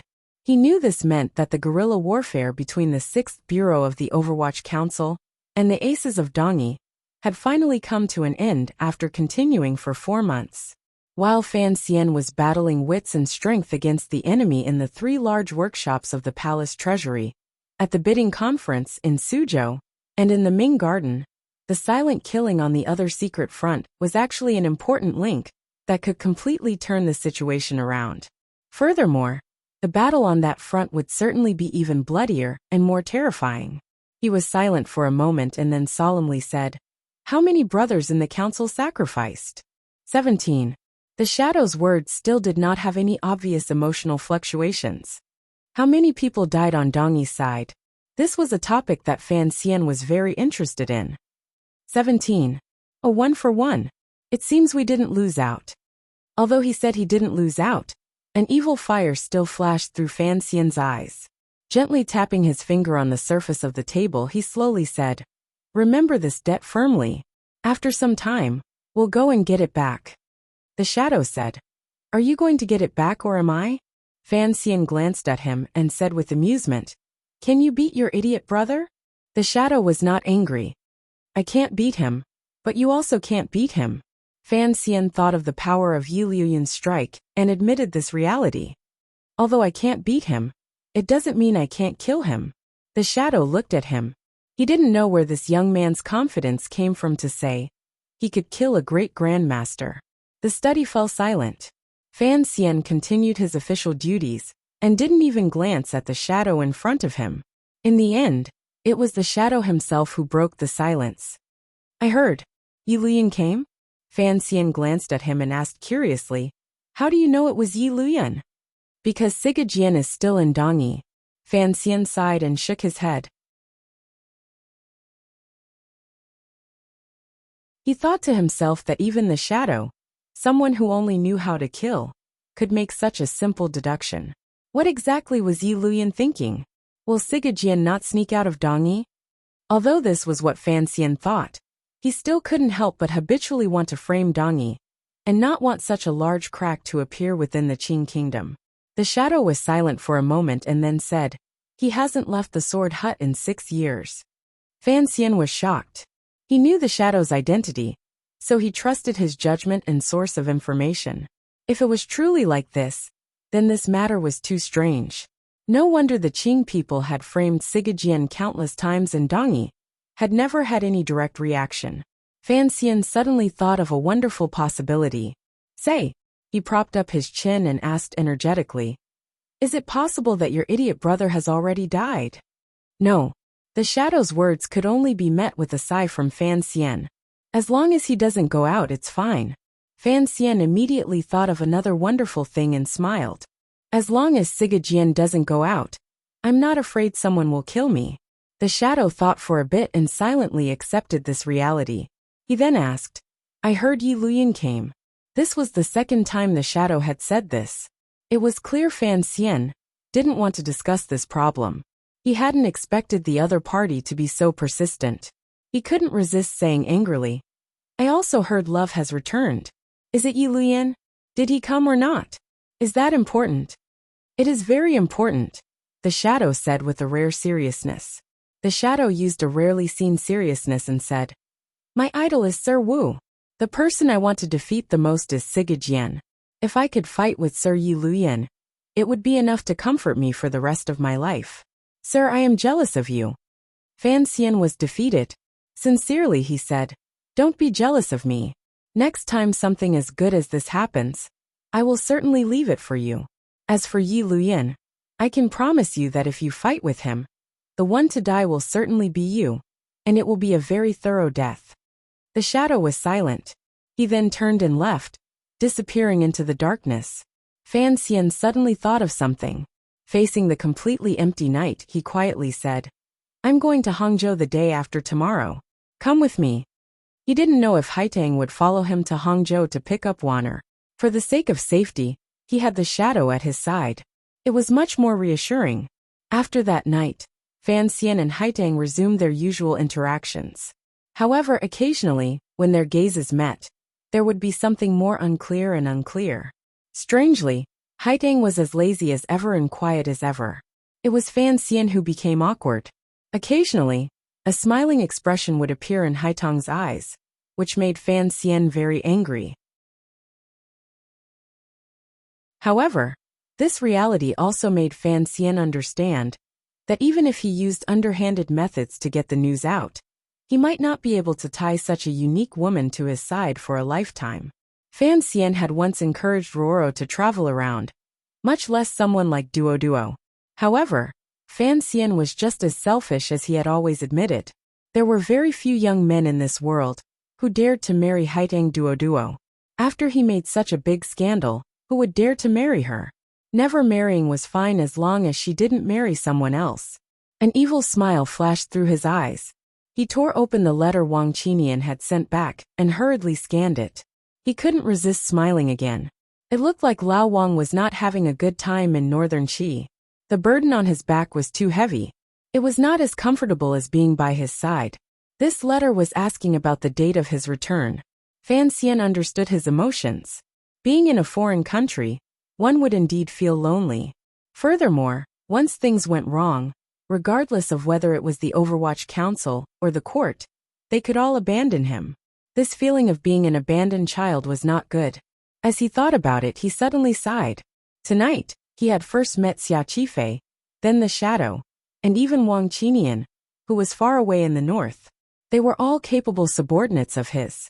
As for the first two brothers, they both carried a blood feud with them. They were the youngest members of their large clans, drifting about the world, unable to return to their homes. In fact, wasn't his own life experience the same? The gathering of abandoned children would, in the end, become exciting. On the first day of the month, I seriously canvassed for monthly votes. Last month, 4th place, and 3,000 yuan in prize money. All thanks to everyone's votes. I express my sincere thanks. This month, I still have to seriously canvass for monthly votes.